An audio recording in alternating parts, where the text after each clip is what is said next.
also played our playstyle, I would say. Our team gameplay for the survival stage was what we practiced in the previous tournaments, so we tried to apply it in survival stage, and I'm kind of happy with how we performed, but we could have finished our games better, I would say. Their performance in the survival stage was surprising. I think they did the best they could with what they had at the time in terms of their mindset, but it was less than I expected from them, to be sure.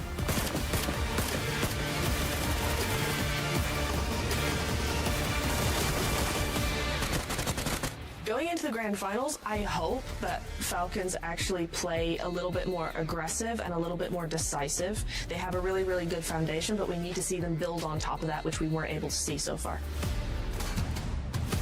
I think in the grand finals, for us to say as former, we just try to take less risks and play more as a team, make everything as a team and not do solo moves, and hopefully it works.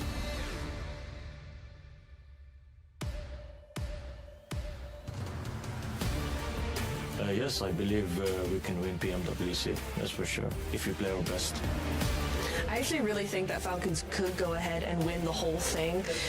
They just really need to figure out what is not working for them, tweak that, and adapt very quickly. This is a team that could definitely do that, so yes, I do think they could win.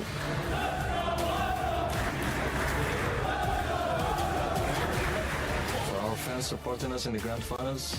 I know we didn't play our best in group stage and survival, but hopefully we do better in the grand final and make you happy, and we can make you enjoy watching us.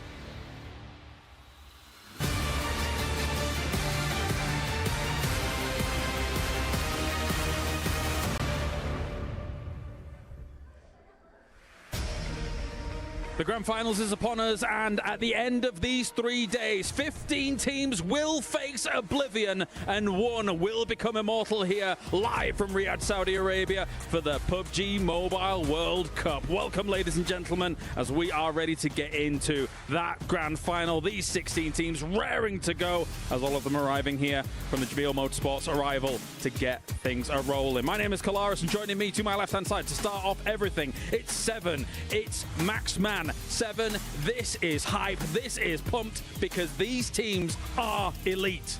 It is. We're finally going to be able to get a new champion here at PMWC. Alpha 7 got eliminated in survival stage. Now it's going to come down to who wants it the most. And as I was saying in my video, it comes down to consistency, Max. Consistency is going to be so important going into these grand finals. But as you said, Alpha 7, they're not here. We're definitely going to be crowning a brand new champion here at PMWC. Maybe a whole new region too, because we have a few regions that never won a global trophy that could be happening over the course of this weekend. It's a very exciting time, considering we know we are guaranteed that new world champion here for the World Cup, of course. Let's take a look at the Qadir top plays here from Riyadh and see how everything has gone down throughout the last couple of group stage days, as well as into the survival stage here, 7, because we did not see disappointment from all of these teams. We didn't. We actually ended up seeing a lot of surprises. I'm glad that we're starting off here with Yangon Galacticos.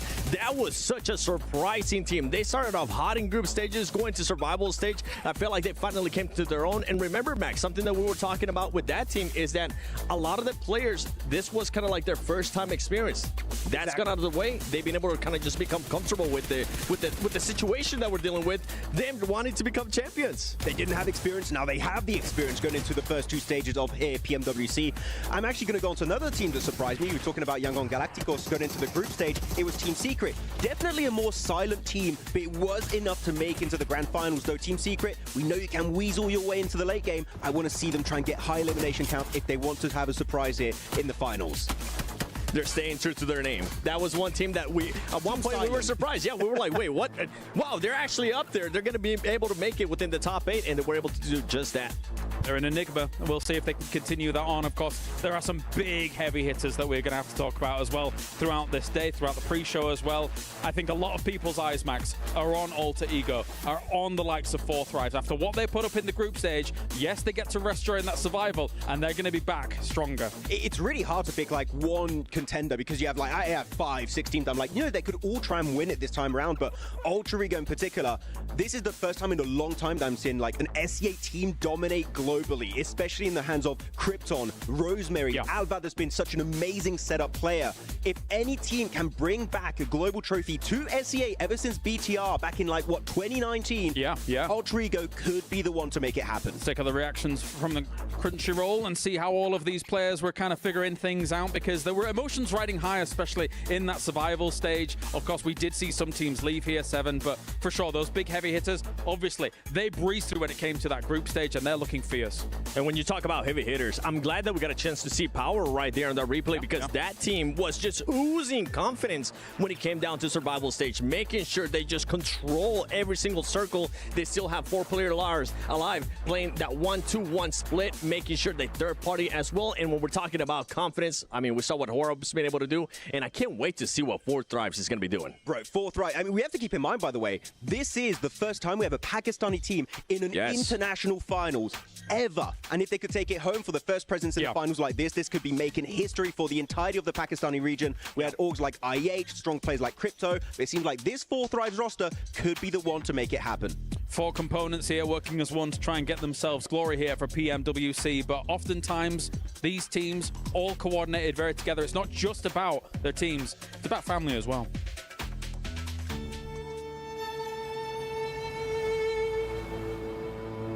يمكن كنت غلطان بأن الشجاعة ليس فقط بالفوز ولكن بعدم الاستسلام. الحقيقة عندما أول مرة قال لي أريد يصير لاعب أنا ما شجعت الحقيقة، وكنت أميل دائما للدراسة.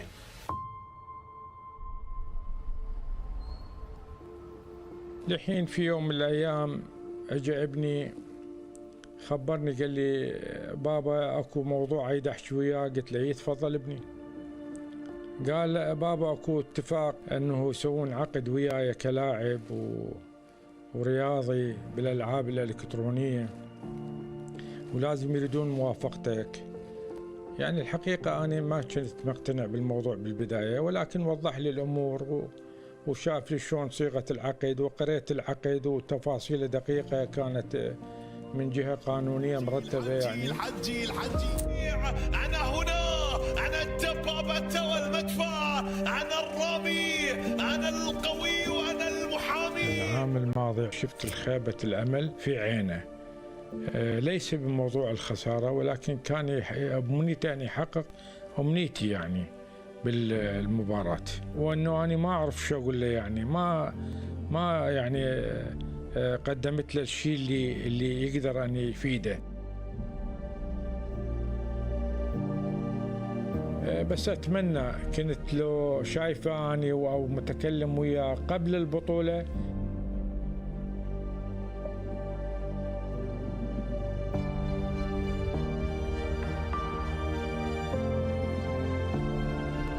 أنا أقول له لابني الحجي إن أنا فخور بيك وبلعبك وإمكانياتك، وأتمنى أن تتطور أكثر وأكثر.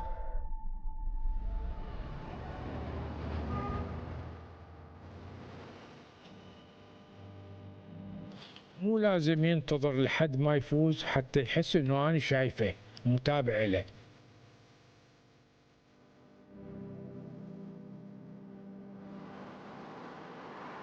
هو اللي خلاني أفتخر بيه من اللحظة اللي عاد نشاطه ووقف من جديد وأدى المباراة الجيدة.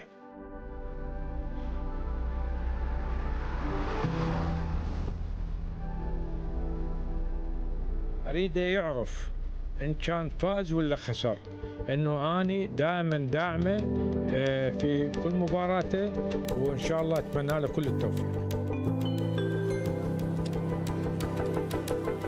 هالمرة ما راح أتأخر، إن شاء الله دائما وياه وأواكب وياه وأحضر كل مباراته إن شاء الله وأدعمه للفوز.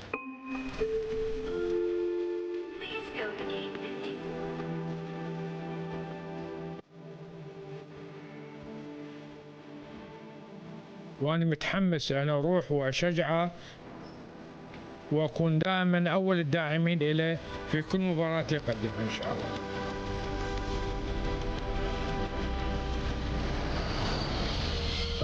هنا البداية الآن، هنا الانطلاقة الآن باور من جديد وحجي جريح في هذه اللحظات. الباور يبحثون عن الانتفاضة، عن العودة، عن رد الاعتبار.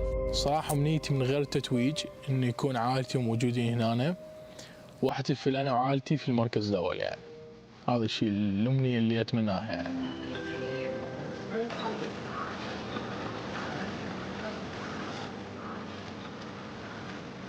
هلا بابا، هلا مصطفى. الحمد لله وصلت والله، هسه خلصت من المطار.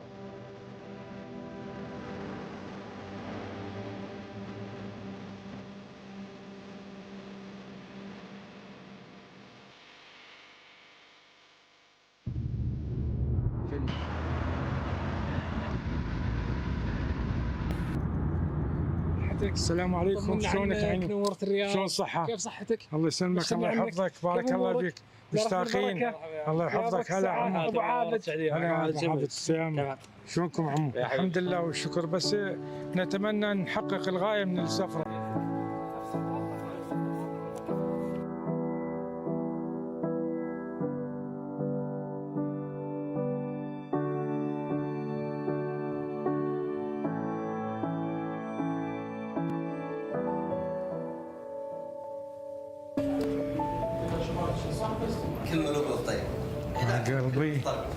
قلبي الله يساعدك.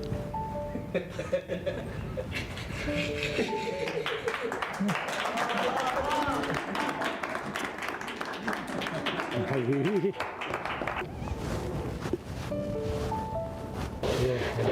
مشتاق لك، مشتاق لك حجي. هاي مفاجأة سويت لك اياها انا، جهودهم كلها مشكورة. الله يخليك. الله يسلمك حبيبي. خلنا نسلم على الفريق، خلنا نسلم على الفريق، خلنا نسلم على الفريق. يا مرحبا. كيف الحال؟ حبيبي حبيبي حبيبي حبيبي. هلا حبيبي، هلا حبيبي. الحمد لله سلامة. الحمد لله سلامة. شلون هي البيزا احنا؟ شلونك؟ طيب يا مرحبا، حياك الله. شلون صحتك؟ زين ان شاء الله. الحمد لله السلامة. بس قبل كل شيء أنا الحقيقة الإنسان بلا صحة ما يسوى كل شيء. أنا أريد أهم شيء على حكاية المدرب الصحة.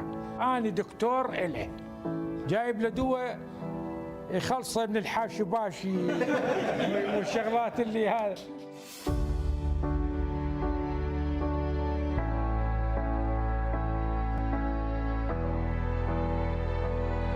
أوجه رسالة إلى الآباء اللي عندهم ولد مثلك الوعيب مال الأوبجي، أنه يفسحون المجال للهواية، يعني ليس فقط هي الدراسة. مرات الدراسة ما تواكب الهواية، تشوفه يوصل إلى مرحلة طبيب مهندس ولكن تبقى هوايته فلان شيء، فما يتوفق بعمله الاختصاصي.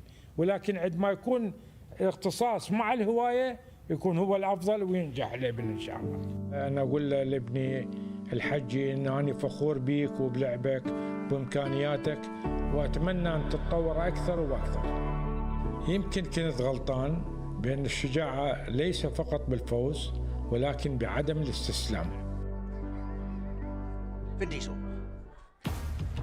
A beautiful bond that transcends everything here in PUBG Mobile, and there's many like it throughout PUBG Mobile as well. You know, at home, all of these families watching their combatants, watching their sons try and find themselves a spot and become the PMWC champion here. A touching piece, gentlemen. It really is, and I'm hoping that with all of this that we have put behind that amazing piece, that Power will actually be able to convert and show what they were able to do in survival stage. Because that team, I mean, they ended up surprising me how much they could just change from one stage to the other, from just a one-day break. Yeah, I mean, looking at Al-Haji in particular, this guy has been playing PUBG Mobile Esports for years now. He's been on top of his region in MENA. It would mean the world to him if he can finally claim an MVP award here at PMWC. And if anyone can do it from this region, Al-Haji is the man that can make it possible. He's definitely got a lot to think about when it comes to, you know, his father supporting him at home alongside the huge prize pool that is available here for PMWC as well. As we mentioned prior, $1.7 million with $500,000 for that first place. All of these teams competing for that. And this, again, we've mentioned the big heavy hitters coming out of the group stage. Obviously, I mean, our Chinese teams here as well coming on in to try and get themselves towards the front. Weibo as well as Thunder Talk looking hit and miss in some scenarios. I think they really need to solidify their place to become the champion here. The biggest surprise for me, I expected Weibo to be here. When it came down to Thunder Talk, I think I was expecting Thunder Talk to end up going to survival stage. Just based on what we've seen out of this team in the past global events, they always come in with a lot of hype. They always come in with just everybody thinking that they're going to smash through the lobby, but that's not the case. But for this event, it seems like they might actually be bringing it. Right. That could be happening. I mean, ever since Nova Esports, years ago, where they got the back-to-back PMGC championship, we've never really seen a Chinese team dominate in these globals. And now, looking at Weibo specifically, you have Suk, you have Order. They could be the ones to take it back over to China. Yeah, they've got to step back up from former glory for sure here. Well, we do have Neptura and Blank on stage ready to go, so let's hear from them before we get to the grand finals.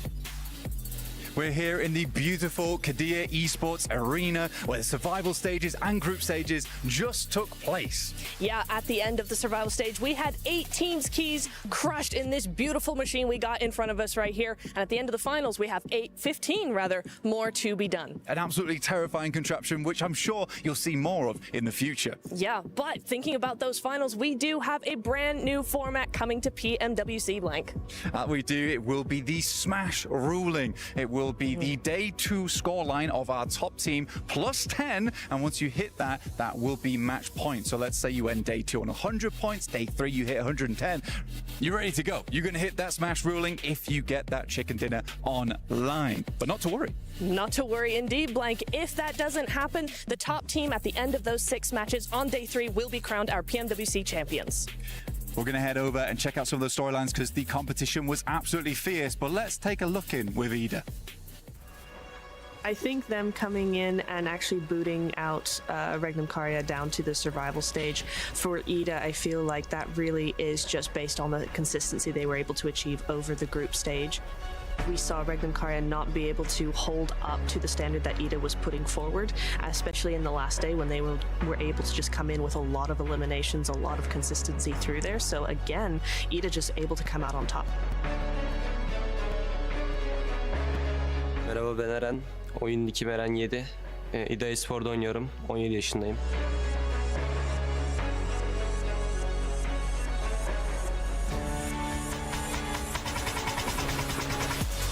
Türk takımlar arasında en az deneyimli olarak biz son maç aldığımız puanla zaten çıktığımızı biliyorduk. Ama böyle biraz daha sıralarda bekliyordum ben. Yine 8. olarak bitirdik. Yani öyle bayağı iyi hissetmiştik kendimizi.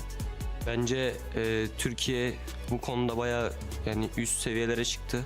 Artı Avrupa olarak da çıktık. Türkiye'nin ve Avrupa'nın prestijini arttıracağını düşünüyorum. Even though all 3 Turkish teams did make it to the grand finals, I still have concerns about whether they are a true contender against a lot of the other teams in the finals, just because the consistency with a huge amount of points just wasn't there over the various stages we saw all those teams in.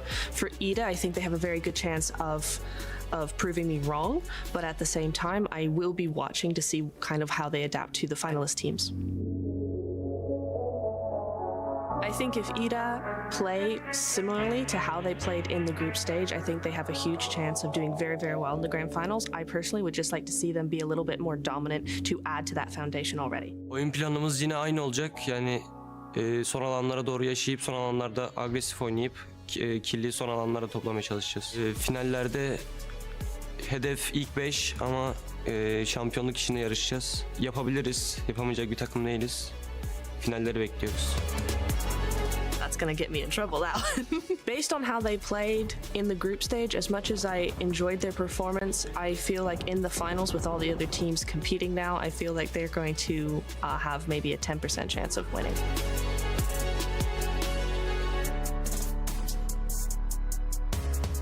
Bizim takımdaki en büyük şey çoğu zamandır birlikte oynadığımız için bir tek Emre değişti. Ama aramızdaki uyum sayesinde bence oyunda nerede ne yapacağımızı bildiğimiz için kendi oyunumuzu sergileyebiliyoruz. Bizi destekleyen herkese teşekkürler. Bizi desteklemeye devam edin.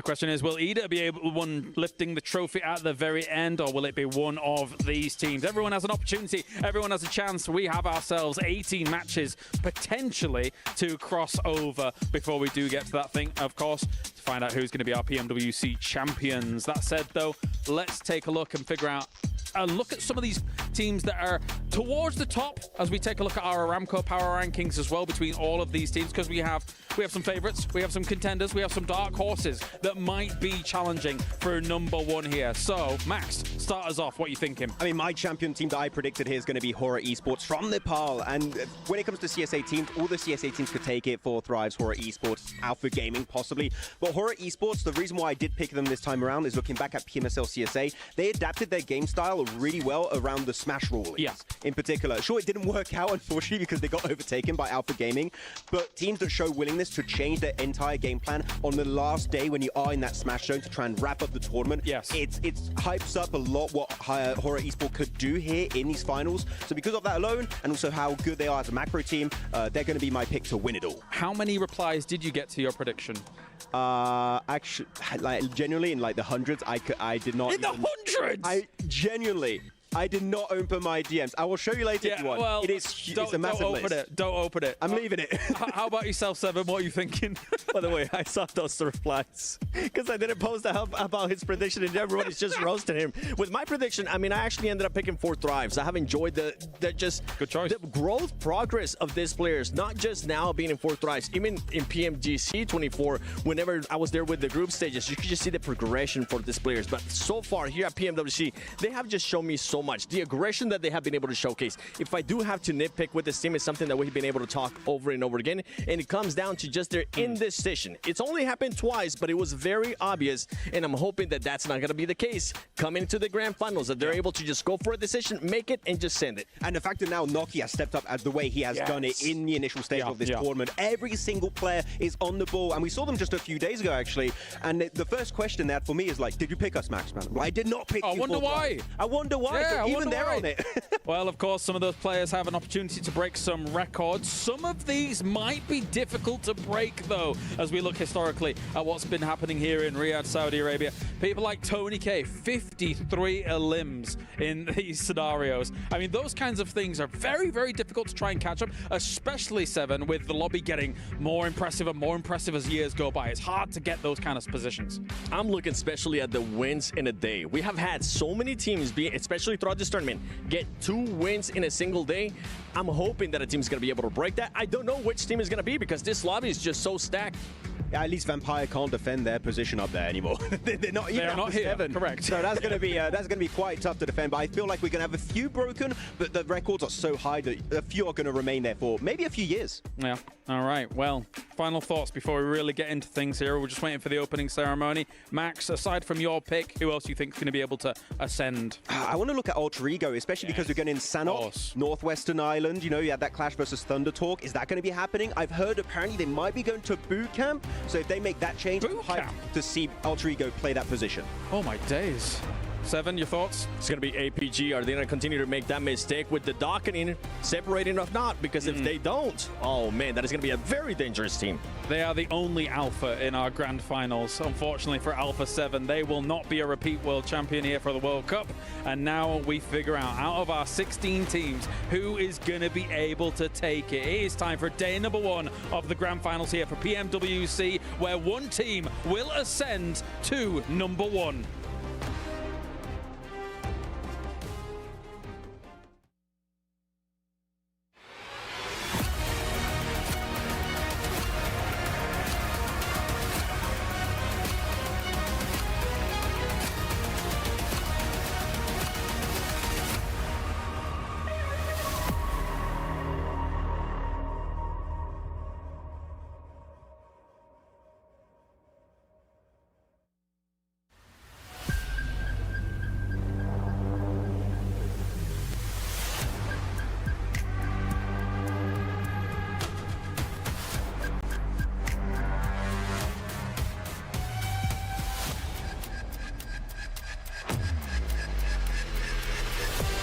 The defending champions will not be going through to the finals.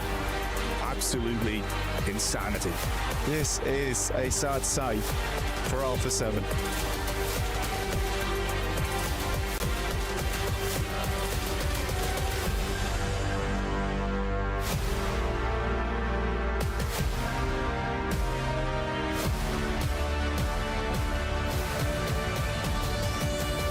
Four Thrives on top again and again. Power has more control over the circle.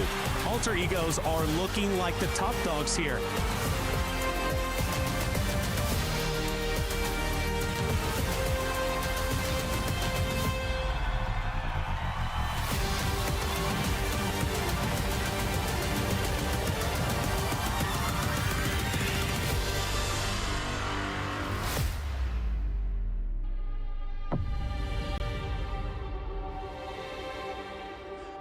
Four teams embarked on this journey, live from the Qiddiya Esports Arena in the heart of Riyadh, fueled by ambition from all corners of the world. But now, they are here.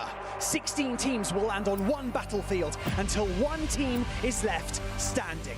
My name is Barney Banks, and I am your host, and welcome to the PMWC, and it is of course the grand finals live from the 2025 Esports World Cup. $3 million, one stunning trophy, and a legacy that will forever be forged onto the totem. And so, ladies and gentlemen, please join me in welcoming your finalists to the main stage, starting with EWC.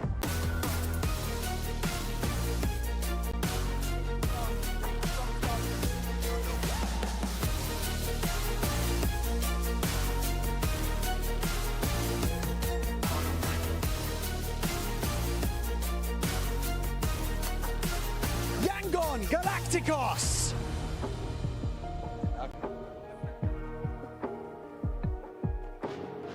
Undertalk Global!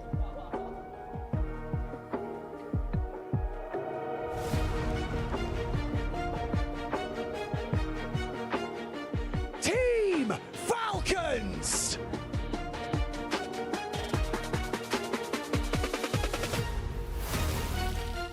Team Secret!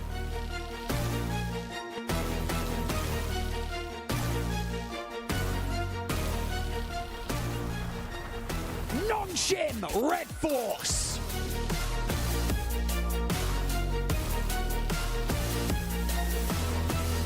Alpha Gaming!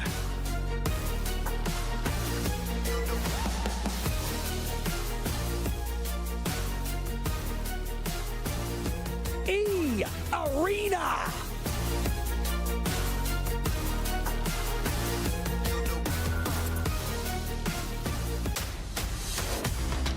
Weibo Gaming!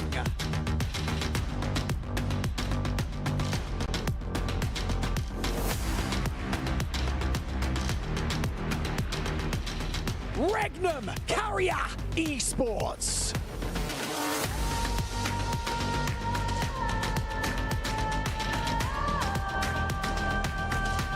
DRX!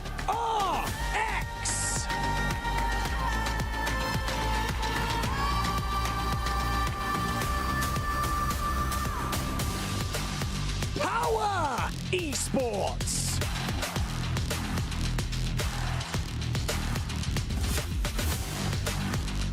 Four Thrives Esports!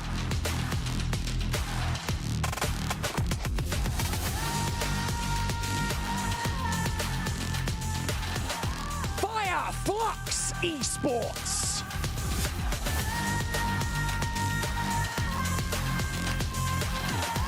Alter Ego Ares!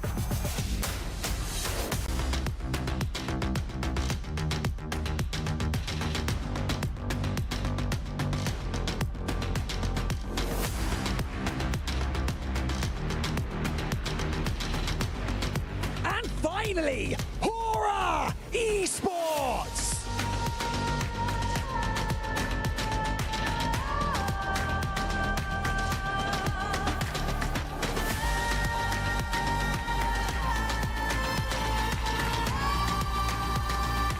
Ladies and gentlemen, this is more than just a finals stage. This is a legacy in the making, so buckle up, because history is about to be written. It is time for the grand finals of the PMWC.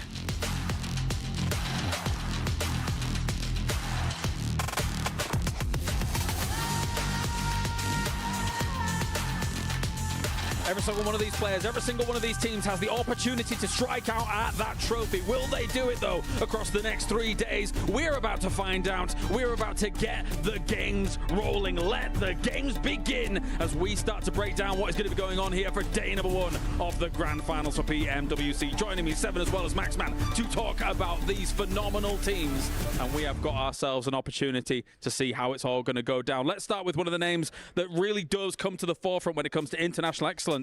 Regnum Carrier. They didn't have the easiest of times moving forwards, Max, but they are here in that grand final. Oh, finally, we've seen Regnum Carrier make it back into the finals. Of course, our reigning PMGO champions able to claim victory over there, and they're back once again. And let's keep in mind, Silas, one of the biggest storylines in PUBG Mobile esports history. He won a PMGC. He's won PMGO at the start of this year. Could he take another trophy here in Riyadh at PMWC? If he can make it happen, he would be the only player in the world to have ever achieved that. And for Regnum Carrier, it comes down to not getting complacent, especially they have a great day 1. From a conversation that I got a chance to have with Silas, he said the reason why they didn't make it to grand final straight from group stage was because on that second day they did get complacent. They got that win, they felt like they had already qualified, and they slowly just trickled down that leaderboard. On top of that, going into this lobby, when we get to Miramar, there might be clashing with 4 Thrives. It's going to be something that we got to keep a close eye on. In a grand final, I don't think you can be taking these kinds of clashes. You've got to be so careful when it's this kind of money on the line, when it's this kind of prestige on the line. And speaking of prestige, on the opposite side of things as well, a roster like Alpha Gaming, they're here in the final, Max. We know they mean business. We know they can win it all. The only team to ever have 3 global tournament MVPs on the roster. Doc, PMGO MVP of this year. You have, of course, the side of Top. You have the side, of course, of Ziol that won over in Turkey the MVP award. This is a starred roster that can make anything possible.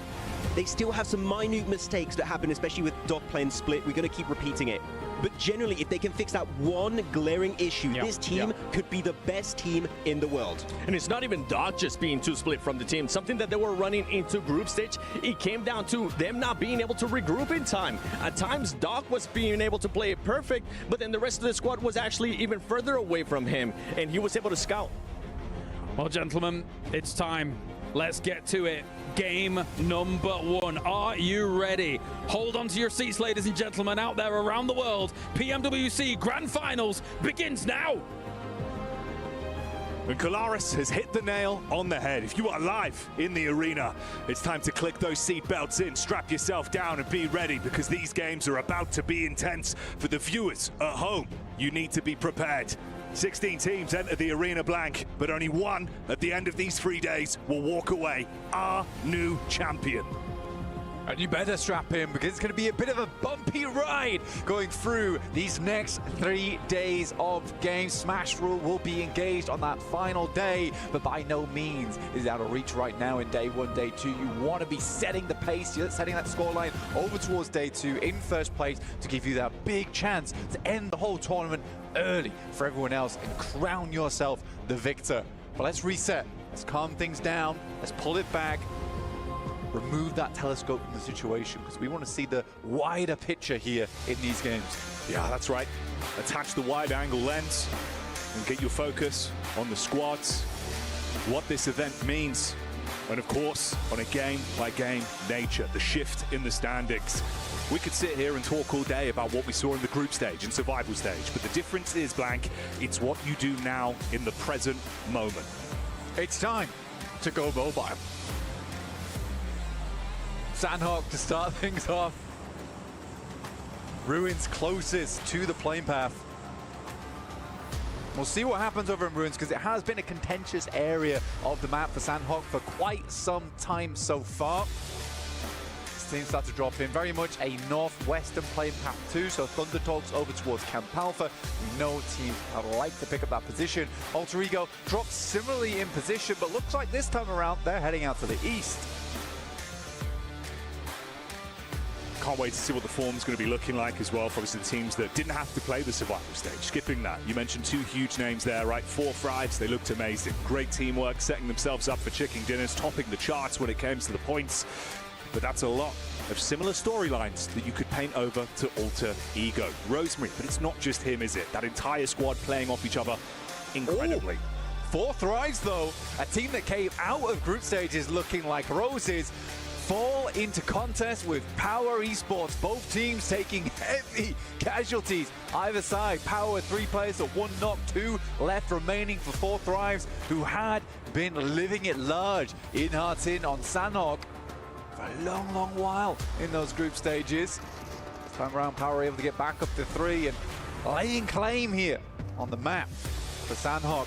4 Thrives, by no means an easy journey to the top for them.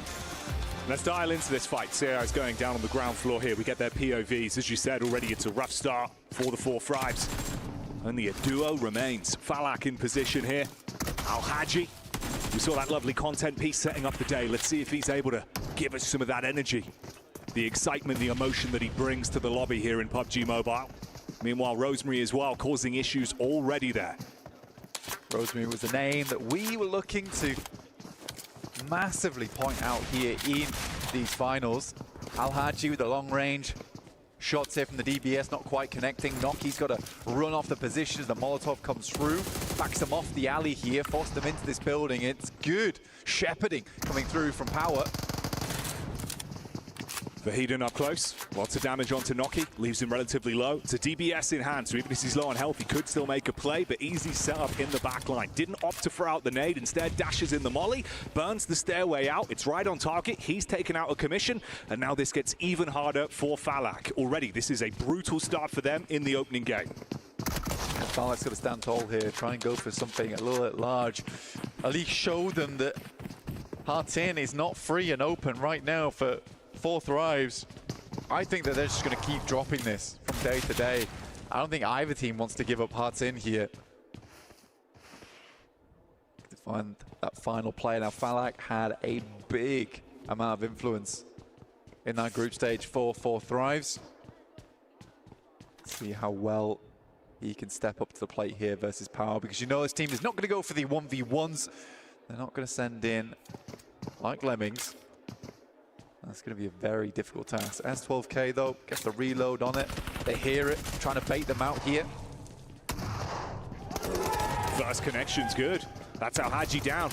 Baited in, looking to see if he get the follow-up tap off so he could literally remove him from the equation. The second as well. Ooh. Wow, that could have been real bad for Power. Chills there, damn. Yeah, that could have been very, very bad. Great setup though on the doorway, right? One either side. As soon as Al-Haji went down, they completely changed up the game plan. They sent in the hammer first and it was not enough, so they had to go for something a little bit more strategic. But that was good. From Falak, at least that puts a little bit of fear in Power. Now that 4 Thrives understand that this is likely going to happen every game, they can be prepared for this next one. But Sandhawk is a great map for putting up big points early on and getting that initial lead, especially at the start of any grand finals. Oh yeah. Dream scenario for Power as well. You know, it looked like it wasn't really the true test of themselves in the group stage. But what we saw unleashed throughout survival stage, that's where they thrive. It's what we saw last year as well. It feels like they sort of dial it up a little bit. You know, they assess the lobby and realize, look guys, we just need to play to our strengths. So much of that carries on over here. It's a nice hard drop. Good result in the end, only losing 1 player in Ragnar. Could have gone bad, but you avoid that outcome, so they're going to be happy. For 4 Thrives, that's an instant red mark, though. It's one of those games where you're thinking, okay, got to sit here, watch the flow of the action. Half an hour later, we'll be back. And you imagine they'll probably have something to say against Power throughout the course of playoffs now. Yeah, it's a big blemish. Definitely a big blemish coming through for the guys on 4 Thrives, but we know that they can bounce back. They had a little bit of a slip over towards their final matches. They still put up a huge scoreline, right? And I think if it wasn't for Alter Ego just blasting out of control, they would have remained in first place. So saying they had a slip is maybe a bit too bold from my camp, honestly.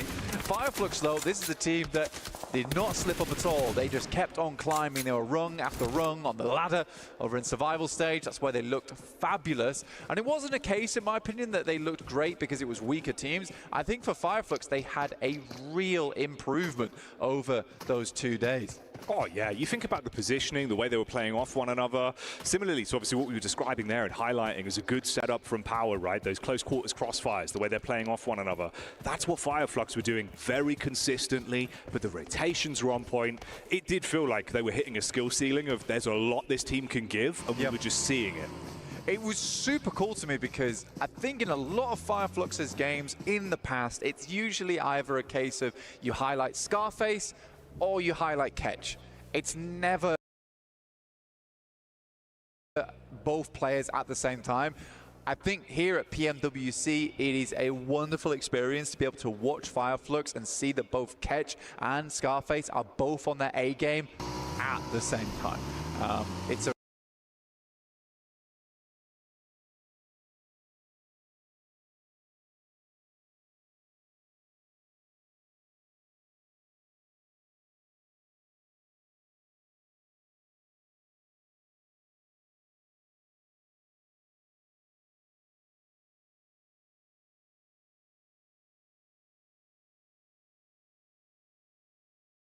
gameplay from them when it comes to the weapon choices, but we'll see if they decide to pull that out in what is going to be a very important set of games here. Yeah, I'm trying to see for Sook, the bow, the explosive bow. Oh yeah. It looked cool, right? I think that we didn't necessarily see the true power of it because a lot of it was zoning and spacing for the team, as opposed to finding the knocks. Where he did find the flushes with it, it was a wonderful moment. You know, we got to really get hype about that. But here in these matches, you wonder if he'll favor the DBS, which is much more meta here in PUBG Mobile. Over towards the northwest side, though, very hard shift. We pull this one close to the northwest island, but not all the way over towards those confluence compounds.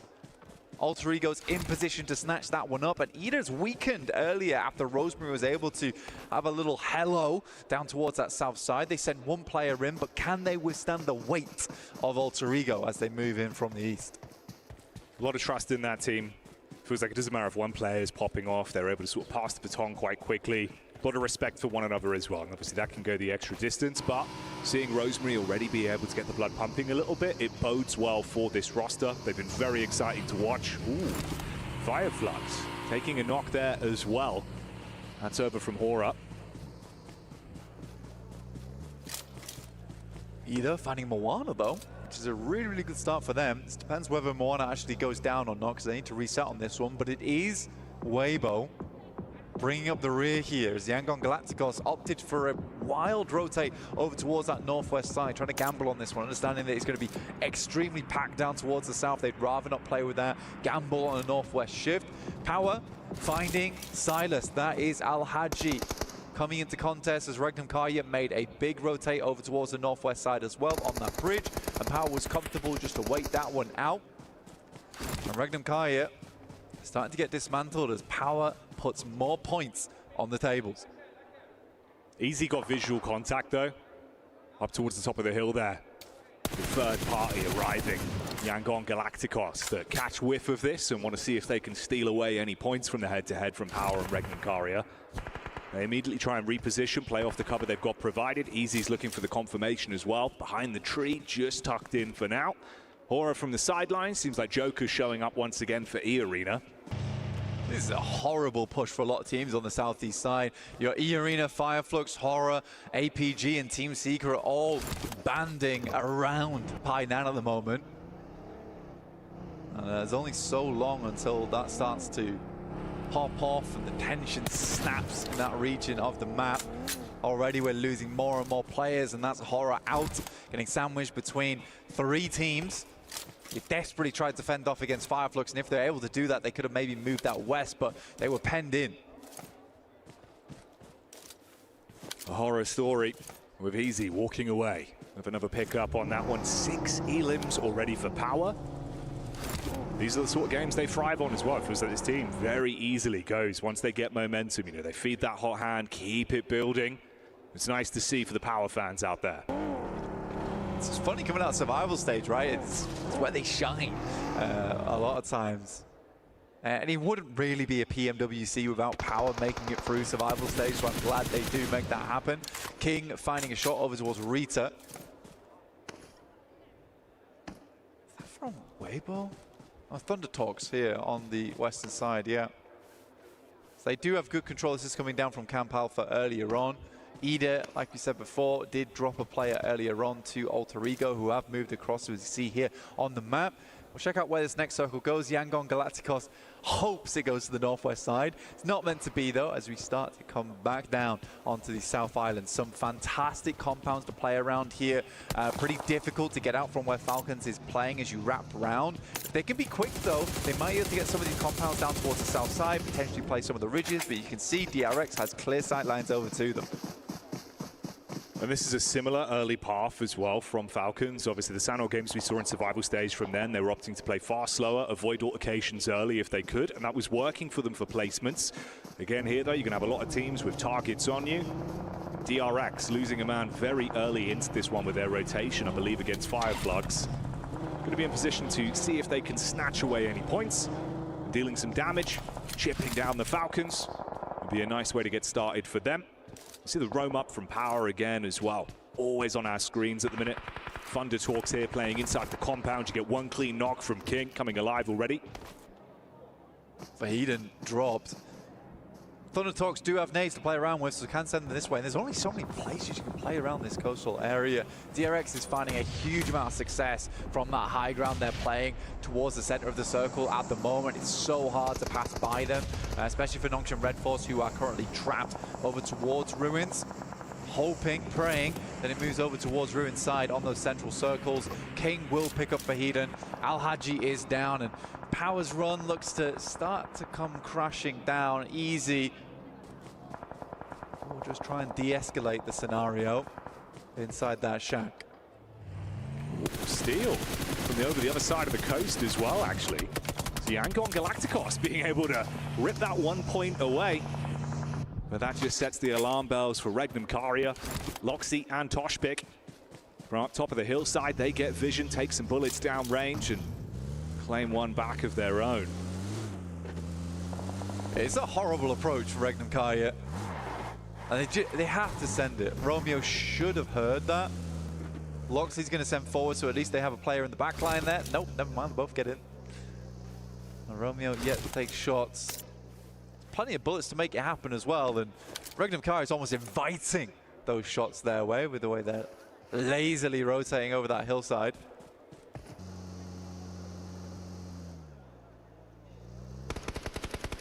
Regnum Karia on the drive-by.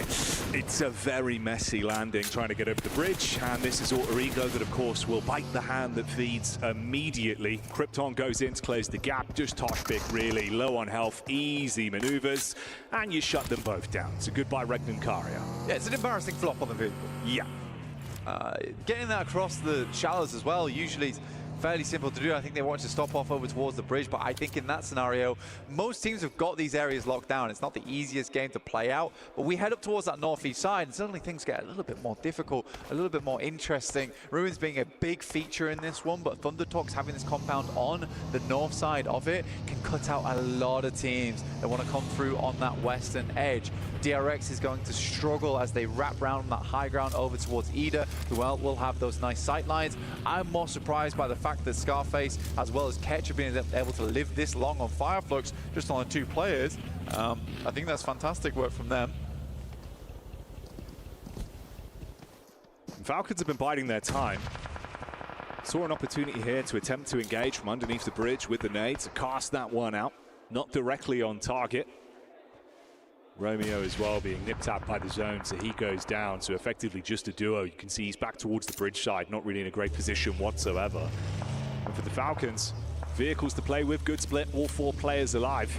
Smile priming the nade, resetting that one until he sees an opportunity to actually get some chip damage off with it if they go for the crash down towards the bridge. DRX as well, finally getting revenge on Fireflux.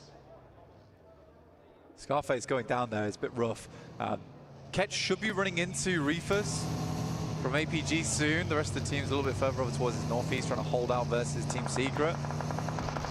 as well as the split Weibo Gaming. Falcons just rock over towards Nongshim Red Force, and Narvalo's Elite's able to find one of them, but it was a quick descent into disaster here for the Falcons. And this could go even worse quite quickly. They're attempting to pick up the pieces. Doxy goes down with Narvalo responding, but look how low he is. DBS in the hands of Binny as well. Baiting out on the angle. A single shot is all that's required. Just trying to peek into it. Seeing if he can swing round. Dips behind the vehicle to stay alive. Alpha as well, shutting down Team Secret in the meantime. It's good from Alpha Gaming. They've been waiting for that push for a long, long time there. Finally make it work. Now they can start thinking about their next moves. Narvalo heads in, and what a performance so far from Narvalo. The rest of the team did not find the same kind of look, but again, it's like one of those scenarios where you had hoped the Falcons would make a more aggressive push over towards the bridge and over towards Thundertalks. Yes, there's an opportunity to push through here, but it's likely that Nongshim Red Force is holding these angles. Even so, it's not the full squad from Nongshim Red Force which is able to tear you apart. There's a little bit of a limp approach from the Falcons. Next circle pops over towards Weibo. A big old split coming through from Alter Ego, who have all 4 players alive. Now, boys place them in Dark Horse territory, but I think me and you are kind of clear in favor of Alter Ego, enjoying their rotates. Max brought up a good point to me earlier, saying perhaps their playstyle's unsustainable. My only counter to that is that I still think they would have done great even on the games where maybe they didn't deserve to get all the points in the world because it was off the back of team mistakes, but I still think that it would have got great placements, great points in those games regardless, just because of the way they played them. Yeah, I think it's been very heads-up PUBG Mobile from them. Super cerebral gameplay.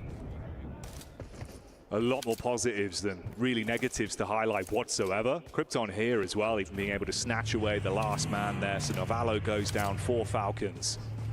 You do still have 2 solos, actually the 3 solos alive. Easy's still inside the little shed, bunkered down early.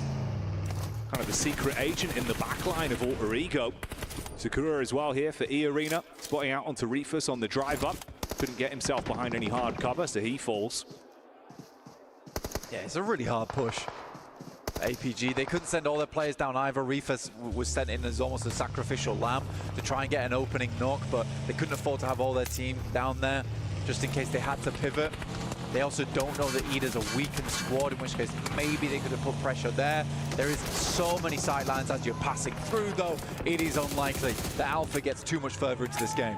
Easy's been able to get the backstab onto Rosemary. This is what he was waiting for so long. You kind of forgot he was there, and you paid the comeuppance because of it. Even more damage from Easy, actually. That's onto Thundertalks. For a solo dolo for power, still being able to steal away some additional points is actually huge. I mean, finally gets taken down, but what a run from them. 9 elims on the match. That's a good result. That's a great result. I don't know if they just got into placement point range there, but even so, it would have just been the 1 point anyway.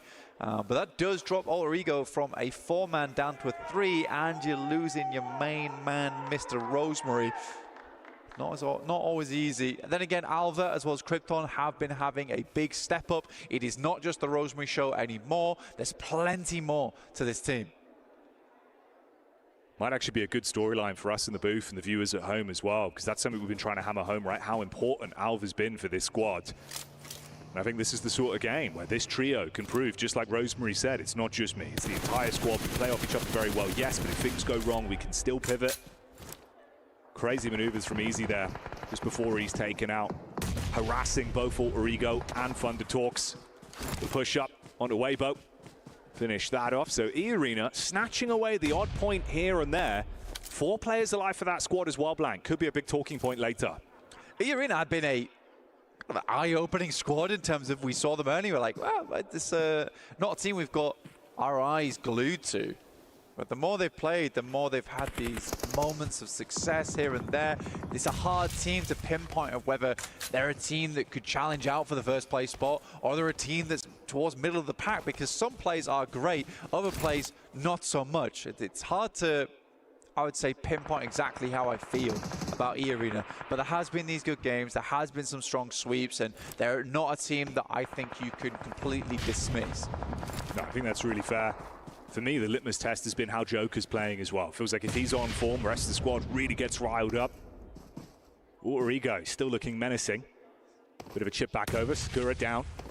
3 players alive. I mean, Krypton, it's a rough position here on the hillside. It's a smart one, though. You play in front of the rock because you're assuming they're going to be sending those nades over the top of it anyway because they think you're hiding behind there. If they peeked up, they would have found a clear and easy shot over towards Krypton, but he takes that risk and it pays off here. Now they get the northeast shift on the circle. They know they need to start cleaning out E-Arena soon. Oh, Mormon. The starter step round from the side is good for 1. Get the first knock onto Alba, but Krypton and Moana playing off one another. Instantaneous response. Look at the spray down. Joker trapped in position, pinned by the barrage of bullets. You can still get the save onto your mate as well. Yeah, this is a great time to reset, recalculate here for Alter Ego. They know they've got a prime position inside the circle to play off with the 3 players. Awesome nade from Aaron over the top there. We'll take down Sakura. Perfect airburst on that one as well. Despite everything, it is Ida as well as Alter Ego getting it through to the late game. Good shots from Krypton, keeps going forward. Like we said, it doesn't matter. No Rosemary doesn't mean that Alter Ego's down and out. And I'm loving the fact that he kept the pressure on as well. Whilst the team was trying to reset themselves from the pickup and the heal, he was harassing. So you're still a little bit more paranoid. You can't take the fight to them. Ida have to stay tucked in for now. Rita's incredibly low as well.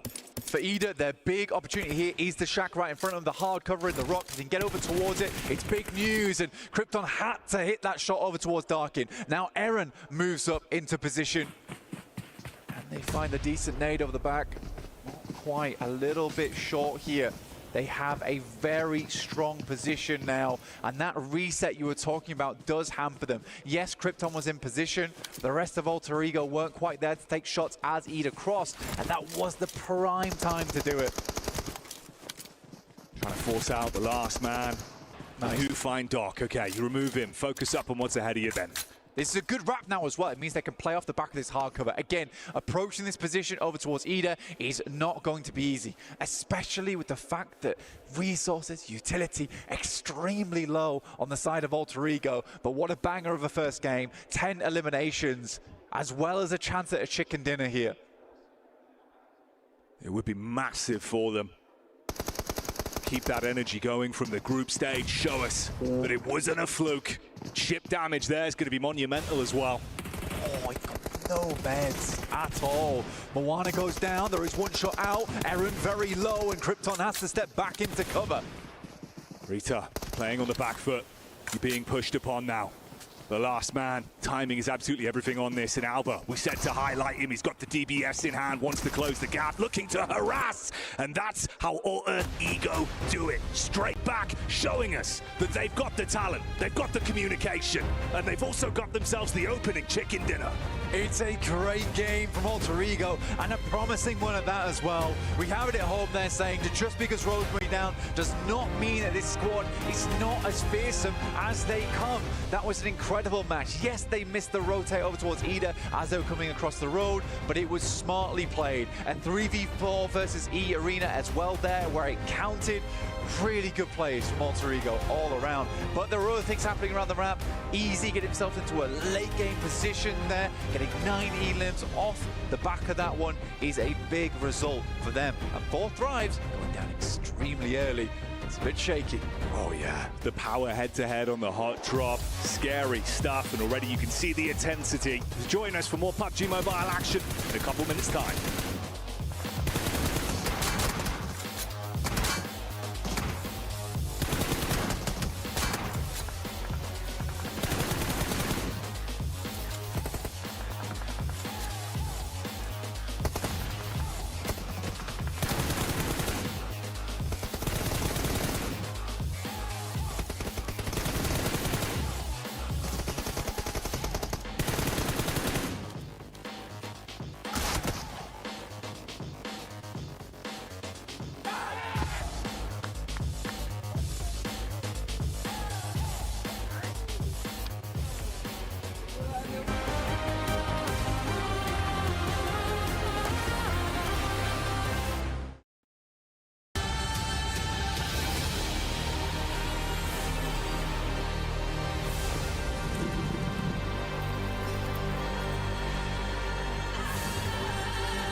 again.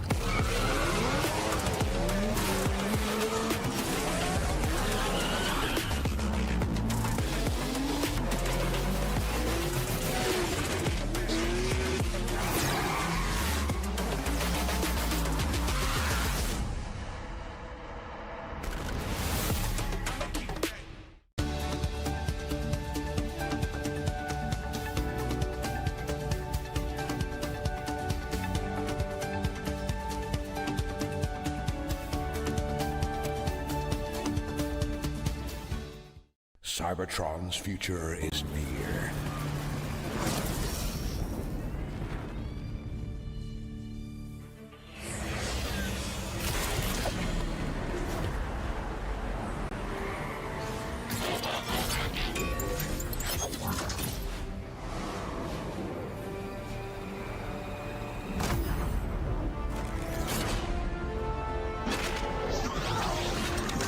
Autobots, roll out!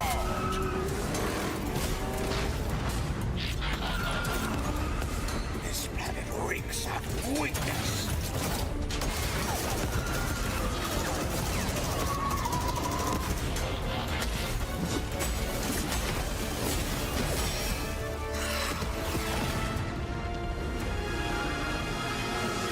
Your courage reignites my spark. We'll crowd a new load of Cybertron.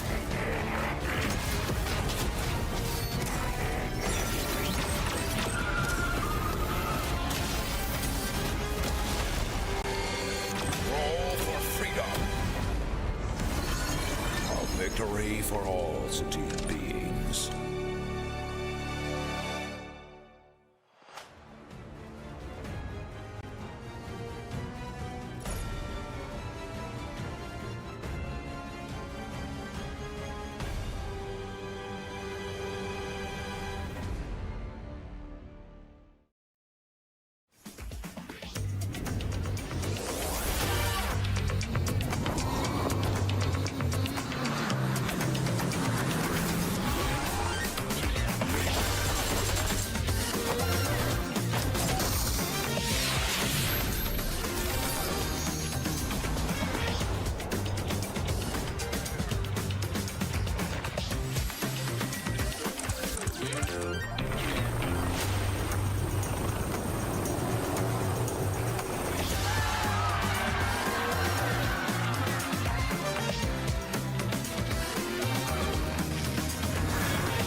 Gua ada prediksi sebelum semuanya terjadi.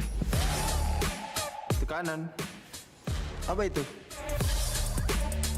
Final, saatnya kita bersinar. Lu nggak bisa ngalahin apa yang lu nggak bisa prediksi. Kalian bakal ingat tim kita. Number one in the groups and now number one to start off the grand finals for PMWC. Alter Ego is operating on another level. Who is going to be able to stop them? It's only one game down in the final, but that's a terrifying statement to make from the word go here, Seven. It is, and I mean, continuing on the performance that we saw out of them in group stages, being able to control a lot of the circle. Once they felt comfortable, they started doing a 1-1-1-1 split, and that ultimately gave them the lead when it came down to Regnum Karya trying to push in. They had every angle, and it was an easy fight for this squad. I mean, when you look at Sanok in particular, Trifecta is just such a key transition point. They controlled it from like the early stages of the game until the very end, and it started with a hot drop against Thundertalk. They fixed it, they go boot camp, and because of that, they have an easy chance to go for the win. 23 points right out of the gate. SEA here to win it all. Impressive high ground control, impressive fight against the arena as well to be able to salvage everything after that and then get the 23 points. It's brilliant stuff from them. Following things up as well, Alpha Gaming with 12 points, being able to position themselves after a lot of eliminations, Max, getting themselves in a decent spot to start off the tournament. Yeah, I mean, big fight happening in Painan versus, I believe it was Team Secret, able to get the squad wipe onto that one. And actually, we were critical about Doc. He kind of saved this game for his team. They got him right into the top 3, eliminated most of DRX as they were trying to exit out of Ruins.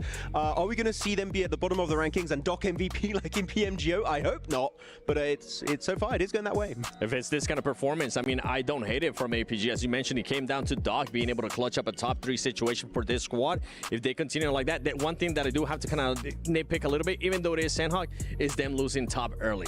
If they would have had a little bit more of those players left alive there towards the end, it would have been a lot better. Do you know, there were so many favorite moments from this game. Do you know what my... why are you already saying? Don't. Do you know what one of my favorite moments was from this game? Stop him.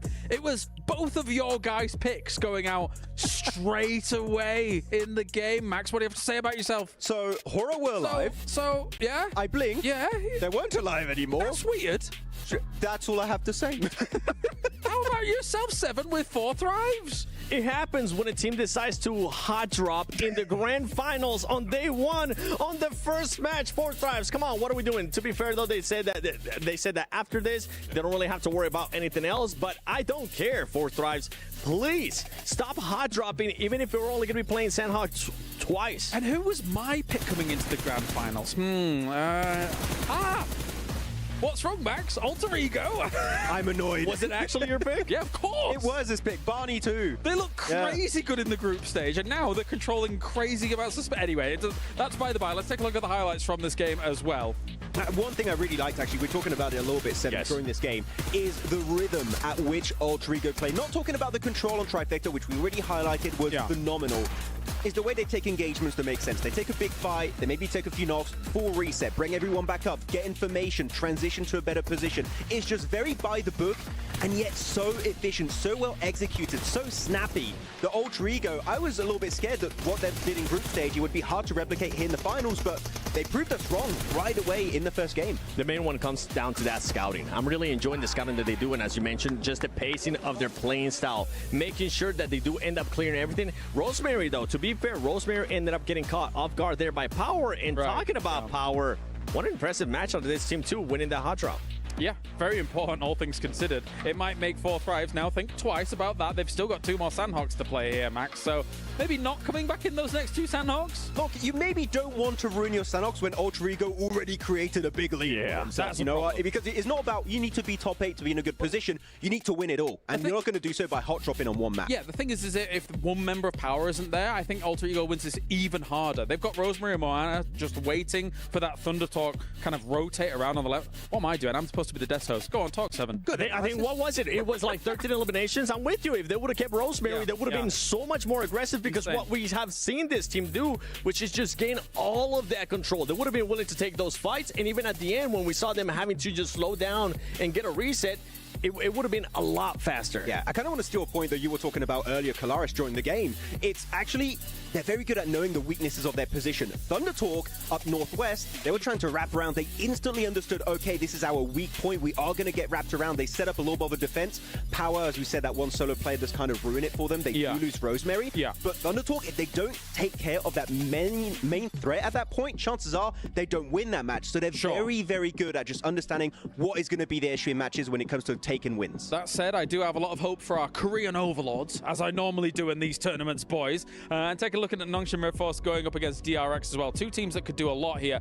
But DRX in the distance, dodging bullets left, right, and center, then being able to shut down Nongshim Red Force. There was there's cool moments all over the place from this game, Seven. There was. I mean, you have Narvalo being able to clutch up for Team Falcons, too. That was a pleasant surprise. Remember, last time I was talking about him, it was just getting eliminated too early on for his team. So it's good to see it now, being able to see the evolution of Narvalo. But I got to call out 3 teams, actually. 2 teams. It has to be Nongshim Red Force and Fireflux. Nongshim Red Force, I'm going to give you a bit of a slight one, because you did have a lot of the area. You had a circle that was kind of blessing you. But these 2 teams just play a little bit too passive for what the lobby's currently showing us. Let's check in with our teams coming into Erangel. Erangel is an unbelievably important battleground here, and 4 thrives alongside Alter Ego have been able to truly thrive on this battleground, Max, but who's going to be able to do it? If you're able to get these point averages we've seen in the survival and the league stage, right, coming in from 4 thrives, Alter Ego, if you're getting around like 6 elims, 7 elims average on every Erangel, that again, you're playing this battleground 3 times per day, you're going to start creating an even bigger lead. And the fact that Alter Ego start with a win, and they are our Erangel top fragger, bro, they're scary right out of the gate here. Yeah, definitely. With 50% of the maps being, of course, Erangel here, you need to be performing on the grassy pastures. Well, I mean, for 4 Thrives, as I was saying, okay, you know what? Let's get out of the way with Sandhog. You got that hot drop. Hopefully, you'll be able to learn for tomorrow. But now, going into Erangel, all their wins came in Erangel. Whenever we were in group stages, they ended up with, what was it, top 3, 4 times out of 6 matches that we played this. So they need to make sure they take full advantage here of Erangel. Yeah, I mean, hopefully they'll be able to make it happen. Again, as you said, Kalaris, 50% of your matches are on this battleground, on the grassy pastures.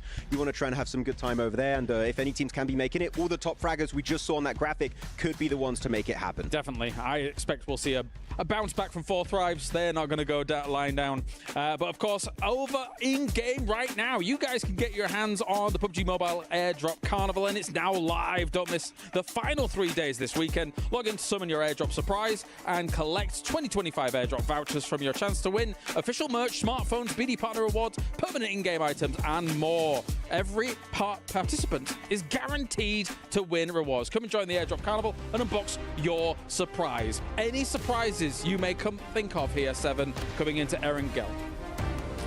That I can think of right away? No, none. I just want to see some of those teams that I ended up calling out being a little bit more aggressive. Yeah. Especially even if they do end up in a position where they maybe are blessed by the circle, I want to see them being a little bit more proactive. Try to get those points. Try to get those eliminations. Yeah, I mean, one team I'm going to be looking at, especially this game, is going to be Regnum Karya.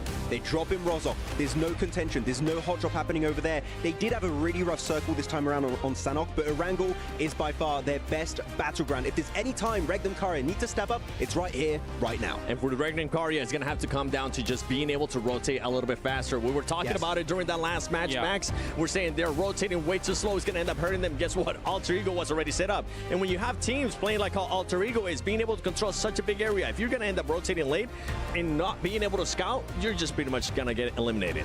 Of course, you guys over at home as well can not only be watching the stream that's going on here, but make sure to have the map feed open too live, because obviously that is going to give you huge information regarding how these teams are going to be rotating, how they're moving. And speaking of that, I paid very close attention whilst I was kind of analyzing the games from day to day, how Yangon was going to be rotating on things, because of course coming from Military Island is not the easiest of things you have to do in this game, Maxpan.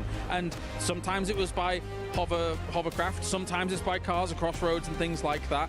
So for them, there is always that potential challenge that you've got to deal with when coming from military. I mean, especially because, let's keep in mind, unlike in the survival stage, 4 Thrives are here. Western Bridge, occupied. Alpha Gaming back in the lobby, drop in the military. Novo also going to be possibly occupied. I think there was even a potential hot drop happening over there. So Yangon Galacticos, this is going to be turned up to 11 into hard mode. And we know that this is a team that surprised us. Can they surprise us when they are going to have a real tough time simply surviving on Military Island? If there was a team that I would expect them to be able to get out of Military Island, will be Yangon Galacticos. But I agree. They've been able to show it over and over again. They've been able to adjust. Yeah, even now that 4 Thrives is here and they're more than likely going to just be controlling that Western Bridge. We have seen Yangon Galacticos realize that and be willing to just take some damage from the blue zone, go all the way around into the Eastern Bridge. And even if they end up rotating late, it works out for them. It does work out, but I'm just scared not only of 4 Thrives, because we've seen that normally their hold on Western Bridge is quite passive. They allow teams to move in if it doesn't give them a big advantage in the circle early on. My main issue is going to be when APG and 4 Thrives, APG and Yangon Galacticos try to rotate at the same time, and you're going to have this big bottleneck situation. That is really what causes team to lose a lot of players in the early game. All I'm hearing here is a third-party opportunity for Yangon Galacticos. Ooh. That's kind of scary. That's a really good... Anyway, let's by the by. It's time. The Grassy Pastures, Erangel, game number 2 of the day here for the Grand Finals. Impeccable timing from the audience there, and overall, Blank, you can see it's starting to fill out right. You've got fans, you've got family, you've got support staff, everyone in the arena ready for the anticipation that's going to continue to build as we make our way through these playoff games. And I tell you what, Blank, I'm going to throw it into the mix right now. Alter Ego take back-to-back chicken dinners. You think so? 100%. Straight on Erangel with another Alter Ego win, huh? I mean, to be fair, yep, all the support staff are here, the fans are out in force. Al-Haji's father is here cheering him on as well. A little extra pressure, you know? Oh yeah, the legend himself in the crowd. my dad was there, I'd be worried. I'd do a better cast. But yeah, we're heading over towards Erangel for the first time here over at Playoffs. Starting over towards Quarry, heading up over towards Stauber. Very neat little playing path here for most teams, right? We'll be able to get out slightly early over towards Primos, very Pier, as well as Sosnovka, which gives you a little bit more time to figure out what your movement's going to be from Sosnovka, which is nice, especially if you drop down there. But meantime, teams heading over towards Yasnaya, Mansion, Lepovka, Prism. It's a little bit of a longer rotate that you're going to have to make. Time you have to spend inside the plane. I think for most teams, they'll be very, very happy with this kind of playing path. You can see how the standings are looking as well, of course, off the back of that opening game of the playoffs here. For Power, it was a very impressive hot drop, targeted one of the teams that everyone's had their eyes on, and that was 4 Thrives, who absolutely dominated back in the group stage. Is there going to be a bit of back for blood gameplay on that one? That's what I'm curious about. Are they going to have this revenge moment? You don't want to have 2 games of slow starts. That's a squad that needs to build. APG currently parachuting over the top of 4 Thrives. 4 Thrives already hit the ground running. We'll see if APG extends this parachute down towards Sosnovka. I think they have to at this point, especially now that 4 Thrives is already starting to get set up. We send over towards the eastern side of the map.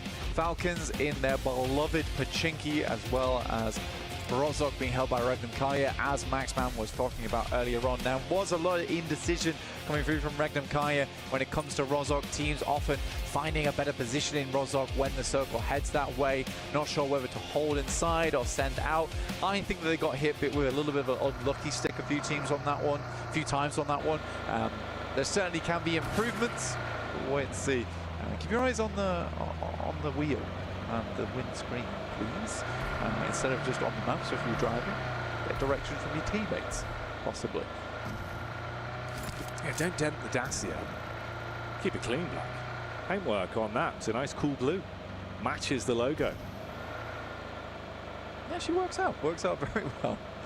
But everyone in this one all rotating together here for Thunder Talks, sending down towards Milta, which is free right now, so Thunder Talks can play that one out. Alter Ego sending far over towards Lepovka right now, which is very much out of the way, but on this kind of circle, it's completely fair. You don't want to send your entire team over towards Lepovka, though. You would like some scouts on the outside. Right now, it looks like the entirety of the team is just going up towards Lepovka, though. I think they expect that they're going to have time, especially on the plane path being so long over towards the eastern side of the map.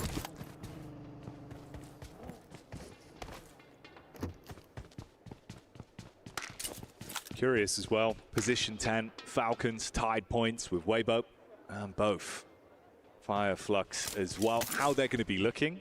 Obviously, we saw in their Sandhawk Games Strike survival stage, it was far slower pace. It worked for them there. It's going to be a bit different here. Teams that are going to look to try and take the fight to you, you're not going to get as many freebies. When they crashed into Nongshing Red Force, that's where it all went wrong. Hopefully they can avoid a similar outcome here. Forward scout on Ralph. Farther up ahead, it's Regnum Karia, Fireflux, and Power that are relatively close by. Power's getting a move on. Regnum Kaya also making that move, as you were saying, all in vehicles. They left Rozhok early. They want to pride themselves here, and I think that's fair enough, especially in the first circle. They don't want to spend too much time in Rozhok. They'd rather get a central position and then know that there is a chance to send back over towards Rozhok later on. So we're not doing any of these shenanigans where we leave 2 players behind, we send 2 players up front. They're going to play together. If it means they have to kind of work their way back into Rozhok, dig a tunnel back towards that region of the map, then sure, fair enough. But in the meantime, Regnum Kai is just going to try and take a central position, which they know they have priority on right now from the spot that they started in. Like you said, Power in a similar spot. Gondola here for Eren, as he will make the journey back down the mountain. This is over towards Stauber. This is intense. Eren, inside of the gondola. The ground shaking. It's not intense, it's in a gondola. Not as good as the horse, you know. I think horse, gondola, kind of, you know, different territory. Yeah, it's a completely alternate playing field, right? It's incomparable. Exactly. Yeah, exactly. Stop that. You can tell we're a duo. Yeah, we can. Jinx padlock. Throw away the key. I'm glad you saved us. You know what, though? Glad we get a little bit of camera time with DRX here as well. Again, you know, they kind of had a rough early rotation where Fireflogs were able to take down one player from that team, but they kept it developing. And again, I think there's so much talent for this squad. I'm curious to see how they're going to be looking once we kind of have this day to look back on. Going into day 2, where they are in the standings, what the squads look like. I feel like there is so much talent on this roster for Hyunbin as well. Someone that kind of, you know, has been there, worn the t-shirt, and it's just a short space of time. Yeah. Meteoric rise for him. Very, very good talent to watch. Hyunbin's been very effective across esports in, like you said, the short time he's been here, relative to a lot of the veterans that are in PUBG Mobile. I will say the one thing that is annoying between Nongshim Red Force as well as DRX for our South Korean teams is Tizzy, Sizzy, Zizzy. It's like, come on, guys. Let's get a slightly different naming convention going. Just for my sanity, at least. Well, at least we've only got one alpha now. That's true, yeah. Fantastic result. For one of them. For one of them. Yeah. Yeah, it's a weird one. I think, honestly, for Alpha 7, they claimed the name earlier, right? For Alpha Gaming, that felt more like BM, in my opinion. What, they have the chance to do the funniest thing. Oh, it's Alpha Gaming. They've won the second. Wait a minute. Oh. The back-to-back. Oh, no, hang on. It's a different team. A different one. Yeah. That would confuse the social media managers. Oh, yeah. I'll tell you that now. That'd throw you off guard. Yeah. Roll the alpha set. Just joking. Pull the fast one on you. Let's not twist the knife too much. No more BM. Okay, okay. They've just come off a pretty saddening defeat. But yeah, we are here live from Riyadh. We have a thumping, roaring crowd, which is great to see from all instances over the world, which is really, really sweet as well. Everyone coming out to support their team of choice. But it's been a slow game so far. With just a lot of rotating happening. I think we've lost 0 players. All teams still up and kicking as we head over towards Farmway. Most teams just looking for a more central position on the map. We are moving more and more away from edge gameplay. A lot of teams putting a lot more stock here towards the center, which will change as time goes on, as more and more spots open up around the edge of the map. You'll see teams getting a lot of success off the back of that, and it's crazy they're coming into playoffs, and that is sort of the change we're going to see probably day 2, day 3, if this thing continues, and it really depends which team's going to be able to take advantage of that, because a lot of times, in my opinion, it's teams that have very good sweeping capability. One team in particular does that very well, Alter Ego. Oh yeah, and we've seen that as well in their gameplay already. I think it again, you know, it just sort of hammers home that point of the fact that this team couldn't do it all. They can pass the baton amongst one another. It was very nicely played. Krypton with the setup, even when Rosewood goes down, the way they're building back into the game, walking away with a chicken dinner. And there's a reason, you know, you throw it out there saying, obviously, I think they could take a back-to-back chicken dinner here today. But with the talent they've shown, I think they genuinely could. We'll keep our eye on it. See how it goes over the flow of this one. Nice as well when you brought it up, obviously. Everyone in the crowd, we saw the highlight there on Al Haji's father. That segment of the crowd representing power. If they keep playing like they did, try and build into that, well, there they are in the Elim feed, taking fights to Thunder Talks. You know they're going to be getting loud. Yeah, Sighting actually does go down straight away to Ragnar, which is a good opener. He does take a fair lick of damage, but should be able to get back into cover here. Just compound-based gameplay between both teams as the circle did push out towards the western side. And I think it's the first time this tournament we've really seen this area of the map in full over towards Potato Hill and the southern reaches of it. There's a lot of water. It's not as much as you might think, but you've got to consider that edge down towards Sosnovka that's still in is also a playable space. You'd be a bit mad to try and confirm down there at this point in the game. So we are cutting around about 30%, I'd say, out of this map. So it's becoming a little bit more cramped, a little bit more crowded. Scary as well, watching this rotate in from Team Secret. another squad that I think, you know, could be described as preferring to have those passive setups rather than being the one to instigate firefights. You run into the crosshairs of Alter Ego, they are going to take that fight to you. They won't let you get away cleanly.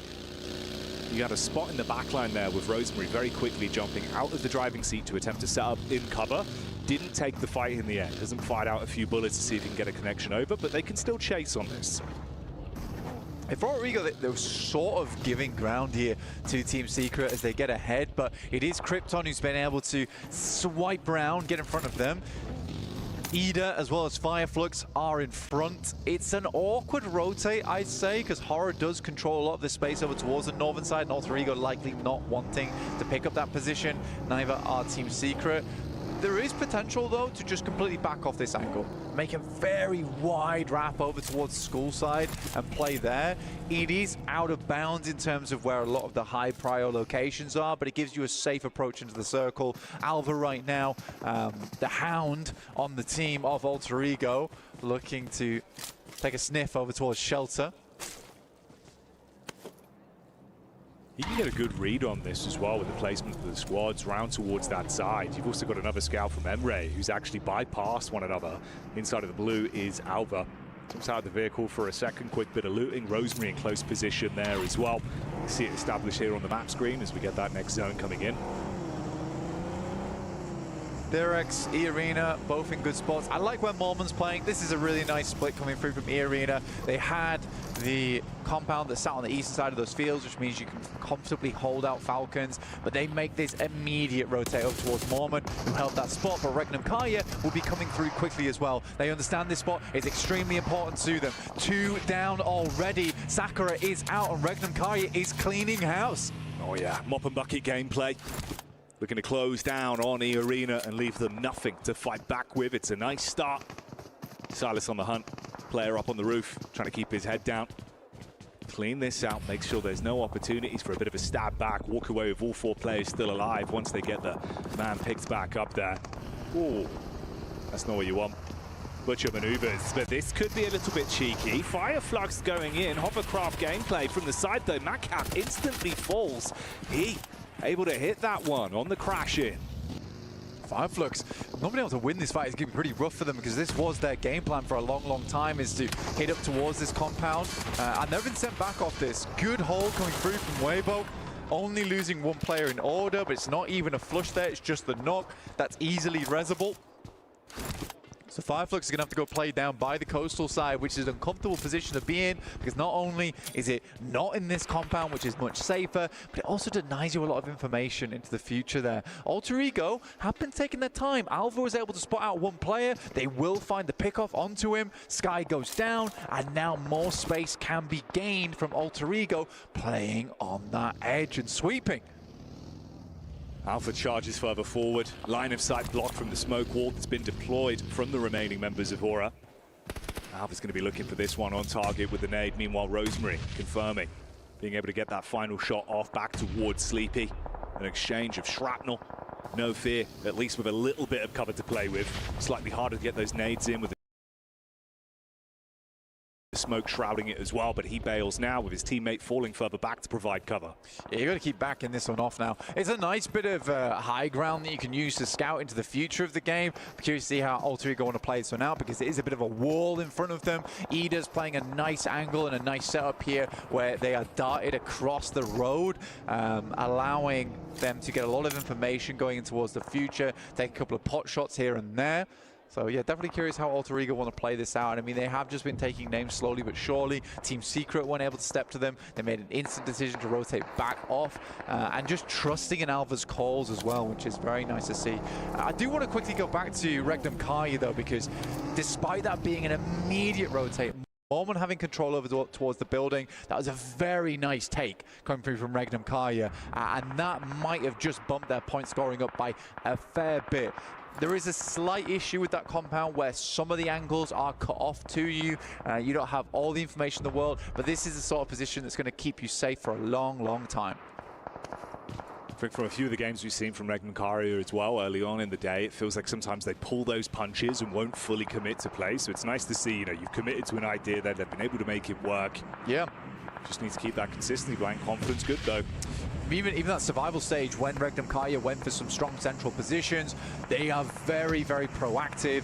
Even those spots where it felt like they didn't really have position to play, these are drive-by nades as well. A huge amount of damage going through up towards Alpha Gaming. I'm surprised not even a single knock there. I think if they even found one more nade towards that position, it would have been an easy cleanup for them and an easier decision to roll out, cutting out a big threat on the north side. Yeah, they are very lucky they've been able to survive through that. On target nade, like you said, it's impressive.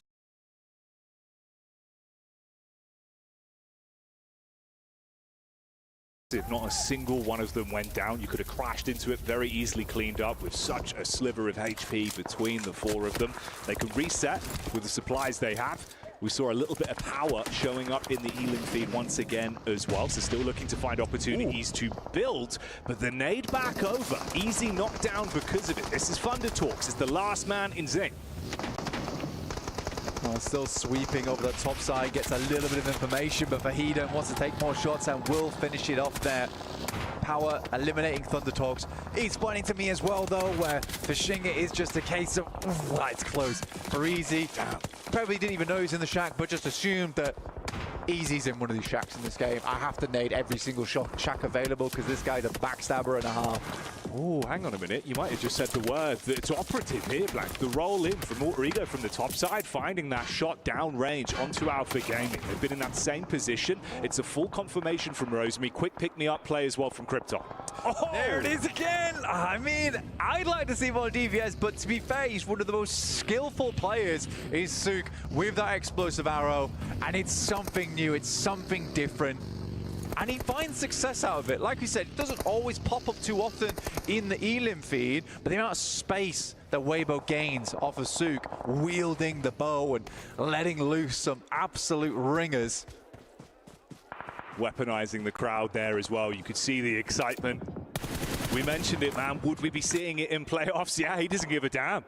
Grand stage, important matchups. He'll still be playing to his best, playing his flavor of PUBG Mobile. That's actually the final knock onto E-Arena as well, of course, removing them. And like you said, this now presents more opportunities for other teams to move further up.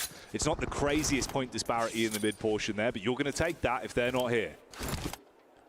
So some very obvious priority compounds here inside this circle, which you can easily spot. If you're watching the map feed, which is available over at PUBG Mobile Esports at YouTube, you'll see that Nocturne Red Force currently have the one over towards east, Red Kaya playing on the west, and DRX down towards that mass of compounds on that south side. None is direct central, but they all have very, very good use cases into the future. In the meantime, here's Four Thrives going up against the Falcons right on the edge, and they are backed up against the wall. Ralph is trying to get Narvalo back up on his feet, but the nades continue to rain through. This is an important knock that they need. A Redox misses. The timing on it. I mean, he's able to re-engage at least with a quick switch. Pulls out the secondary on the Bizone and unloads from the damage from the side. Nade over the top, and it's a clean connection. T24 hitting Narvalo even once more. He's going to try and beast up on this, but the Lanimal put back in his place, and Redox stays alive. Off the knock onto IQ, can push further forward, but it is a rough start for Falcons. Yeah, slashing swipe coming through here. In the meantime, Alter Ego have had one player knocked, but they are currently taking Yangon to task over towards Potato Hill as the circle move far towards that north side and becomes even more of a prime position. Noki sending nades out. Redox certainly proved himself there, getting the single nade across. Koa will send one of his own. It needs to be on target, but it's not meant to be as Four Thrives are able to find the Elims, find the knocks, and Falcons will be brought low from the western edge. And they've been wanting to play that slower style into these games. Here, though, Four Thrives take the fight straight to you. Yes, they lose one player, but they can reset from it. Bit of Weibo action going on again here as well, with Fireflux having a real struggle start going into playoffs already, again, removed from the equation. Alter Ego continue unloading the mortar strike. Nade after nade on top. This has been an extremely extended fight. I think we've seen knocks coming through across the board, but Ida starts to get involved now over towards Alter Ego. I think they just lost one. Krypton is down. Now Albert needs to pull out something special. Yangon Galacticos down to just the two players knocked for them. Alva, belly crawling, using the grass and the ridge side to provide him some additional cover. Quick jump spot, seeing if he can get visual contact over the edge, over the smoke. Vahidan as well takes a stray bullet from the side. Nonshin Red Force building into this one. He just needs to pick Krypton back up again. Technically, he is in cover. So Alva will head back down there, but a full 3v3 and plenty of nades to work with. Saycloud might just be on target there with that one. Descends over the top, and it won't be a lot of damage needed to take Krypton out, and it will be a knockover towards Alva. And despite a massive spree coming through in this game from Alter Ego over towards Yangon Galacticos, it is the Galactic comeback coming through on the north side of the map. Very surprising that Yangon comes out of this one with the 3 players. That's the go pistol to push up for them as well. And similarly for Moana, it's time to bail. That fight has gone no way near how they wanted it to go down. Trapped as well as he gets the overall lay of the land with the squads that are close by. He's just got to get his head down, tuck into position. It's Ida from the sideline that takes shots towards him, opens up an opportunity for Nonshin. Alpha with the nade, rolls it on target, and it is a strike from Rufus. That is an unreal nade through the trees, through the leaves. And like a dead leaf falling, that will be the final player from Alter Ego out. Incredible stuff there. You don't see those ones every day. No back-to-back chicken dinners to start us off. Another team will walk away with a big W on this one as the battle continues. Nice distance firefights here onto 4 thrives as well. Good aim. Weird location on the map, man. Ida currently looking very good from this spot, but we moved away from a lot of the more prominent compounds on the map. Regnum Kaya looking just to finish off those players down on that south side. And Power still running through with 3 players as well, so they're not down and out yet. Nongshim Red Force should be able to hold out strong on the south side though, having very, very good buildings to work with going forward. Nades over the top, they do. A little bit of damage coming through from Regnum Kaya over towards DRX, who are now opting to see if they can just swipe right on this one. Spin out on the burst tire as well, because Ida are just firing shots down Rage. You've instantly got to try and reset from this one, but there's further damage done. Knock behind the tree. Quick bandage from Hyunbin, looking to reset himself. Easy sees that opportunity though. Clean connection back onto DRX. But DRX trying to get through here. Nongshim Red Force wasn't going to let it happen. Al-Haji finding Hyunbin as well on the back lines there. Very, very long-range spray to make it work. Make it work, it does. There is still one building available for Regnum Guy to be playing out on the very edge of the circle. I'd be excited to see a Yangon podium finish here just because of how hard they had to fight for their lives on the north side. It's a hefty investment from Power. They really clamored to try and steal away some points from that one.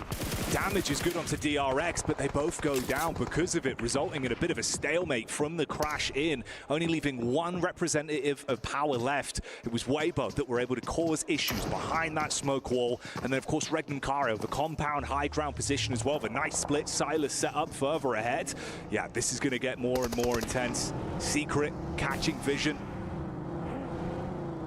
This is the nice thing about Regnum Kari as well, is that we mentioned it beforehand, where they're a proactive team. They don't allow themselves to be caught up in the moment and just sit around, feet up, watching telly inside these compounds. They are very much active on the outside there.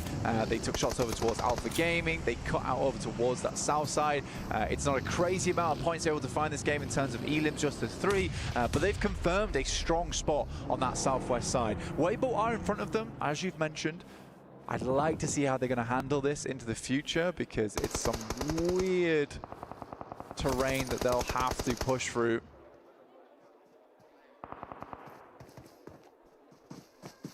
For Yangon, it could be uncomfortable as Secret can actually get the angle to arc those nades over, roll it down the hillside. Spacing could be problematic. That's what you were talking about, of course. Obviously for Weibo, just a few steps ahead, just tucked in. A little bit of cover to work with at least. You've got the detonated vehicles, and it's actually Fahiden that was the last man left for Powder. So he's just over by the tree line there. It's very, this is why I'm saying, ooh, wow, what a shot coming through from Fahiden. a fair chance as well, and he took it immediately. This is what I mean for Regnum Kai. It's very hard because you want to take shots down towards Weibo Gaming, but as soon as you leave this compound, you're in sight lines of Ida going forwards. That next circle doesn't cut Ida out either, so now Regnum Kai has to go for something very quick. They know the exact location of Alpha Gaming though. At this point, it sort of does feel like you're going to need a crash here for Regnum Kai. Over towards that north side. I don't think it's going to be effective at all trying to wrap out over towards the east. He down though. Maybe the chance on towards these two players. Play behind the car cover, but then what chances do you have later into the game? That's the real issue. So it looks like they are going to roll out over towards this north side, as I was mentioning. And as we've seen, Ida have been able to do so much from this position. This might actually give them an opportunity. Yeah, Nonshing engaging. Yeah, this is go time for both squads. You've got to build off the back of this. Crash in, up towards the compound. Nade close. Sizzy takes the brunt of the damage. Aaron priming another one as well. It's Doc C. He saw him. What's going on?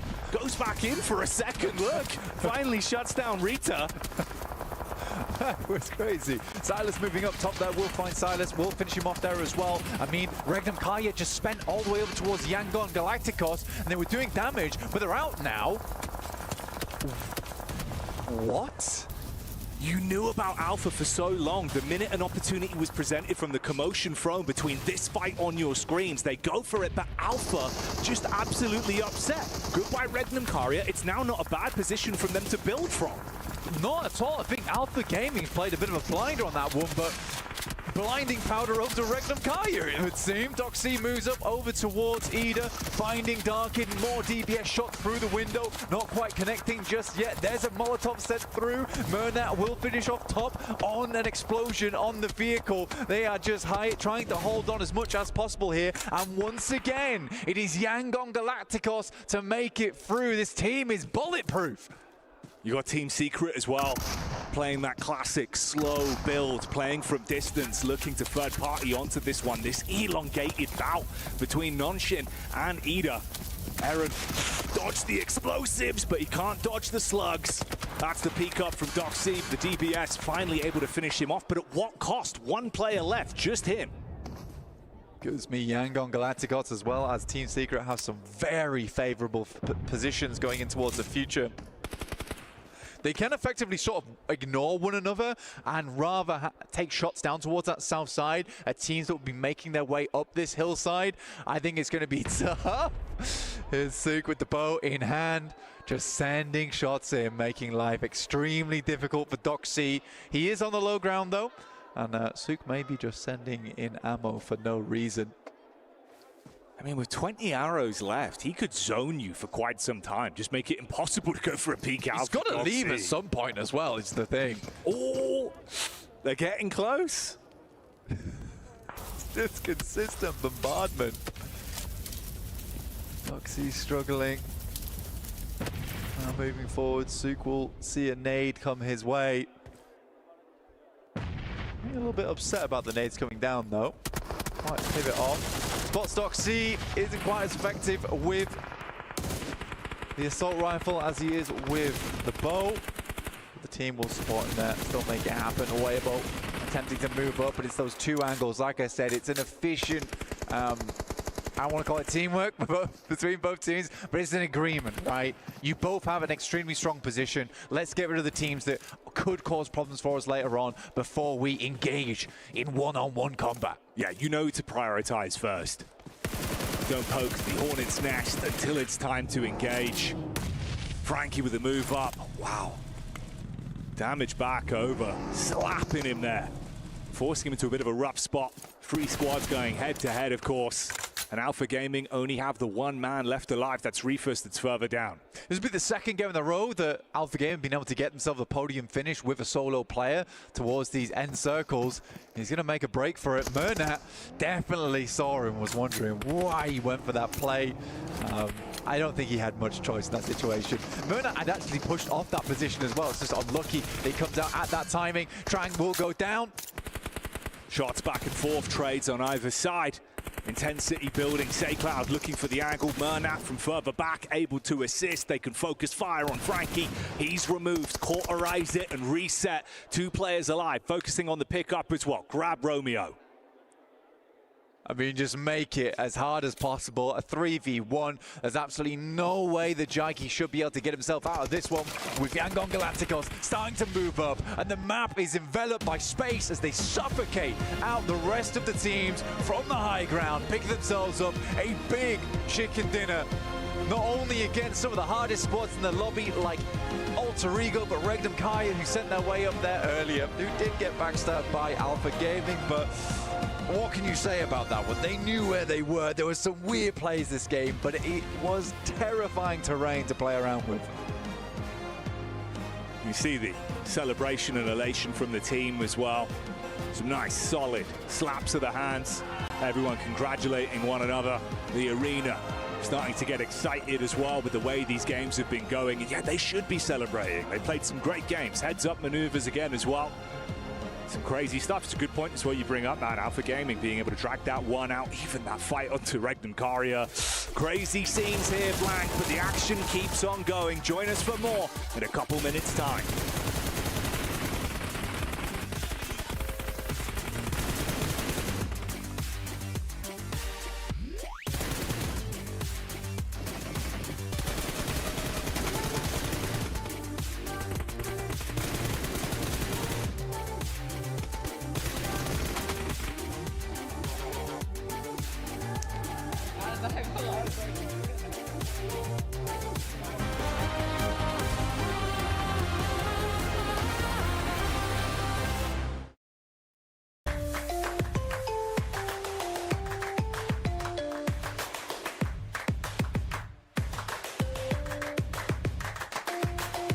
Level up your gaming experience with over 8 billion playlists, only on Spotify, the official audio streaming partner for the 2025 Esports World Cup.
Yangon Galacticos blasting off at the speed of light. All the other teams better surrender now or prepare to fight. We have got ourselves Seven and Maxman here to talk about this victory from them, coming in from Potato Hill, looking really cool, looking strong, taking out the previous winners from the previous games. Maxman, Yangon. I think they're happy they had a very northern plane that was not good for them, because that allowed them to drop into crates and George Bowl and actually get the northern rotate into the circle. And actually, there were very little teams going up in that northern position. We did have Ultrigo eventually try and clash on Potato Hill itself, but the nades from Say Cloud in particular were key to claim all of Potato Hill for themselves and take the win at the end. One of the slowest teams to rotate as well. They took their sweet time. I think at one point it was Circle 3. All the teams were just focusing on that center area, and Yangon Galacticos were the ones towards the north. I really enjoyed how they were able to surprise Alter Ego. Alter Ego was not expecting the team to be able to come up from behind them. And then, I mean, for Yangon Galacticos, I think they were waiting in Potato Hill. You were saying during that break too, while we were watching the game, they just waited for so long. That's the scary thing about Potato Hill, right? Like, you can have multiple teams exist up there and them also have very decent defensive positions as well. So for Yangon, they took that fight perfectly against Alter Ego, who was going to be a huge threat. And then Team Secret moves in later on here, Max. I mean, actually looking at Team Secret, they also had a really good match this time around. 11 points on the board. Again, a normally pretty silent team, but they were going quite aggressive here versus Yangon Galacticos, trying to push uphill, Potato Hill, claim all of the northeastern edge, and also keeping teams down low, such as Weibo, away from the fight. So actually, Team Secret, they showed me a little bit more than what we saw back in the group stage, which sets up a very good precedent here for the finals. Yeah, for Team Secret, I would have actually loved them to commit to that fight against Yangon Galacticos, even though they were being able to control in Potato Hill. I don't know if you agree or disagree with me on this one, but ultimately, they were going to have to take that fight at one point or another. I'm scared that if they take the fight onto Yangon Galacticos a little bit earlier, teams such as maybe Weibo can just full send it and third party that fight and just wrap up the chicken dinner. I do get why they were delaying it, but the more you delay it, the bigger advantage you're giving to Yangon, and then you just cannot win that fight anymore. That says, whilst we took a look at the points, Alpha Gaming once again being able to get into some of the later stages of this match here, Seven. It came down to what they were able to do with the 4 vehicles. They had 4 vehicles being able to just create a big barrier, and on top of that, for this team, they kept getting blessed by the circle. They really didn't have to do much. They were able to just hold off a lot of people, and that's the scariest thing with this team.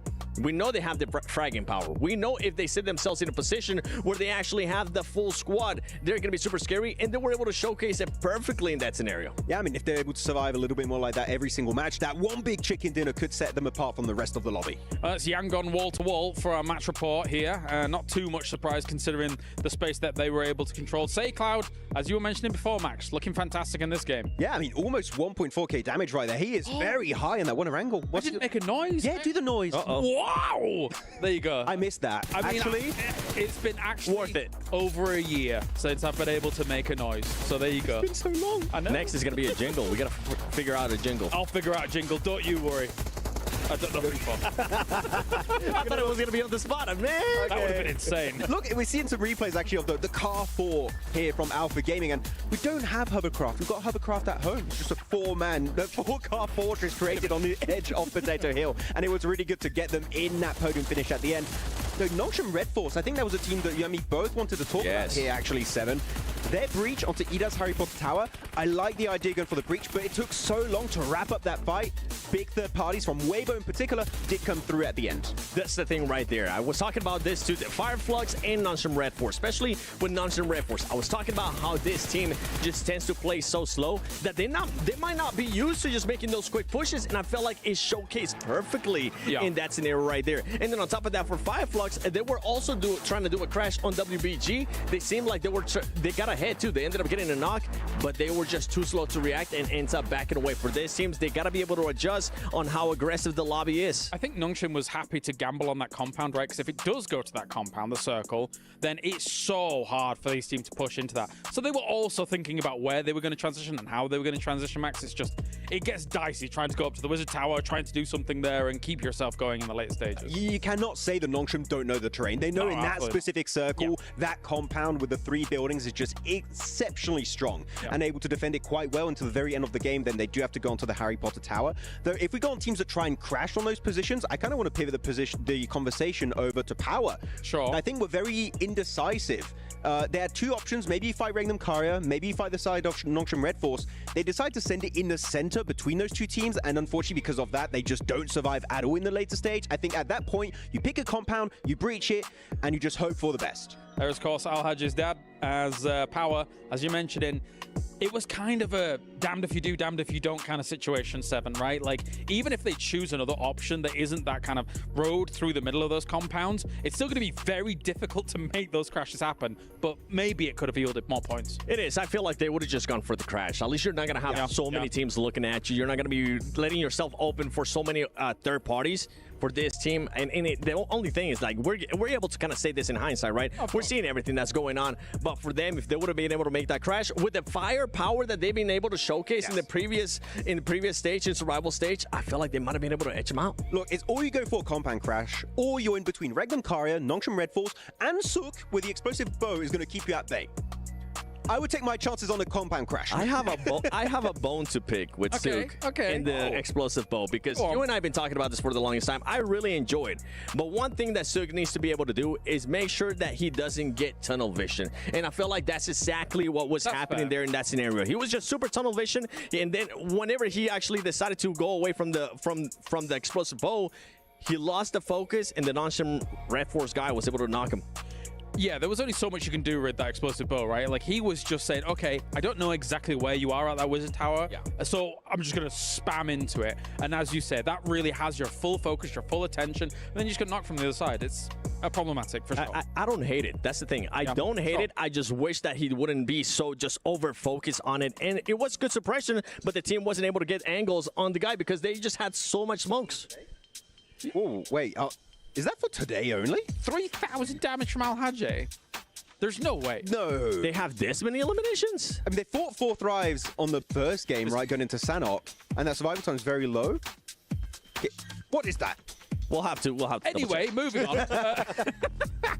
Yeah, for sure. I mean, they could have tried to do something down towards the bottom. A little bit different. Not going to be the way for Power here, though. Beyond all of that, though, Max, I have a team. Please. We want to talk about here. Yes. We're going to talk about 4 thrives, okay? Yes. 4 thrives. Right. We had the hot drop in the first game. This time around, we talked about how indecisive they were. For me, this game, they weren't indecisive. They actually made a really good call trying to surround Falcons on the western side. They just got a little bit too excited about that fight, a little bit too involved, and they just wanted to rush it, and that caused their demise at the end versus Falcons. And I feel like from that indecisiveness that we've been talking about during group stages, maybe that's why they became so impatient, because they're trying to change that, and I'm hoping that they don't end up overdoing it. All right, well, let's get to it then. Let's see if all of these teams can put those learnings into practice for our second Erangel of the day. Halfway point of the day, game 3 already. Some trials and tribulations for teams that were looking very dominant back in the group stage. Some good head-to-heads and some interesting PUBG Mobile up to this point blank. We've seen the crowd getting excited, rooting for their hometown heroes, seeing who's going to be able to walk away at the top of the standings today. Intense action, and you'd imagine a lot more of that to continue right here, right now. A lot very amazing usage of the map and the terrain in general. Overall, I think it's a great point to pick up on there as well, where it is just a case of, even in those tough scenarios, a lot of teams know the best areas to play, how they want to move out. I think the big mistake from that last game was definitely Regnum Karya's push over towards that north side. I think that realistically they had to remove Alpha Gaming. And it was also quite frustrating to me, because you know that when they made that pass in the vehicle and sent that nade through, they would have seen 70, 80 damage numbers coming up on their screen, but over 3 players. At that point, I think I would have liked for them to go for a bit more of a Hail Mary on it, really, something very aggressive. If they'd removed Alpha Gaming, I think that their late game would have been very, very different. Yeah, I felt like they were setting themselves up for a ton of success there. It was good timing on the call to actually commit to it as well, but That fight versus Alpha completely turned the script. Man, the difference, if you even cast your mind further back, the drive-by nade on the scout, all of them left on what, you know, sub sort of 12 HP, really. You could have converted on that. One knock probably would have been the go pistol for them, but ifs and or buts won't win you championships. It's like I'm saying, they saw 370 hit markers. It's like, yeah, you should have probably went on that one. And I think you're right in the sense of maybe they would have done if they'd seen a knock. Yeah.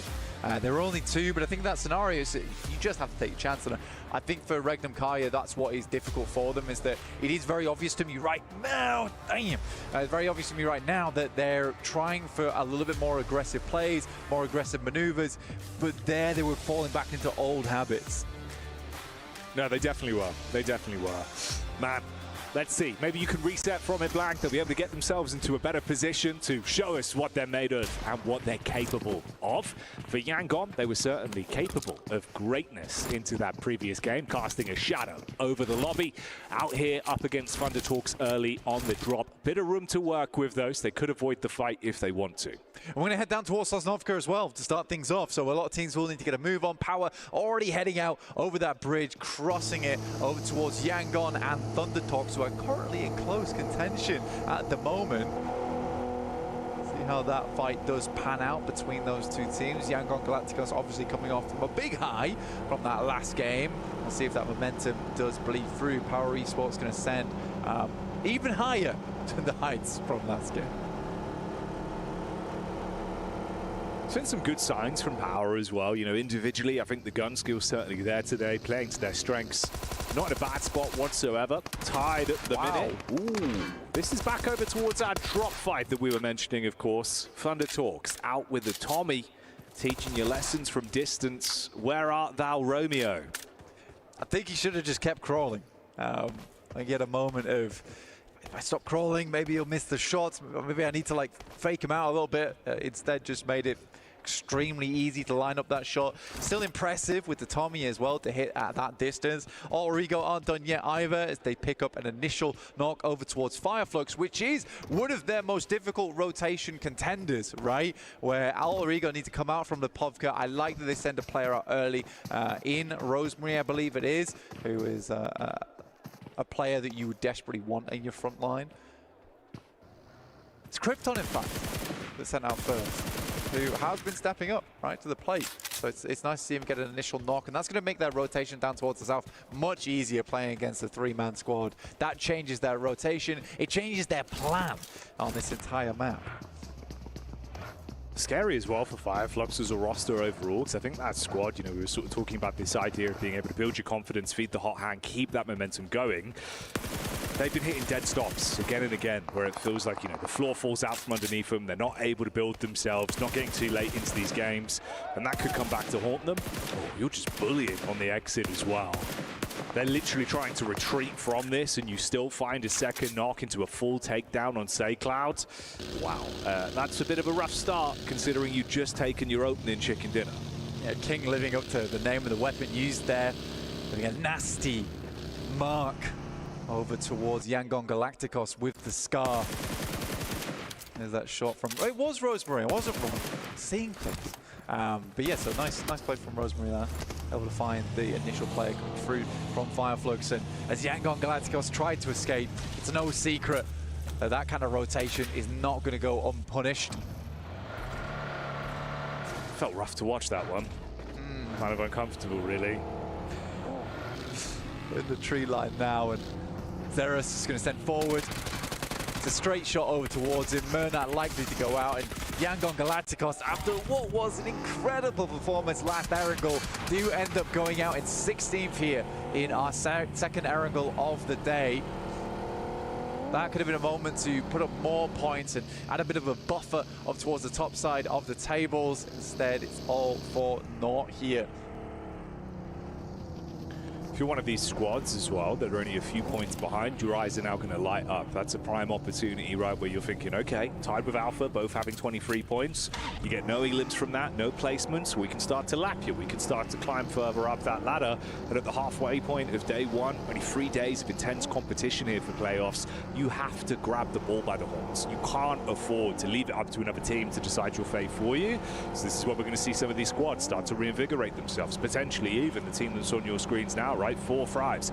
A lot of debate, a lot of talk about this squad, how they're going to be looking. Amazing in the group stage. What plays can they make right here, right now? Yeah, there has to be a big refresh coming through from 4 Thrives, because these last 2 games have felt hectic. And even now it feels like you could sense the pressure that is on 4 Thrives. They send away from this position. They might have wanted to challenge for it. They realize players are there, so they're going to look for something a bit more open for them. There's no way.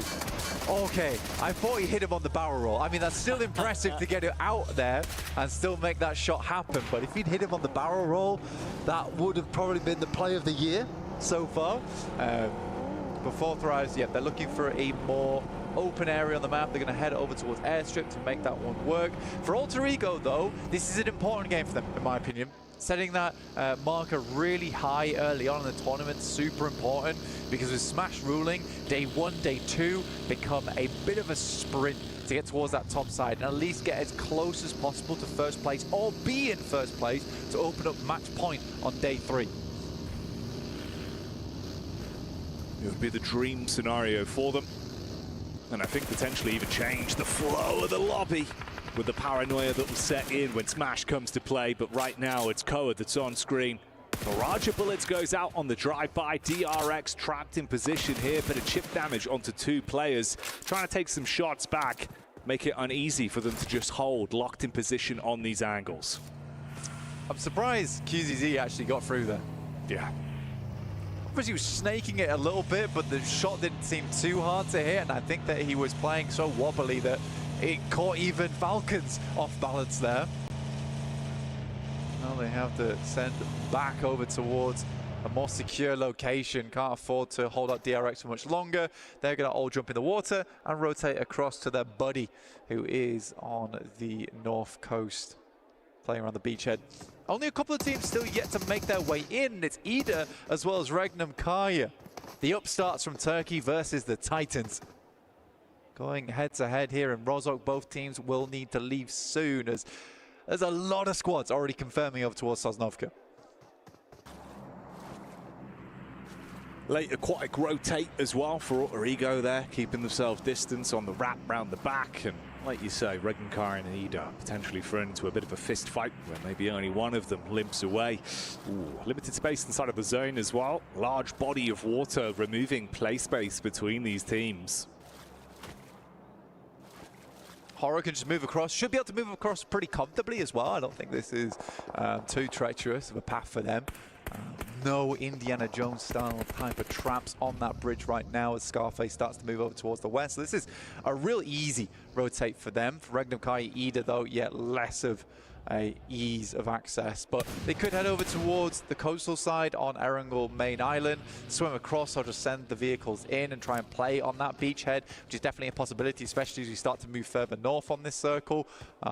Teams could try for that one. DRX had, it's just a surprisingly easy approach. Hardly any clapback coming through from the Falcons.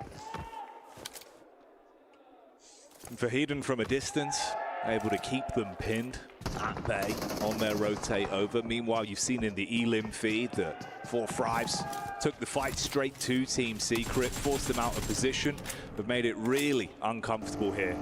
Down to just a solo player, handling them with ease, confirming onto those knocks as well, 1 by 1. So stealing away a couple of elimination points, which for them could be a good start to get them dialed into the actual action. Over from the sideline, that's the final steal onto Team Secret coming out from Thunder Talks. Yeah, Secret were struggling. Yeah, they really couldn't figure out anywhere to go there. Constantly bumping into teams left, right, and center, and it turns out their over-aggressive push down over towards Yangon Galacticos is the thing to force that final nail in their coffin. Power still hitting some nasty shots over towards Weibo, playing on that coastal side. I mean, that drops Weibo now down to just the 2 players. Don't think they're getting Suk back up again. Al-Haji is going to wait for this fish to resurface. He knows he's got to come up for air at some point. He can sit pretty and wait to finish that man off. So Power looking to just take away points where possible. He'll just commit to it. Left in the blue, gone for good, down in the deep depths. Magnum Kai's still in Rondo. Lost school now, actually. It's crazy on the indecision where they're happy to send straight out when it's around Rozhok area. But when we get Sosnovka finished, they decide that they're going to stick on the northern side of the map for a long time. We'll see how they play this one, because the play area is getting very limited now. Especially even over towards this north side of the map. Grandma's pretty much taken for Fireflux. The small compounds that are available on that side, pretty much going to be playing around the tree line, but potentially over towards the western side, or using that ridge as cover, as we do confirm even further over towards the north here. I think we're on zone 3 now, so the circle and the blue will start to tickle quite a bit before we head towards stage 4, where it's advisable not to still be in that blue for too long. You do wonder if that'll be a bit of paralysis by analysis there for Regnum Karya, taking a very slow approach this one. A snail's pace that could come back to bite them in the bottom. We'll see. They're starting to get a bit of a move on now, though, and so are the remaining squads on the periphery of the zone here. Slowly advancing further forward. You were fragmented down towards the south side. It was a bit uncomfortable. A bit of a push up now. Alpha Gaming coming over, 4-5's in position there as well. Nongshing Red Force feels like they've been really willing to take a good majority of their fights. So I wouldn't be surprised if we see some sparks starting to fly, especially with this rotate coming in from Ida. Oh, Nongshing Red Force has a real glint in their eye during these games. An aggressive team, a hunger for team fights. And you're right in the sense that they're a scary team to come up against, because you just never know when they're going to pull that trigger. It might just be you that faces the ire of Nongshing Red Force in the end. Falcons find themselves a nice central position on this circle, though. We'll see what they can get done with it. Usually Falcons can find themselves over towards the late game with 4 players.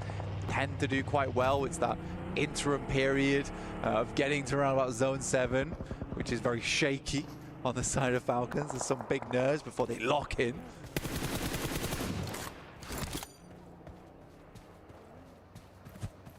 Ragnar here, priming the nade. Alley-oop, over the top. Oh, the bounce on it. Oh, he's been eating nitro for breakfast, blows them away. That is crazy. Crazy of a nade.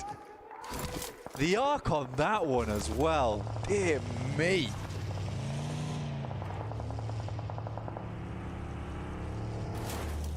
You love to see it. The Power fans are going to have their eyes light up at that one. Already 4 eliminations for the squad, topping the charts at the minute in the lobby. In a good position to keep building, especially with Yangon going out early as well. There's room for Power to ebb and flow their way through the standings. Hora turning their attention back round. That's Moana from Alter Ego that takes a knock. Alter Ego was always going to struggle. They had to play all the way to the eastern side. A lot of other areas were taken. They dropped the smoke over towards Moana. Rosemary's worried whether this is even worth going for. The res on this starts to back out and allow Rosemary time to crawl back through that smoke. But I think it does feel like a little bit of an abandoned ship here for him. And Sleepy will draw him low and put him back to sleep. Not sure what E-Arena's game plan's been here, but they have taken a nasty punishment on that south side. One player even going down towards the blue there. Get a replay on this one, because this was disgusting. They lined up at the right time, start to turn it, and pretty much as they turn, the nade fumbles through the window. Very Maxim-esque on the nade. Maxman's going to be loving that one. Thalak getting thrown into the action here as well. It's Alpha Gaming that are taking some serious damage. So 4-5's continuing to attempt to build here. get themselves into a position where they feel handy with their steal. This was always going to be an issue for Alter Ego as well on the rotate. You had power ahead of you. They go for the wide berth round, back through the blue, kick off the engagement. It's the third party as well, with Fireflux being able to find damage from the backline. So easy suffering there. That was unreal. Steps out onto the side seat. We'll find one. Rosemary gives his life for the rest of the team to get further into the circle. And Fireflux will take the reins off the back of that fight versus Power. Now down to 3 players, but 5 elims. Not a bad start for them this game. Heading up towards 15 minutes into this one. Solus attempts to hit the shots, but he's off target. Yeah, bullets just whizzing by. None of them connecting, and the problem is that opens an opportunity for the counterplay from Power. So instantly on target, they respond back over and stop what could have been a hell of a scorer there from Fireflux. Instead, in reality, it's just Ketch. At least he's got some heavy armor to work with diving inside the hovercraft, but he's got to peace out, got to give up the goose. Let's leave it alone. That could have been a great third party.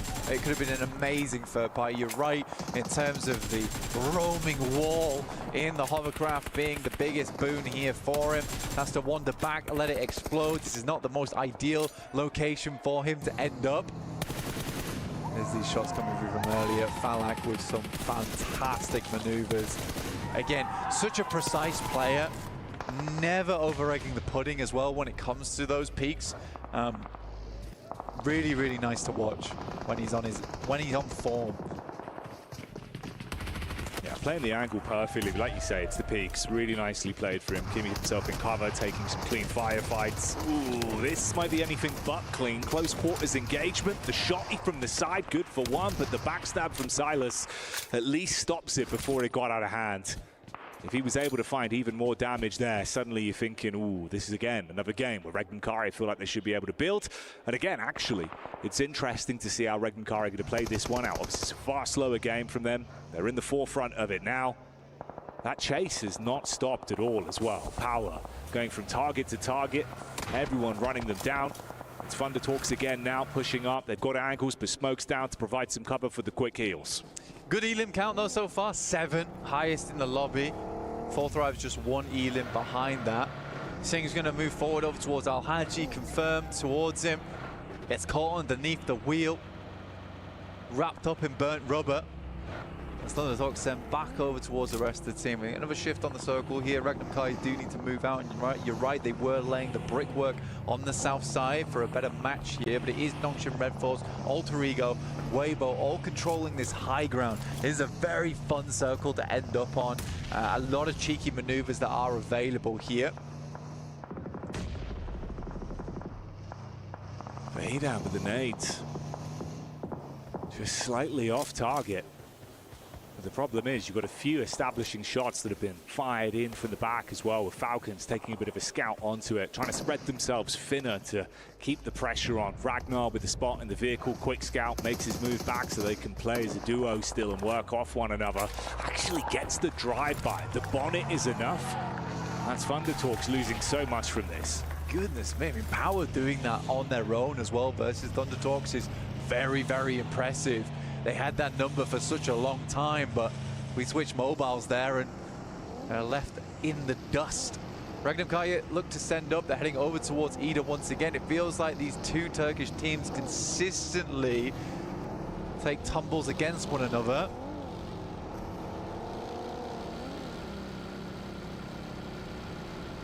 They're going to send far over towards Alter Ego. Alva as well as Krypton. Ooh, just nipping the back of the heel for Krypton is enough to shut him down. An instant connection from Silas onto Alva as well. It's a good heads-up play. You're saying, look, they're going to cast round towards Ida. Instead, they avoid that cut, center circle, straight path, shut down a big squad there as well, stop them from stealing away points. And get a fairly decent position. We know how much Regnum Kaya do like their ditches. So, like you say, they do avoid the Turkish tussle over towards the western side and instead confirm on a very, very central position. Regnum Kaya down in 12th place right now. 4 points total with just the 3 elims on this game. They desperately need a big one here if they want to stay in the conversation over towards the top side of the lobby.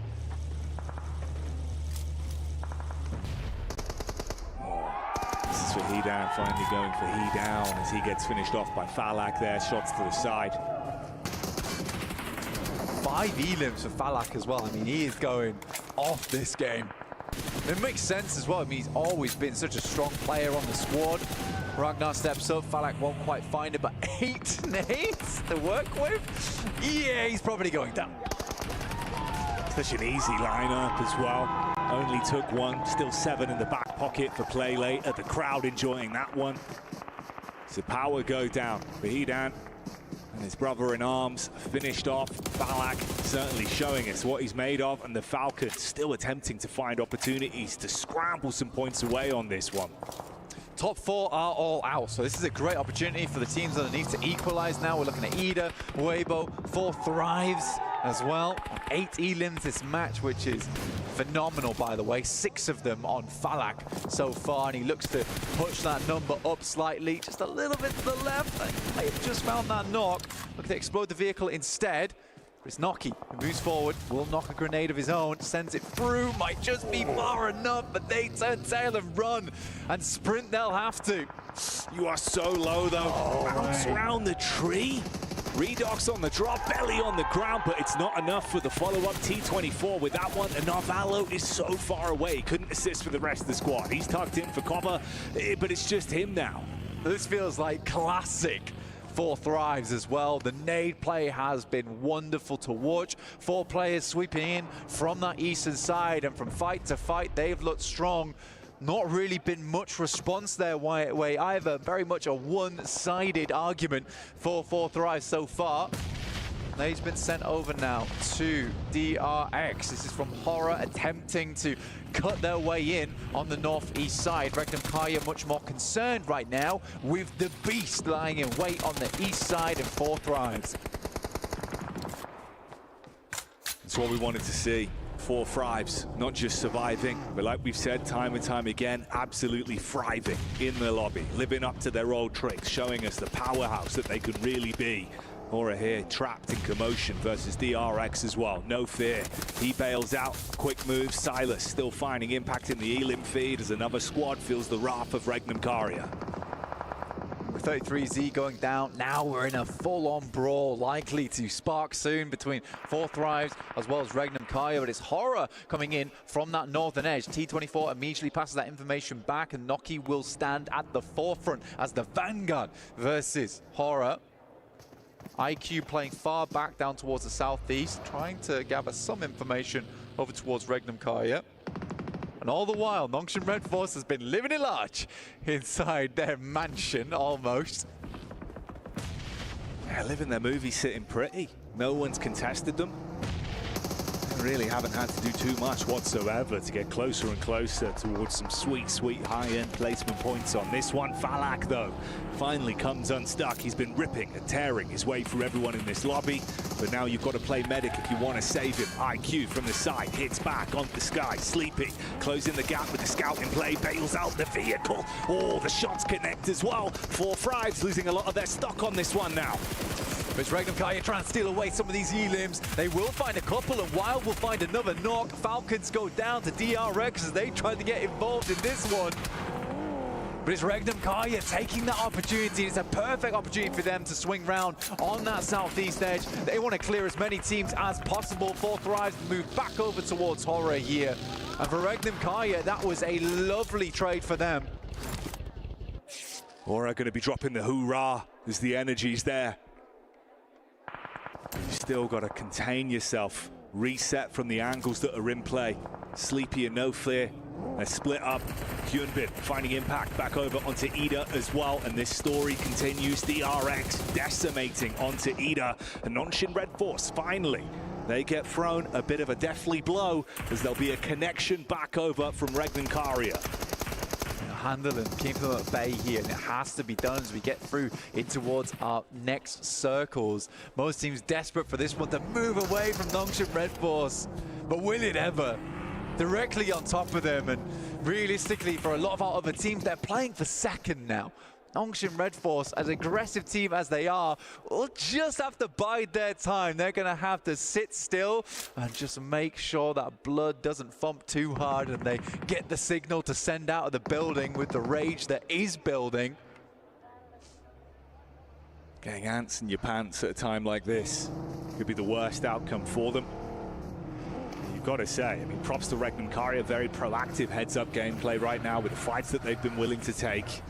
They started slow, but they have not stopped since they found momentum. Nades being thrown back out as well, trying to get that one on target down towards Aura. And then DRX ushered further forward, slowly advancing, looking to play off one another with cover. Sleepy in the vehicle makes a move. Ida still getting hit by the play zone as well. Really could not move at all here. Regnum Karya is trying to slow things down, thinking they're looking for that second place here. They know they need to get the placement as well as the elims. It's tough for them, it's difficult. Aaron, star player coming through from Ida, wanders through onto that western side, will make a quick sweep before making the pit stop on the northwest side of Nongshim Red Force. Nade just stopped short there of Horror. Regnum Karya's got a different prey on their mind, looking over towards Nongshim Red Force, trying to see if they can find a singular knock before trying to take that task to them. Aaron can just keep his nose clean as well. He's got some hard cover to work with the airdrops that are close by, so just tucks himself in position. Straight down the middle. Here's the push up though from Regnum Karya. Instant engagement from Bloxy, who locks on, and Sleepy is down and out. No fear, barely standing tall as well.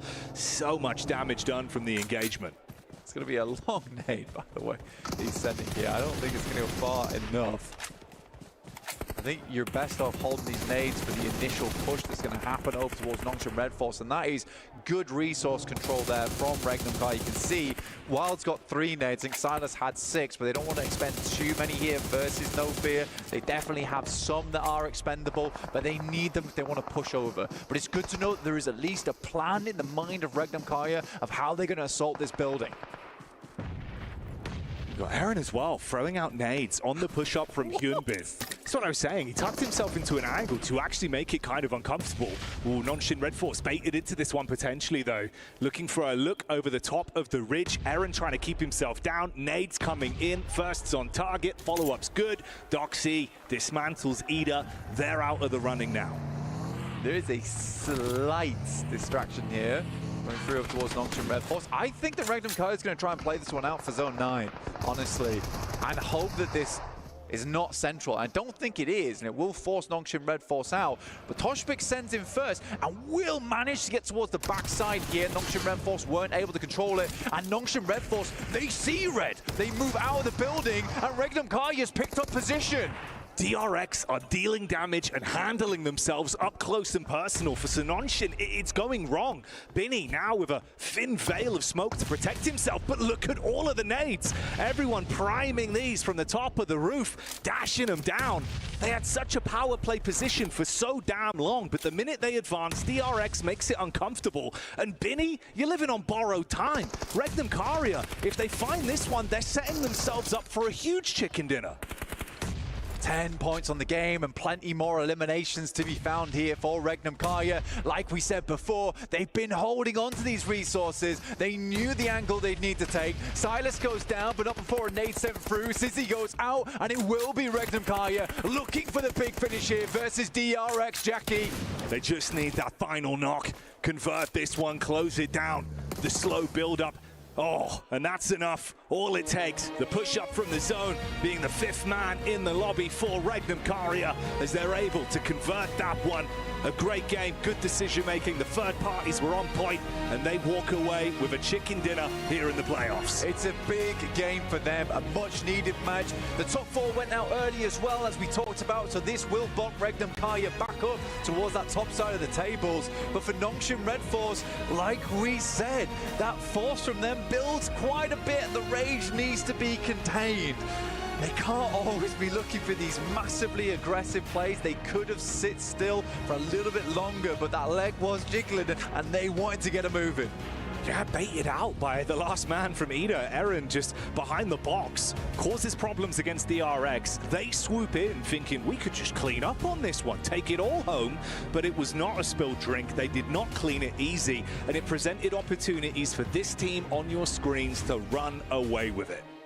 Regnum Karya make it messy towards the end zone. But we're going to clean up right now, and we'll take you to a break, in which case we'll come back with the desk.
This land is calling.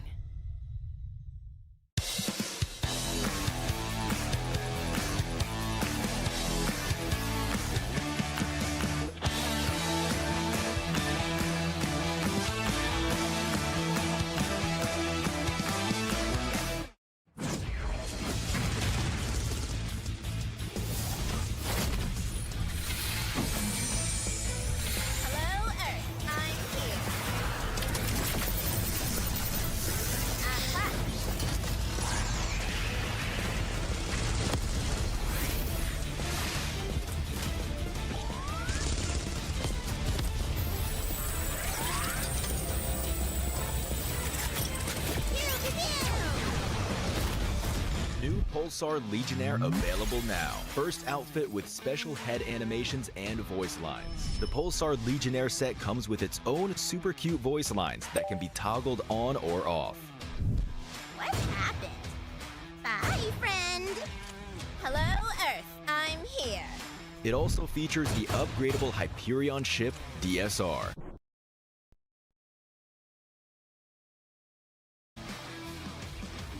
And Jet Reaver Glider with special animations. Experience parachuting like never before. That's not all. Even more rewards await. Event period, July 25th, 2025 through August 26th, 2025. What are you waiting for? Get the new Guild set now.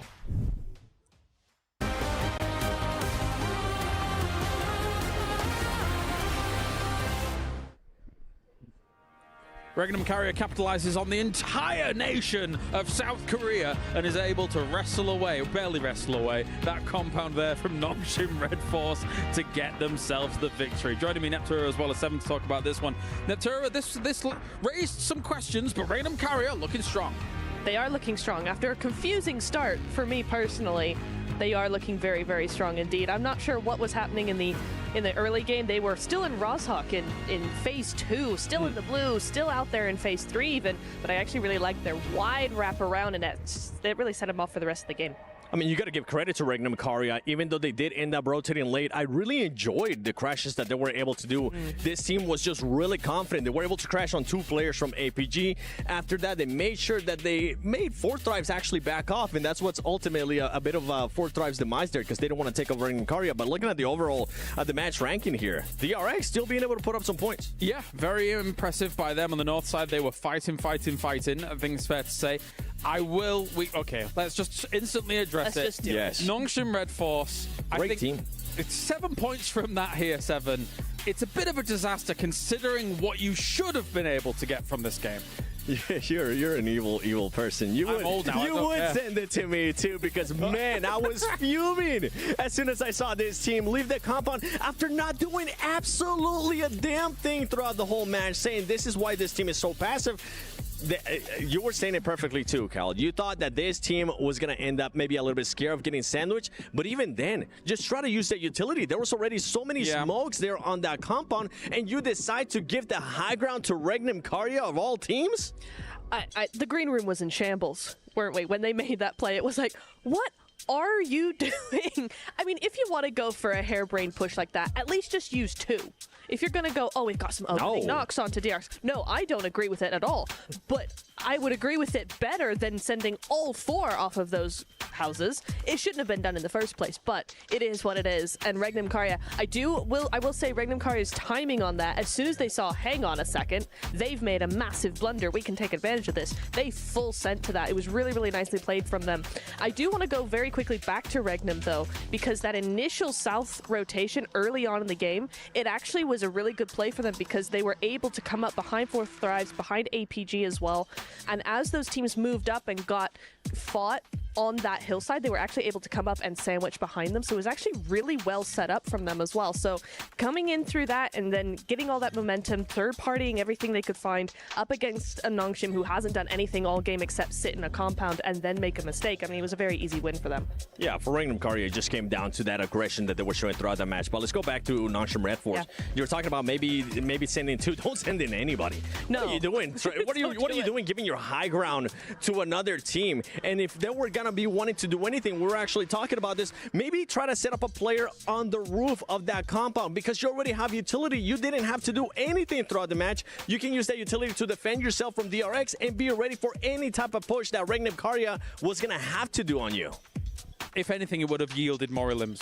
Never mind like a potential win or something like that. But anyway, that's by the by. Other teams that we want to focus on as well. Good old 4 Thrives. The team that Mr. 7 did pick to do well. Talk to me. I mean, it was just an amazing play out of this team. Being able to rotate early on to the southwest of the military island. After that, they were able to spot that APG had moved on. And I think this is one thing that Max and I were talking about throughout the match. We were expecting APG to actually be in military apartments. They gave that up, and 4 Thrives was able to take full advantage of it. You can see exactly why, as Falak was able to get 6 eliminations, and I actually enjoyed what Falak was doing. He still overextended a little bit there towards the end. The team was a bit too split, and Hora ended up just capitalizing on that. But before that, they were just being proactive. They were showing the aggression that we have seen out of this team in group stage. Yeah, I mean, for example, I really liked Falak's nade over onto Power, right? Was it Ragnar, the last player? He actually, with that nade, not only got rid of a team, but he opened up a position for his own team, right? So they were able to push on top of that. So he, even though he does overextend just a little bit, he's doing so much for his team as an entry point.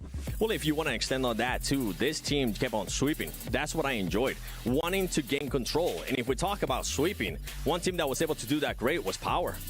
Yeah, they were looking good. They were looking good for it. But I'm getting word that we are ready to head over to Barney, who is actually with Suk from Weibo after their couple of games here for the grand final. Welcome back to the main stage where I've got Suk here from Weibo Gaming. We are 3 maps into day 1 of the grand finals and things are starting to heat up already. Suk, the first thing I want to ask you, it's the grand finals. You guys are performing pretty well straight off the bat. I want to ask you how you feel like your games are going so far, what can be improved on and what's going well. 首先就是你们现在已经到了总决赛嘛，然后在总决赛当中，你们今天一开始的时候感觉状态还是挺好的，就是打的成绩也不错。就想问你个人来讲的话，你觉得你今天发挥怎么样呢？哪里有什么要进步的以及要调整的吗？还好，只不过我们在世界赛这个舞台好像有一些困难需要去克服，就比如说对手他的一些不按套路出牌，然后他们可能做出一些针对，比如说我们上一把的海岛，在机场被 Power 所针对了一下，因为正常情况下他一个 M 层队伍可能会去正常运营，但是他选择来到海边堵我们一个 P 港进圈的路线，所以我们可能在接下来的比赛会去着重往这方面去优化。Well, it's we have done pretty well so far, but we do feel like this is the grand finals, this is the main stage. We are noticing that some of the other teams are obviously doing or at least strategizing around us. Like for example, in the last map, Erangel, when we landed at the airport, I think P team they are a team that usually lands in like an M city or something, and then they actually came over to airport with us, and they kind of targeted us. So we kind of need to adapt around that. We need to make sure that we are more on our toes and be able to counter whatever strategies that our opponents have prepared for us. You sound like you know what's going on. I think that something I need to mention as well, something that's been really amazing to see here in the Gidea Esports Arena, is how many Chinese fans that we have in the crowd cheering you on. It's been so amazing to see. How does it feel having this kind of national support here at the Esports World Cup? And is there anything you'd like to say to them? 就现在你到这个主舞台上面呢，也有来了很多中国的粉丝到现场来支持你们。你有什么话想跟就是你现在感觉怎么样？有这些粉丝在这边在现场能支持你，以及有什么话想跟他们说的吗？无需多言 ，I love you。 I understood that one. That's awesome. Thank you so much for joining us in this interview, Suk. You're doing really well so far, but obviously we've got 3 more maps today and of course the rest of the weekend to see if you guys can prove yourself and lift that trophy. But for now, let's head back to you guys. Well, there you have it. There is Suk giving us some info about what's going on in Weibo at the moment here. But let's talk about some of the other teams from these Erangels, of course. Hora. They were able to put themselves in a better position, I feel, compared to the previous games. I have to agree. I think they actually did a really, really good job of not only positioning themselves correctly, but also being more aggressive with these things, you know? We saw some really great pushes, some really good timing, some really good third parties, and I want to predict that they will win a game today, because that's how they're looking. Yeah, well, we'll go back on Horror in a bit. We will. I'm actually impressed at just first place to 8th place, currently only being separated by 8 points. Whoa. This might be the closest first 3 games we have ever had at an international. Before we even move on, I want you to take a look at Power. Power's all points are just coming in from eliminations. I've never seen that before, especially for a team that's in top 4. Well, it's consistent with their brand, right? Because let's be real, in the, I think it was either group stages or survival, I think it was like 40 elims compared to about 10 or 15 placement points. So we know that they can frag out. And usually Neptura, as we take a look through at 9th and 16th, when a team is able to frag out like that, eventually placement points will come. So maybe this is a good omen for Power. I should hope so. I've really enjoyed how they played so far today. I do agree that I think we are going to see probably a lot more placements coming their way because we've seen it from them before as well, haven't we? Certainly in the survival stage, they were doing a lot in terms of those placement points, really able to control those end zones and getting a win a lot of the time. So it's bound to happen.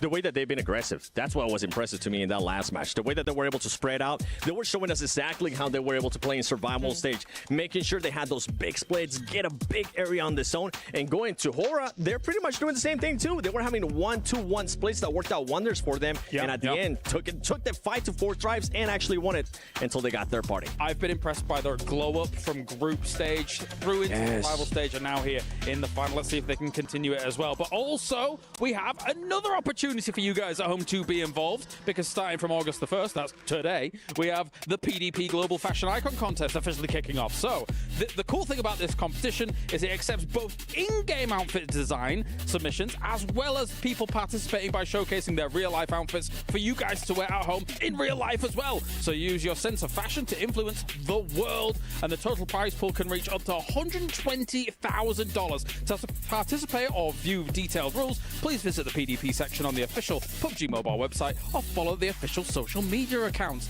Exciting stuff. I think, Seven, you've got a great fashion sense. You could win. I'm just lying, of course. All right, well, let's head on over to Barney now, as well as Veracity. They're ready to kick off the half-time. Ladies and gentlemen, welcome to the Qiddiya Esports Arena, where we are halfway through day 1 of the Grand Finals, and things are really starting to heat up. The spectacle is growing. We've had some amazing performances so far, and it's starting to heat up. Veracity. It certainly is, Barney. I'm super excited for the first day of our Grand Finals here in the Qiddiya Esports Arena. We've had some fantastic games so far. We have, haven't we? I'm buzzing. So, map number 1, Power started extremely strong. 6 eliminations on the board, but only 1 player remained, and it was easy, securing a further 3 eliminations, bringing their total to 9. But the final face-off was between Alter Ego Esports and Alter Ego Ares, in fact, let's get it right, and EDA Esports. Alter Ego managing to secure the winner-winner chicken dinner and 23 points on the board. You know what, though, Barney? In match 2, we saw an incredibly defensive Team Falcons coming on through, which was a far cry from the performance of top 3 placements we saw coming out from them during the survival stage. However, our final fight saw Yangon Galacticos and Team Secret going head-to-head, with Yangon Galacticos walking away victorious in that one with 12 eliminations under their belt. You get up there, Barney? Yeah, you know what? I'm actually starting to like it. Not bothered. All right, in which case we'll go ahead and leave you up there. Match 3, however, with Yangon Galacticos having a giant target on their back, they were understandably the very first team to get eliminated during that one. It was grenades galore all throughout the match. However, for Four Thrives and Power Esports, each of those teams had 10 eliminations each. But unfortunately, neither of them were able to make it to the final stages of the match. Instead, however, we saw Regnum Caria walking away with a winner-winner chicken dinner. How about that one? You know that this isn't over. But for now, ladies and gentlemen, it is time to get ready for map number 4 of day 1 of the Grand Finals.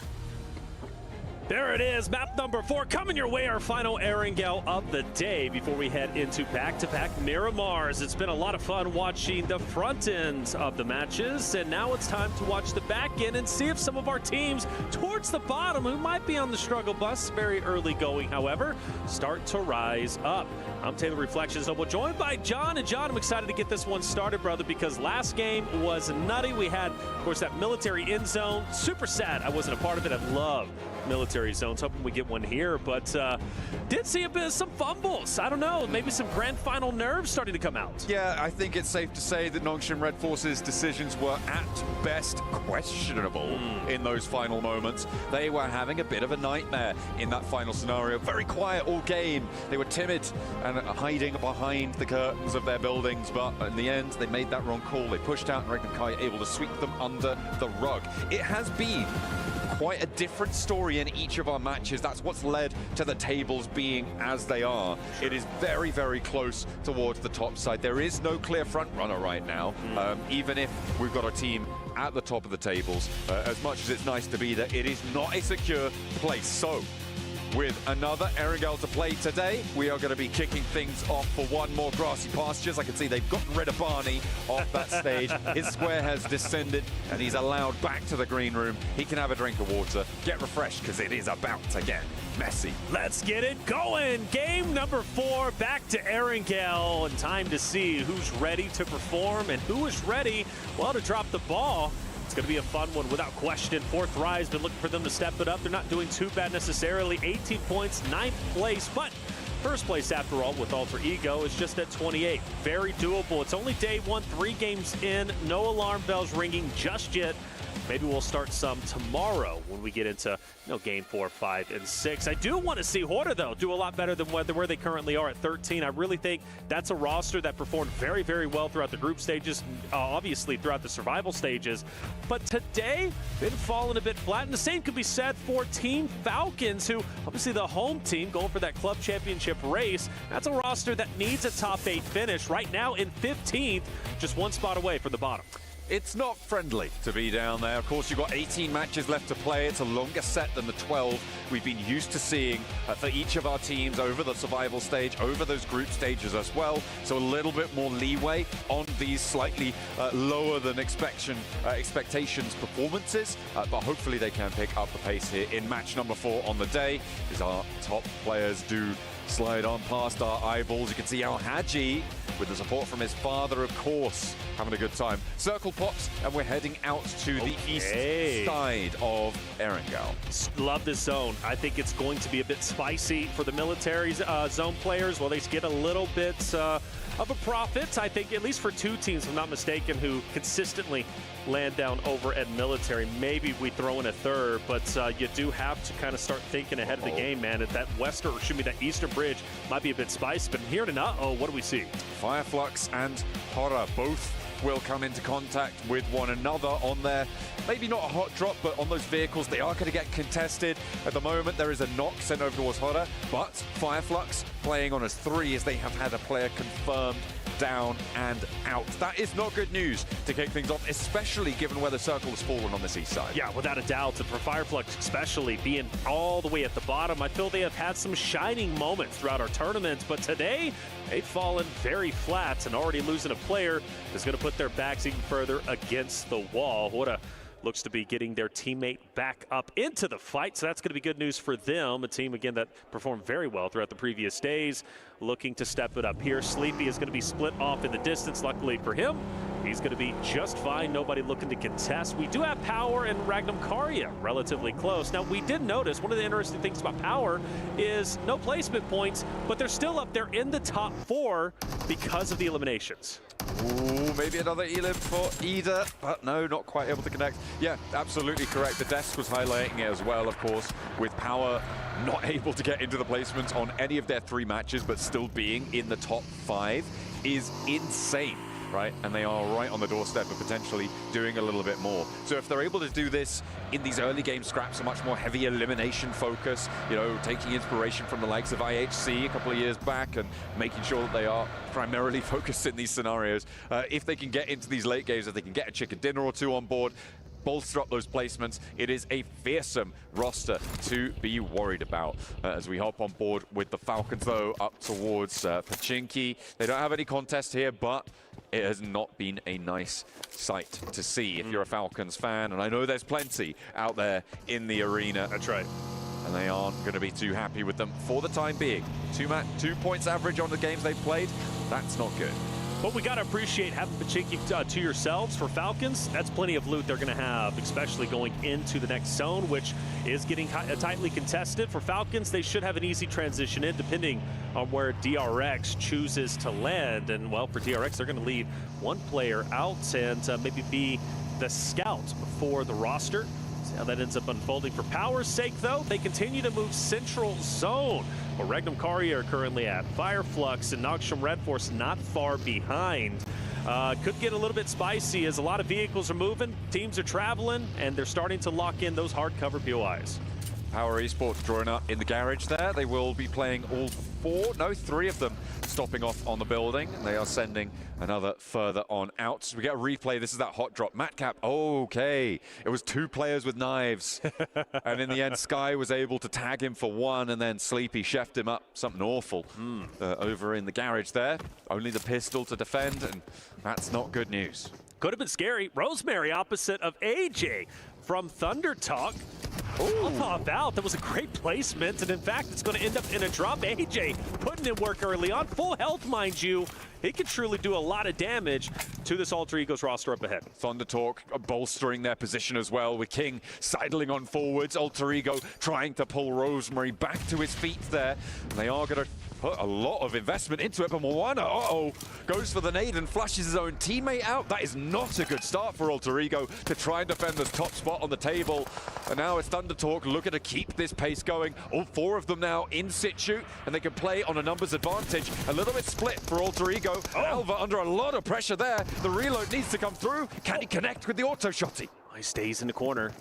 Dodging those jump shots, goes for the retreat, and is successful in getting some distance between them, which means he can reposition and fight the duo of Thunder Talk. That fight still going to be well underway, and he's going to continue to distance himself, maybe get an off angle onto AJ. It pays off. The down is in, but the 2 members from Thunder Talk are hot on his heels. They're still on the outside of the wall, though, and with King falling, this means that nobody is forward for Thunder Talk. They're now trapped on the outside, out in the cold, and Thunder Talk are getting rinsed right now.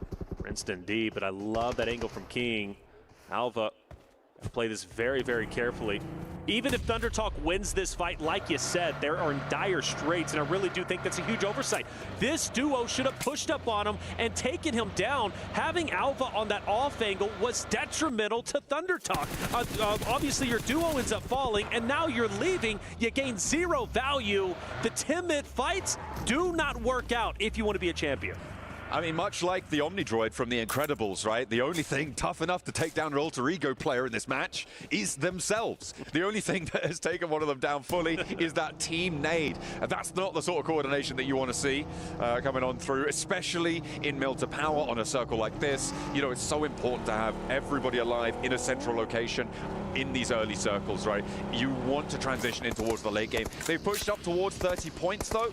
And they will be okay for the time being, and playing on a 3. Not the end of the world. Not the end of the world, but let's see how that game ends up unfolding. Smile barely, just a nick of health, and manages to get away. Team Secret applying the pressure. Yangon Galactica's Team Secret rotating maybe up north, then dropping down south through Naya. Team Secret could get a drop on them if they continue to progress forward, which could be great for playing a gatekeeper role. For now, just trying to heal up and just really recover. For Team Secret, though, unfortunately, I think they're going to lose at least 1 into blue, if I'm not mistaken. For Barnett, though, he's moving up. So are the rest of the team. At least several of them are trying to go in pursuit here, hopping out, going for the spray. Zerus has to divert, send back behind the headland. Is there an off-angle hop out? No. But the blue zone will do a little bit more damage here. We're only at stage 1, so this is very, very survivable on these rotates. It's not really going to do much more to them, and those sims already on the bar there for Zerus mean that he's got to stay very, very healthy here unless a couple more shots connect, which it doesn't look like they're going to. Sending over the north side of the Yaz Lake. I imagine that Yangon Galacticos going to divert. Not too keen to go in behind them, but we'll have to wait and see. The plane path, sorry, the next circle just about to come on through. Yeah, Yangon Galacticos, I thought we're going to take the roadway and then cut through, but Say Cloud has stayed up top. He wants presence behind Team Secret. Meanwhile, the other 3 are in fact going to go in succession down low, and Say Cloud does deviate away, maybe wanting to stay in Team Secret's mindsets, but getting tightly contested in the southern portion. And E-Arena versus Falcons, a team that's been on the struggle bus, or E-Arena. I love the way that they've been playing. Granted, today, they've been falling flat, so this fight critical for both rosters. Irida disengaged from that one. They had the numbers advantage. Perhaps they were reading too much into the circle. They thought if we can't conclude this fight immediately, there's a third party potential. But they had a massive advantage in that fight. Only 2 of the Falcons were on the inside. I'm not too sure about the decision to disengage it, but we'll see how they can play on from here. Meantime, Power looking to rack up even more elims. They're now up to 1 on the tables, and that's going to put them up on 26 with no placement points. Taking down Noxian Red Force would be huge for them, mind you. I really feel, based off of that last play in the last map where Noxian Red Force had center zone, had the hardcover POI and pushed out, I feel that was a massive oversight, potentially starting to get into their own heads. So for Power, pushing this fight could be big. For Weibo, well, we can't even stay upright. We got 4 wills. Well, they decide to use 2. They're going to maintain course though, self-righting, going all the way out west for a wide wrap from Weibo to go out on that west side bridge. APG, they're ahead. Alpha Gaming will send over that east side bridge, fairly uncontested now, and they are sending up north. Yeah, this is just the continuing long rotate from Weibo to go out to all the way on that west side. They're getting across the bridge. They'll be pushing in from around Potato Hill, but don't expect to see them for another 2 minutes. That's right. We won't see them for a long time. For APG, well, you saw what the game plan was. They were setting up to gatekeep Weibo. So this long rotate, in my opinion, was critical for Weibo. They only had one choice, and that was to take the western side bridge. For APG, they don't see any Weibo members. Okay, we move on out and start to progress towards Milta, maybe towards Power. Meanwhile, though, we do have Regnum Karya potentially setting up a trap on Hora, who's going to be up just ahead. A team that played so well through the early stages, now struggling today.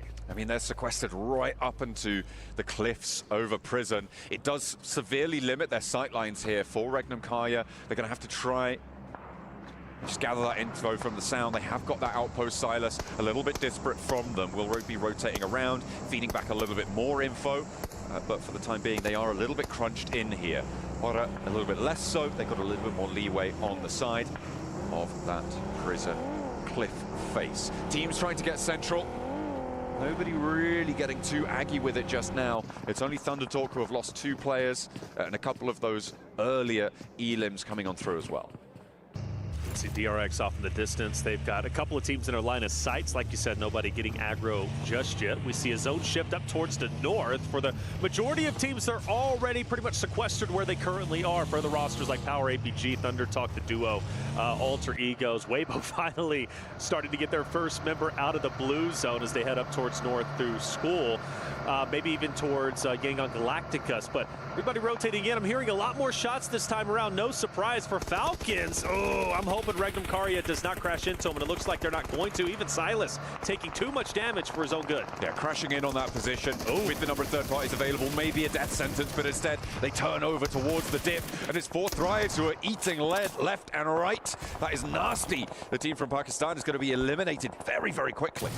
4 Thrives get melted off the map. You know, a team that dominated throughout group stage, struggling today. We questioned those days off throughout survival stage. Would it be helpful? Would it not? Well, for 4 Thrives, they need to get their legs back underneath them. But Power's also rotating in. Ragnar taking a ton of damage. We got Wild also falling. Ragnar now down. How Haji getting active. Ida's gonna fall. It's just a mass amount of teams and bodies on the ground in this area. How Haji getting the cleanup. Starkin up ahead, cooking a nade. And this nade, if placed right, could be devastating to Power. Darkin unleashes it over towards Fadan. The bounce is good, and it will connect for the knock. El Hadji now, the last player alive for Power. They have 4 elims. They'll want a little bit more, and he's now got a nade cooking. They know where Ida is playing, and nobody's getting out of this dip unscathed. The nade goes long, and Darkin pushes forwards. El Hadji around the smoke, goes for the spray, and of course he connects it. But there's the shutdown from the off angle. Fireflux shut everything down, and there is no one alive. We just lost 3 teams just like that in one engagement. Fireflux playing spoiler, and we'll talk on that in just a second. Team Secret now against Alter Egos. You called it. Caster Curse, nobody getting aggro. Well, now we got everyone getting aggro all at the same time. Krypton going to pick up Ayala over in the corner, and another team has been lost. We just lost 4 teams in the span of about 45 seconds. That was insane. 4 teams went into that dip, and none of them got out of it. It was insane. Wow. It was being held, I believe, originally by 4 Thrives. Yes. Then both Regnum Kaya and Ida crashed in at the same time, and then Power lapped in over the top. Wow. Fireflux were just like, this is ridiculous, guys. You need to chill out. They put them in the cooler, and it's going to maintain Power's record of getting no placement points, but they still got 5 elims on this match. It's such a bummer, though, for Power, because Al-Haji is the last one standing. He's the champion of the team fights, 4 teams in one area, and then Fireflux says, hey, good job, buddy. I got you. Takes him right down. Either way, like you said, 5 elims. You got to be happy with that for Alter Egos at 5 themselves. And, of course, another zone shift going to be taking place. But, yeah, that was probably one of the craziest fights we've seen today. Absolutely insane stuff. A hard south shift, and this is going to help out teams like DRX, like Falcons, if they can hold their nerve out in the open. A lot of open ground, right? We saw how difficult it is to approach this Falcons position. When it gets closer and closer on the circle, it gets slightly easier, right? Because there's fewer and fewer positions that sit around them that can take those third-party shots. There's fewer teams that are potentially going to third-party on towards you. So Falcons, their strength is really good right now in terms of position, but that will start to falter when the teams around them start to get involved, start to get dropped. But I'm expecting to see them into this one deep, potentially up to stage 6. I was looking at this Thunder Talk. We see a replay coming in. This is the Team Secret fight versus Alter Egos, and Xerus was putting in work, but it was Krypton who was able to even up the odds, silence Team Secret, and send them packing to the next game. Weibo, Thunder Talk finally back on your screen, and, well, not for long, as one is taken down immediately. PEL derby right now between Weibo and Thunder Talk, but it seems pretty clean. Done and dusted. 3 players alive for Weibo and 1 for Thunder Talk. Together they make a full team, but there's no cooperation here. It's Xing sending off into the horizon. Xing is gone. Thunder Talk's been in survival mode since the early goings of this game. 2 eliminations. You're not too happy with that. Maybe some placement points will help you out. Doc with a great angle. Maybe surprise some members from DRX up ahead if you can get a line of sight on him. Nobody can be seen just yet, but Doc is a guy that's sneaky, and if he sees you, he's taking you down. Nongshim Red Force, they've got 2 players alive, 1 further back. Let's hope that they can do a little bit better, although with only 2 players right on the edge here, it's going to be difficult. That shelter position can keep them alive for quite a while. Xing takes a couple of shots over towards Seoul, who's actually going to reposition away from this one, but Xing has to push a little bit further in. He's going to go into the wake of APG, so Alpha Gaming going to actually allow this rotate to happen. He fired a couple of shots, nearly getting it down. The fact that he's still alive is incredible. This is where Doc was, I believe, and actually, excuse me, Doc's going to be on the opposite side. And so this Doc will stay where he's currently at to overlook everybody who's going to be up. You got DRX still up in the distance. So DRX in a pretty precarious spot, if I had to say so, because Nongshim Red Force is over there. They have a presence. And then you also have another one from a distance. Xing narrowly avoiding getting squashed. 33Z hops out. And finally, Thunder Talk will fall. Again, surviving for the longest time. But one by one, they were picked apart until they were finally eliminated. And in their wake, this rotate will be pursued down by Hora, who are going to move out now to this southeast side. All 4 of their players are alive, and they're looking for a good game here. Having underperformed so far in the first 3 matches, they're going to try and take on some PEL representatives as they are going to try and find that rat back around. The smoke's keeping them safe, but both of these 2 teams are actually right up and against the blue zone. Hora overextending now, and they are going to fold back in towards themselves, play that east side. They actually lose a player to Krypton over on that north edge, so they can't really afford to place too much pressure on this south side. Question is, do they? Hora continues to get closer and closer. Krypton maybe tempting that he wants to get away. Alva has dipped himself. But Krypton will continue to fight, and you know, he's a scary player. 4 eliminations already, John, and a guy that can very well take down the entirety of the Hora roster if they're not careful. For Sky, he needs to keep his head on a swivel. He's going to be the one to truly shut down Krypton if he makes an attempt to maybe challenge No Fear and Sleepy up ahead. Chance there. With 4 elims, Krypton is pumping today. Doing a lot of work for the roster, but with only 2 players against the 3, they do have the disadvantage. They're on the outskirts as well. Their options fairly limited. I wouldn't be too surprised to see them try and sweep up north. With Hora pushing into the tower, they're going to be a little bit less mobile, not going to be as easily able to go in pursuit, but they could equally try and find Sky, and that looks like maybe what they're going to try and do here. Wrap back around, play on the backside here. and open up a window of opportunity for themselves. But Weibo Gaming are just over that ridgeline, and Krypton in danger now. Sky has to go for the reload, and it's actually barely low on ammo here. Oh, but yeah, it was Alva, so the car was a distraction. Alva was pushing up, but now he's getting pressure by Hora as they push in. Alva, a sliver of health, taken down by No Fear. Krypton now damage control. He's got Weibo to his flanks, and now you've got one alter ego member of Krypton right smack dab in between Weibo and the Hora roster. So Hora got to make a decision. Who do we challenge first? Krypton to solo, Weibo up ahead. Do we disengage and maybe go a little bit further into zone? I would not want to be them making that decision. If I'm Weibo, I'm letting the blue zone handle Krypton, and I think it's a similar call for Hora right now. You just need to negotiate. Do they know he's wait there? for him to leave. They should know, right? He's taken shots back over towards Hora earlier on in that engagement. So they should know that there's a player down this hill. You don't need to put this much pressure on. This is overexposing potentially to the Hora position. And Order's getting a little bit froggy. Yeah, he definitely is. He definitely is. No Fear's right there. Ready to apex this hill. Krypton to the right. This is going to get spicy indeed. Nade cooking. Krypton going on the attack. Surely No Fear takes down Krypton in this moment, but no, Krypton's going to be free and clear to make this push up. He finally starts to take a little bit of damage, and rightly so. It was No Fear along with Order who takes him down, Order getting the elimination. Now, Weibo can put all their eggs in one basket and focus on Hora, who's up ahead. They can try and now turn and get ahead of this one. They do still have a couple of players in tow. They've got that outpost down to the southwest side in 33Z, who's been scouting, who's been gathering that information.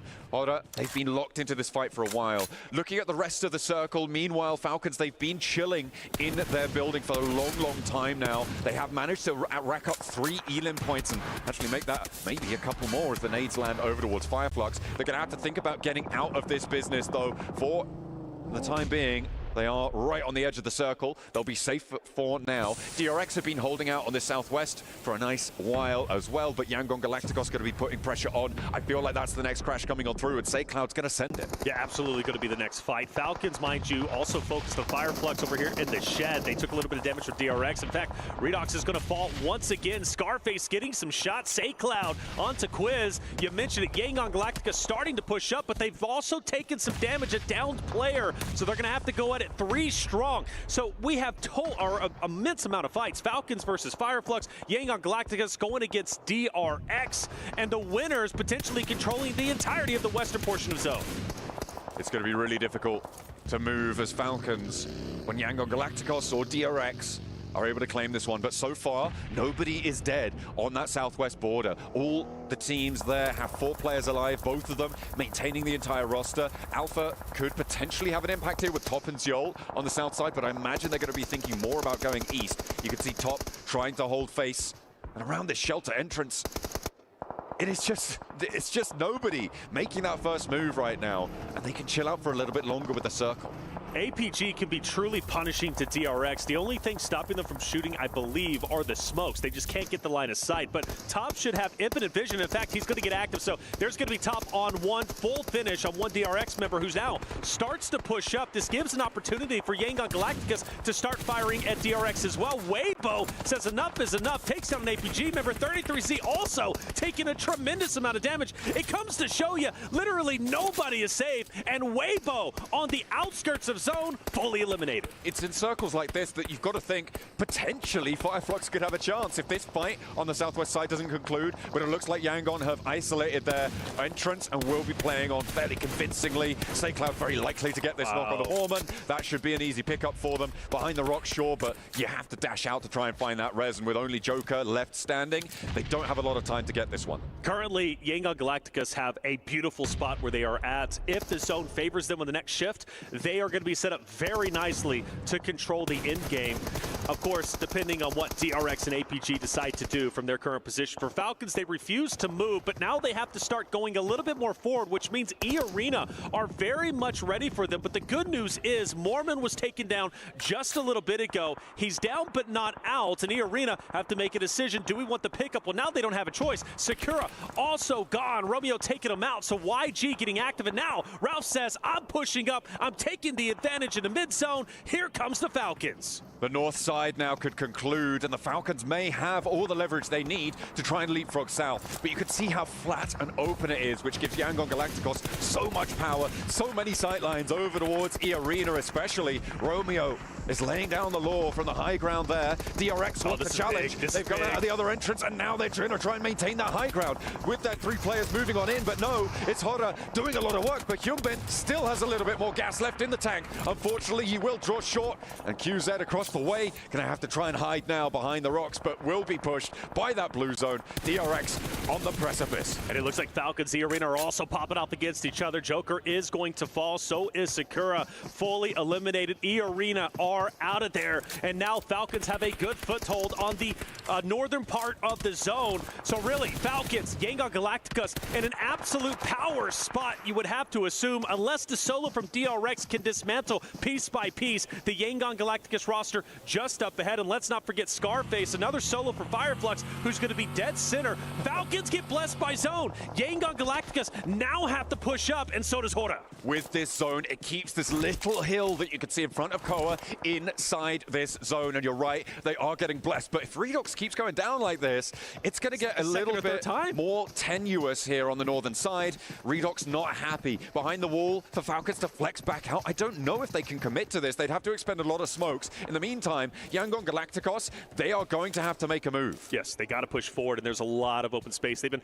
hanging out next to this cave for the longest time. I don't blame them, but now the time to get active is in, and you got No Fear, who's been doing such a great job from a distance, being detrimental to each and every roster he's come across. So he's going to be the X factor for me for the Hora roster, at least when Yangon Galactica starts to rotate over. For the solo from DRX, I don't know if he's going to be able to survive this. I really don't. But for him, all eyes on YG, who now start to move forward. This is going to answer our question of who takes this game. If Yangon Galacticos get mowed down now by Falcons, it is going to be all Falcons for the victory. With Ralph moving out to the west side to go for the res onto Redox, they're actually west side bolstered right now on the Falcons roster. So Yangon Galacticos potentially picking the wrong time to go for this one. And with Hora on that side swipe, this road crossing is nigh on untraversable. As Hora actually going to try and backfill on this rotate and play on the south side. This could be a great play coming through from Hora. They'll finally get rid of Scarface, who was on a sliver of HP, and now it seems to be a 2-horse race. If I'm Falcons, I'm paying close attention to Hora starting to move up. Fireflux are now gone. We're getting deep into it. Only 4 more teams remain, and really one of them is inconsequential. It's only a solo from DRX. A mini red zone starting to form. Say Cloud trying to get back onto his feet. Smile desperately needs this. Yangon Galacticos with the desperation push forward gets picked apart. Romeo down, and it's Falcons from Koa taking him out. A little ridgeline to play around, a couple of vehicles keeping them safe from Hora for the time being. Yangon Galacticos may be able to stay up as 2, but Smile down behind that vehicle, and that crate has been beautiful for No Fear. He's going to try and get a little bit more though. They're putting pressure onto the Falcons because of the rotate out to the west side to deal with that res, to get Yangon Galacticos out of the mix. Hora taking the timing of this very, very well, and they get that flex out to the side, but Falcons are piecing themselves back together and out over towards Narvalo. Koa finds that retreat, and things simmer down. No Fear has been the guy, the linchpin for the Hora roster, and now he has totally caught Redox and Ralph off guard. They know where he's at, but he still has such a great advantage. Now this rotate's going to be big, and Koa is going to knock down one. A second is also going to fall. Hora starting to collapse. No Fear needs to get active. A Hail Mary attempt, but is this Falcons? It looks to be the case. No Fear, does he have it in him to clutch this up while he continues to push up? Falcons can hit the shots needed, but they finally do it, and Falcons will get their first win during this, the grand final stage. A big finish for the Falcons. The north side control was great. That first rotation on in to the mansion to play on that location. They held ground, and on the north side, nobody challenged them. I felt like Hora maybe were able to slip the noose there, but in the end, they were hung out to dry, and that is a beautiful way to close it down. A nice chunk of elims as well added on to the Falcons count. But not only that, Yangon Galacticos, yes, they're pulling down numbers in that final serve. Without a doubt, and you can also give their flowers over to Hora. Hora needed some points. They were down in 13th place at the start of the game. Getting that second is going to be massive. And while the same thing could be said for Fireflux, surviving as long as they did, yes, it's not going to be a tremendous amount, but it's at least a start. It's something. It gives you new life. It's only game number 4, 2 more to go today, and therefore a big chance to rise up the ranks. There it is. Our final airing gale has concluded. Team Falcons on top. 2 Miramars coming your way after the break.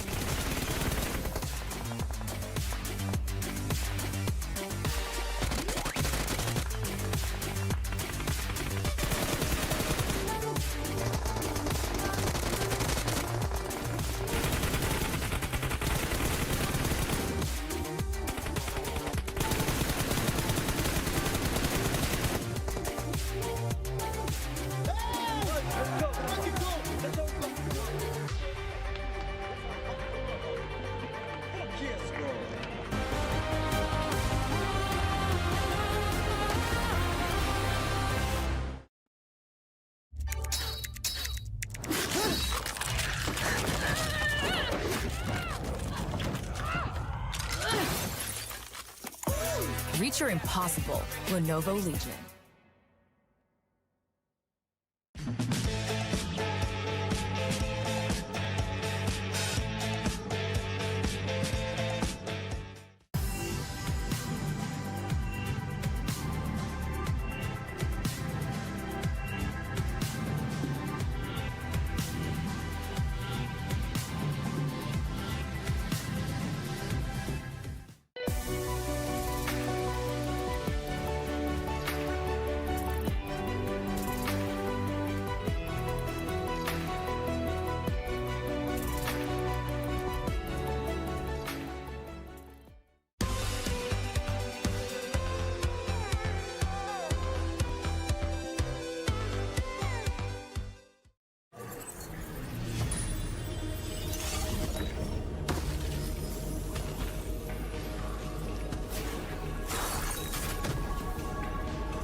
The highly anticipated addition to the Mummy series outfits is here. Paired with the new Ice Tomb Glider, the Polar Spectrophage set is just what you need to freeze your enemies. Or send them ablaze with the Inferno Feed set's new upgradable Chain Inferno Uzi. All the Mummy outfits are back. Get them all. Join now and collect the whole series to turn all eyes on the battleground. Event period, July 10th, 2025 through September 2nd, 2025.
Falcons flying high for the last Erangel of the day for day number 1 of the grand finals and looking to be one step closer towards that trophy. Joining me, Neptura, as well as Seven, to talk about this game. Neptura, Falcons had a good compound and they were able to play it out nicely in the end. Finally, it's about time we see something from the Falcons. Dare I say I want to see a little bit more. I wasn't entirely pleased with how that game went, but they got the win. That's what they needed to do. Fair enough, right? I did like how they played some of those things. I want to start off by saying that initial push onto Fireflux, rather, was the wrong play, and I thought that. I was like, no, you need to be looking at E-Arena. They did in the end on the circle shift. They were able to take them out completely. That frees up the north side of the zone, really able to then do what they want. I will say, Seven, Hora really tried their best. Some really nice controlling angles that they got there, but I think Narvalo in particular, able to have that off angle, really helped. For me, the Falcons, I think that they should have done a little bit more. Still played a little bit too defensively, but in the end, they started to split off a little bit. It was much better. Well, here's the head-to-head brought to you by the Saudi National Bank. Team Falcons versus Horror from this previous game. Horror doing quite a bit of work, doing quite a lot of damage here, 7 overall, but not quite able to keep up with Team Falcons, mainly thanks to that circle shift towards the end. Yeah, Team Falcons having that circle shift, that definitely helped them big time. And I think one of the main worries that I had looking at Team Falcons was that they just weren't spreading enough. They weren't gaining enough control of that circle. And meanwhile, Hora was being able to do that, but due to the fact that Hora has just been fighting so many teams that whole match, and they had already lost a player, it became almost near impossible. As soon as Sky went down trying to get that off angle, it was set and done for Falcons to be able to get the win, but I got to give compliments to Hora. I have been enjoying those splits that this team has been doing. They have gone from 1-2-1 splits, 3-1, and then they end up mixing it up to everybody just going solo. They're making sure that they just get a lot of the zone, and they were able to do that perfectly at one point. They had full control of the southeast. But Falcons will walk away with 22 points there with the 12 eliminations, thanks to Narvalo, the Frenchman. We love the French being able to hold on to that position towards the top there. Neptura is able to overlook exactly what was going on and hold their opponents at bay. You know what's so interesting about the overalls being so close as well? Is Falcons were at the bottom of the leaderboard with 22 points. They are now looking at the top 8, which is a really nice setup for the last 2 games of the day, going into tomorrow as well. This is exactly, I think, the right timing for them to get a win, because now that mindset should be super refreshed. Did Power get a lot of eliminations and no placement points against Evan? Power's like, placement points? What are those? We're just going to go with, you know what? Let's continue to be aggressive. Yeah, they ended up with 5 eliminations. No surprise there out of that team. DRX, I was actually really surprised at the push that DRX ended up doing on Young Galacticos. They thought that maybe they were going to be able to just win that engagement, but little did they know Hora was looking to third-party that fight, and it kind of opened later the area of just for Hora to try to gain more control of the circles. Yeah, that's kind of the important thing when you get a shift like that, right, Neptura? The fact that those teams down in the south, they're very likely to not win out that game. So focus on those eliminations down to the south with the Yangon and the Horror situation going on. And Horror was able to do that brilliantly, I think, in those final moments. They were. I mean, I think Yangon did the only thing they could do. It's so open. It's such a wide area to use. They did what they could. Horror were very, very proactive. I love this new Horror that we're seeing, that they're able to not only control and be passive, but also be super aggressive and take those fights. Yeah, and for Yangon, I got to give them some props, because as you mentioned, they did exactly what they needed to do, which was making sure that they were proactive and backing people off. They made DRX back off early on. DRX ultimately wanted to take that fight. It didn't end up working out. And for Young Galacticos, they were looking at E-Arena. They were making sure that they made the rotations hard. They were just trying to get any point possible getting those eliminations. I wish they would have made a sooner decision on just making a full push towards where Team Falcons was. That would have been the winning play for that squad. Potentially. And now, though, with Erangel done, we move on to Miramar and see how it's going to play out for the last 2 games here of the day. Let's take a look at the breakdown of the numbers, see who's able to perform. And you've got teams in there like Horror. I think Weibo as well still needs to do a little bit more here. Neptura overall. Alter Ego, strong in that first game of the day, but so far beyond that, been a bit more quiet, I think. They have. It's almost like they're waiting for something.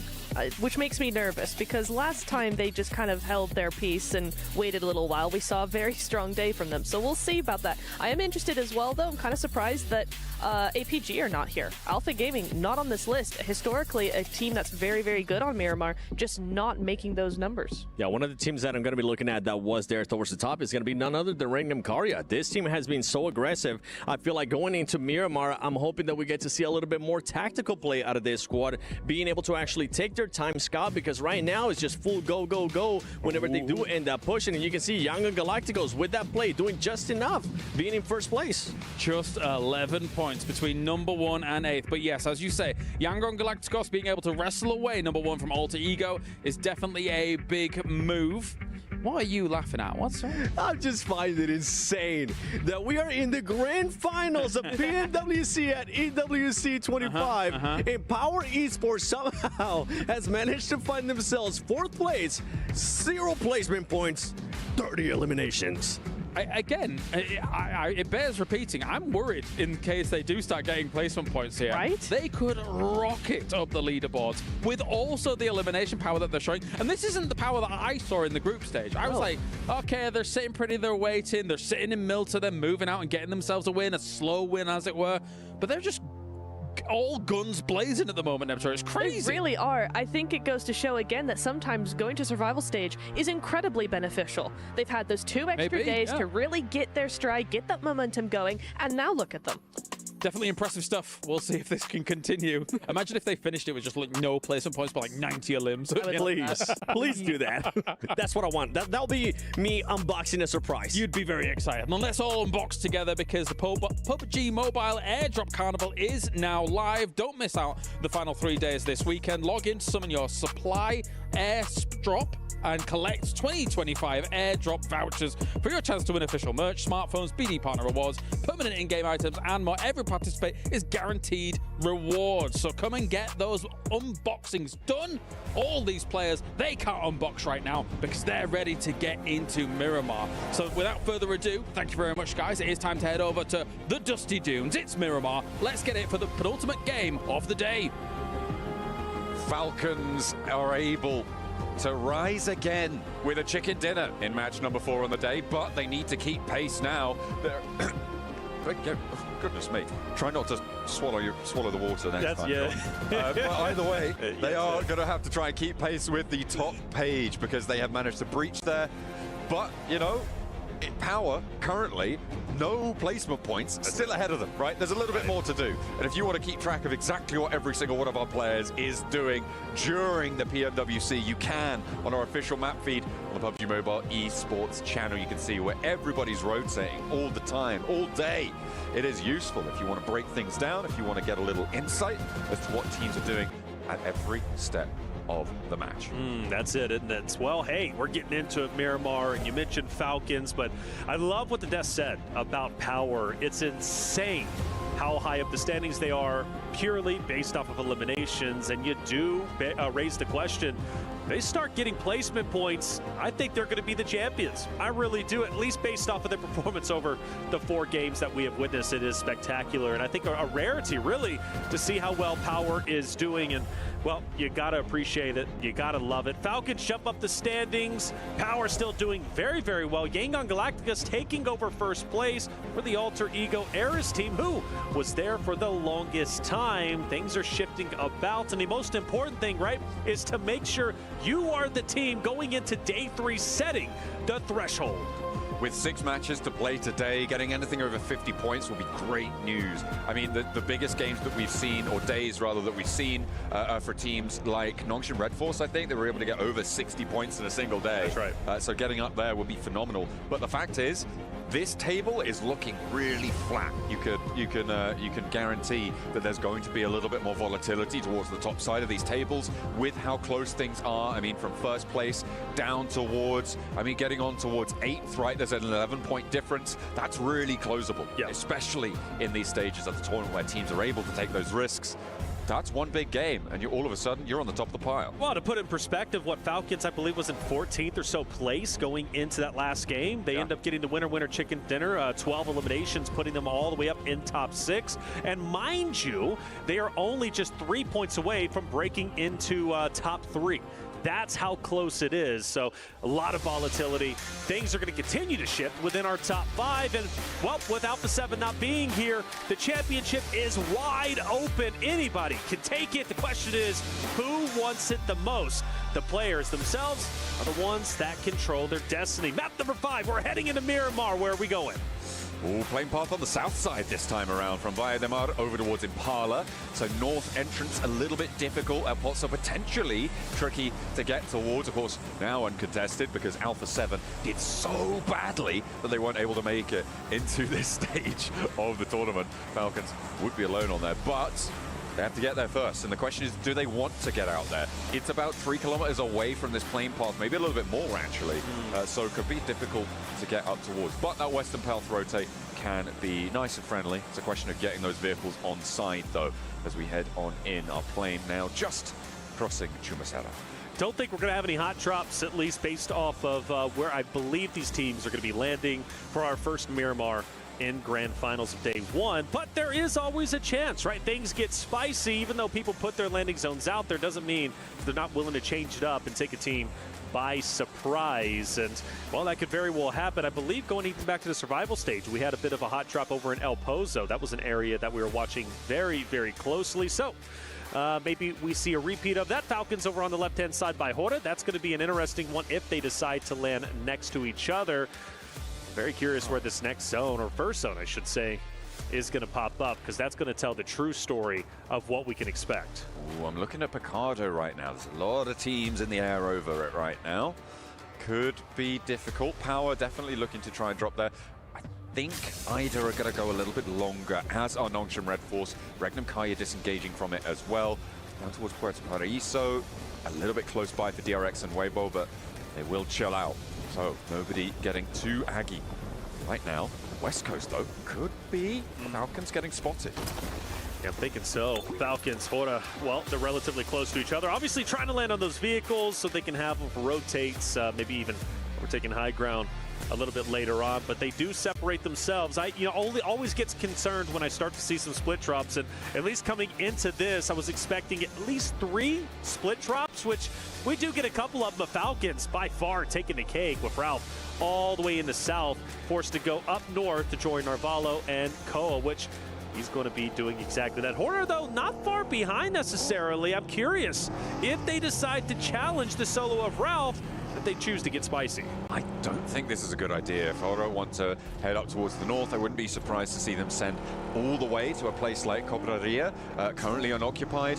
I think chasing down the solo, if they can get the shots, sure, but if Ralph can get over towards El Pozo as soon as he goes in, I don't think if you're Oro, you want to commit here, right? And the fact is that there's about 600, 700 meters between these two teams. I don't think that they're going to be able to catch this one. But I think heading up to La Cobraria on a circle like this is potentially a little bit better of a decision to make, right? In this scenario, you'll be up on that north side. You know not too many teams are going to be there. You'll be out early over towards that north side on a circle like this, and they're going to be able to find it. Okay, hang on a minute. Maybe they are going to try and clip the back of Falcons, but yeah, I don't rate the decision to chase this one down. Right. You don't want hot drops, right? Right. Sure, you might be able to pick up a point early. Oh, they're close. Valo, actually, who's already had some looting time, might actually take some shots out. He should. This is why you don't want to pursue too far. Oh, gets a little bit of damage onto Jiggle, but not enough to drop him. If Hora was wanting to pursue Falcons, I believe those shots ringing out is going to change their minds, and they'll continue to go up north. And for Falcons, they'll continue to distance themselves, go towards El Pozo, and loot up. So this fight most likely not going to happen anymore. Maybe Hora was thinking about it, but the shots were enough to deter them. Now we start to look more into the stage, and Nongshim Red Force, great spot central. We also have Alter Egos, who are set up quite nicely. They've got the 2-2 split, plenty of loot between them. I think Alter Egos are due for a pretty decent game. I'm kind of feeling, I don't know, my senses are telling me Alter Egos, this is their game to take. Now, what's going to happen is Power are going to get a chicken dinner with 0 elim. Oh, show 0 elim? Yeah, anyone looking at the table would be like, oh, that's a normal amount. But no, it'll be the weirdest 10 to 30 split you've ever seen in your life. That's right, that's right. Goodness me. No, I'm not entirely sure, of course. There's still 16 teams, 64 players who are in this one. However, Power are in a very central location on this, just out to the east of Hacienda del Patron, with Thunder Talk out to their further east as well. They're in a nice little compound and they can chill out for the time being. We're up to about 5 minutes now, which means looting phase should be over for a lot of the teams that hit ground early. So teams like Power, who dropped Ricardo, they should be done and dusted. However, teams like Aura and Falcons, they're going to be out and looting for a little bit longer, maybe up to minute 6, 7 potentially, if Aura actually don't settle down. Yeah, Aura they are moving and grooving. The good thing for them, the entire northern zone of this stage is wide open, including those hilltops that they can take over if they so decide. I do start to look towards Fireflux, however. Regnum Caria, E Arena, Team Secret, relatively close, and DRX is getting very close to E Arena, mind you. They are pushing straight in. You notice on your screen top left, there will be an E Arena member. If DRX can keep their head on a swivel, they might start taking some shots, taking some damage. Looks like they're going to keep things nice and linear. A nice spread out train. Good spacing for DRX on their rotate. Keep on the southeast flank. And of course, we always advise against all rotating in the same vehicle, especially early and especially on Miramar. Getting spotted out can be disastrous. So taking this 4-player convoy is exactly how you want to be operating. If you guys are home and trying to pick up some tips, that's a good one. Early on, playing split, you're very, very mobile. You're a little bit more flexible. That's what DRX are looking for as they head to the east of Minas Generalis, up towards potentially where Alter Ego and Team Secret are playing. And also for Fourth Rives in the same path as Ida as they continue to move up north. As we take a look at Yangon Galacticus, a team that has been performing incredibly well, currently first place off the back of a third place game number 4. They've been highly consistent, been waiting for this roster to truly show what they're made of. I think today has been the shining example of what we can expect Yangon Galacticus to truly be. They'll be rotating up north kind of in the same fashion that Horda did a little bit earlier, opposite of Falcons, probably most likely going above where Falcons are at. But I do have some concern if that is going to be the case, because there's not going to be a lot of areas they can truly park the bus, because Falcons and Horda are controlling that area, and there is an opportunity for Yangon Galacticus if they go a little bit too far north to get pincered between both of those rosters, so they have to play this carefully. Fourth Rives taking up position on the high ground. Fireflux, they've caught the arena, and that's 2 of them going down very, very quickly. And that's a 3rd as well. Oh, no, this is nasty news for the team at the bottom of the tables as well. Oh, dear, that's 2 players now remain for them. And this crash is going quite well for Fireflux to regroup on this spot. Turney K, Joker, that's another one sent on in, and Scarface handles business. This is what we've been waiting to see from Fireflux today. They were highly performant in the survival stages, and that is what we've been looking out for. And Solus with the M249 shooting the bodies. Fireflux has awoken from their slumber. 13th place no longer. They want to be up in the top 5 off the back of our last 2 games. Nice to see them finally getting active for E Arena. Well, a team that was truly the shining examples throughout the survival stage, struggling tremendously, and even surprising the fact that they get their compound taken over, because one of the shining examples about E Arena that I truly started becoming a much more fan of was their ability to hold down hardcover POIs. You could not break in. It didn't matter if there was 2 or 3 teams challenging their house. They were going to hold it down. In this case, though, they don't, and they fully get wiped, and Fireflux stays up nice and strong, and they've got a great spot in the current zone. Let's see what the next one holds. Hey, you know what? E Arena still have the moves. Have you seen those walkouts at the start of the day? I saw the moonwalk today, hitting them with the MJ. Was it good? Yeah, the mic was well. It was acceptable. It was certainly identifiable. Circle over to the east side here for phase 2. A lot of open ground to the east side of San Martin and Hacienda del Patron. Currently, the center of the circle still occupied by Alter Ego under quite a big spread. I imagine they're going to want to look to get back together here with DRX on the south flank, with Thunder Talk as well on a bit of a split, but a lot closer together. About 600 meters sits between both of their outposts here for Thunder Talk. Well, same narrative for me for Yangon Galacticos. I was concerned maybe they would pincer themselves in between Falcons and Hora, but they do decide to stay on the outskirts of the zone. But even so, they're still going to have to deal with Falcons or Hora most likely once they start to come in. And now you add in 4 Thrives. You got 4 teams who could be contesting each other on the northern zone of the current stage. That's going to be a fight to watch out for without question. But for Power, the high ground is in. Fireflux is very aware of this, but you got to appreciate the current power position from Power Esports. Easy with the high ground over towards Ketch. I think they're both aware of each other's position here and just biding their time. Of course, these positions on these plateaus always look so powerful. The difficulty is as soon as you get knocked or as soon as you take a challenge and maybe you get a little bit too bold, you go down. It's a massive mission to try and get you back up, right? You have to either send another player up there or you have to drop down when you've already been knocked and someone has to rotate out towards you. It takes a lot of time, a lot of investment on that, so you do need to be very careful with those high ground positions. Fireflux going to be opposite of them. Falcons continue to move up. Managed to stay alive for quite some time. The only shots, the only activity we see from them so far was firing on Sleepy. Was on the back of a buggy. Sort of started to rotate up. Yangon Galacticos taking a huge rotate north. That most likely drops south. A lot more distance between them than I was expecting. I really thought they were going to be closely contested. You do have 4 Thrives with Naki and Co, who's going to be very close to the Falcons roster. They start to huddle up and potentially crash in on each other. For Weibo, they do have Team Secret in their line of sights, but this 4 Thrives Falcons fight, yeah, it's going down. Koa diverts almost immediately, but will he be able to get away here? I'm not sure if the cover's going to be there. Just about escapes. Not unscathed, though, and that vehicle's going to be low, as is his health bar. Navallo just putting a little bit of suppression down. They will try and maintain the outskirts here on the northern end, and they'll be okay for the time being.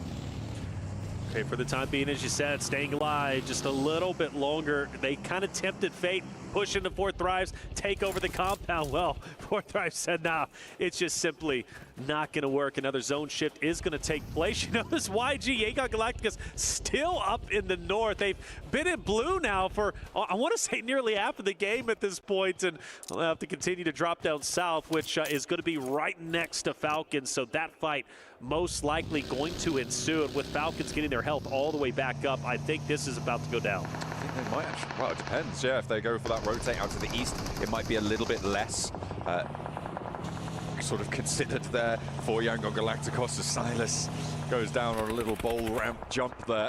Too overexposed as DRX able to sweep that one away. So Regnum Kaya down to 3 players. That's not too favorable, but they are nice and central on the circle. Yes, they are. Nice shot from Weibo. Weibo takes down Jiggle from Hora, who unfortunately loses a player. That was one who took early damage, and Weibo, not too far behind, is going to keep Hora in their line of sights. And well, this is a team that performed exceptionally well in game number 4, performing in 2nd place, nearly taking over the Falcons' position. They couldn't hold it down. I was very impressed with No Fear, and I'm expecting him to be huge in this moment. Wild from Regnum Karya, trying to take down Alva from Alter Egos, who had plenty of great moments, but for Wild, well, he's going to fall a bit short. Rosemary had the off angle, nothing really doing there. Regnum Karya starting to falter. Meanwhile, over on that northern side, Falcons did find a player from Yangon Galacticos, and they will have Romeo almost on full surround now. They're putting this pressure on. Redox gets that flush. Hang on a minute, no, that's Koa taking the vehicle up in flames with it. The M249 for Koa. He's going to be able to lay down that damage.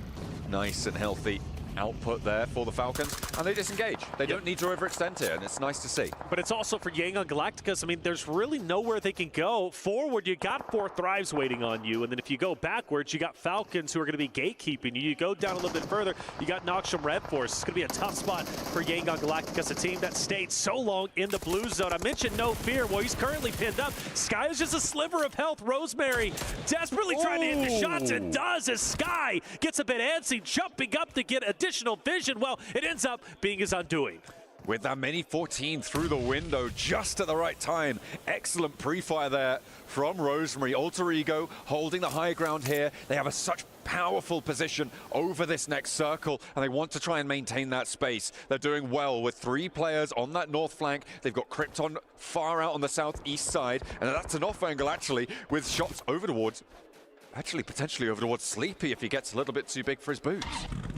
Rosemary repositioned. No Fear will stay down low. No reason to get too crazy on him. The smokes are out. Rosemary will continue to keep his head down. APG Team Secret start to get active. Dog with the off angle, unfortunately, is down. He's going to have no effect in his fight. Let's see how he can get over and maybe get him back onto his feet. Reapus, nade in hand, throws it out. That looks like a nice cook and a great connection. Doc is down, but the rest of APG can keep on going. Rotate around, try and slip this one. Around the edge there they go, and actually Doc could be resable here. Close to Fireflux though, and that will be a lot of danger for this res. Will be very, very difficult to make it work. In the meantime, Team Secret actually getting handled across the way from Fireflux themselves. Shots overhead. Fireflux been performing well. They're trying to go up the standings. This is their game to take. They started off hot and heavy. They currently sit at 6 eliminations. All 4 members still alive. Now Catch, I hope he's not spreading himself a bit too thin, separating himself from the additional rosters, everybody else in a vehicle. So that'll be my concern. But for No Fear and Rosemary, well, No Fear tried to stay up as long as he could, but the shed, unfortunately, will be his demise. Sook actually using the explosive arrows there, taking one of those knocks over towards Hodder. He's going to be happy with that one, but Weibo currently out on that east side, have a little bit further to go here. That east side approach is really, really weird and finicky. They've got that long channel of road for Weibo to roll along on that northern side of the current circle. It spits you out with very little info, which means that they kind of need to head down south and try and put pressure on that way to approach towards Alter Ego, but that's really, really difficult in its own right? You've got Alter Ego who've been holding. We've seen how effective they are in that location. I don't think that Weibo are going to be able to get too much further here. Yeah, I don't think so either. And mind you, Falcons has also kind of got into their vicinity. Falcons have been the outskirt team, consistently gunning down players, not overcommitting, but at least having a presence, keeping them in the back of their minds are their enemies. And well, we see Suki, as you said, from Sleepy from a distance. Wait, and I know Seven is loving that one. Oh yeah, absolutely. I wonder if it was that the straight shot or the explosion that got him though. I have to double check. We'll get the analysts on that one, breaking down the clip. That was kind of nuts, though. You'd love to see it. Sook seems to be, you know, this proponent of Legolas of the bow and arrow. He loves it. Yeah, he loves it. You know, it's funny, when I was doing my research coming into this, Seven specifically brought him up and said explosive arrows.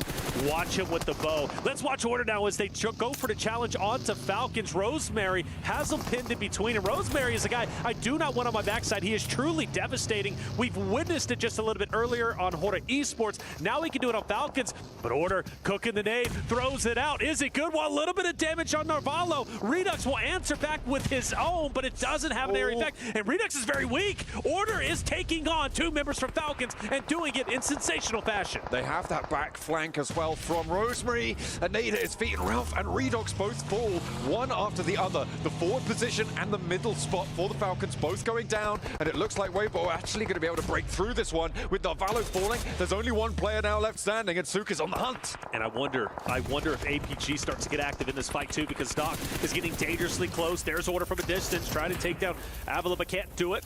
He backs away for the meantime. Still a chance Falcons can maybe recover with the duo in this moment, but the pressure from Weibo is unrelenting. Koa, the tip of the spear, to try maybe get a couple of shots on the Order. Again, you can't really go back because you got Alter Egos, who's going to be just behind you with Alva. You also got Weibo starting to push in, and the attack is true, but Order will fall. Sook jumps out. Koa's going to be down. Can Sook pull off the hat trick? It's Narvalo up against them. He can clutch these. We've seen it before. And Weibo are low. It's just Sook. And around the edge with a Scar goes for the spray down, but the heel is there. And Narvalo now at a disadvantage. Takes the corner, takes the fight. And once more, Narvalo survives out in the edge of the zone, eliminating Weibo. All right, the question is, can he get his teammate back into the fight?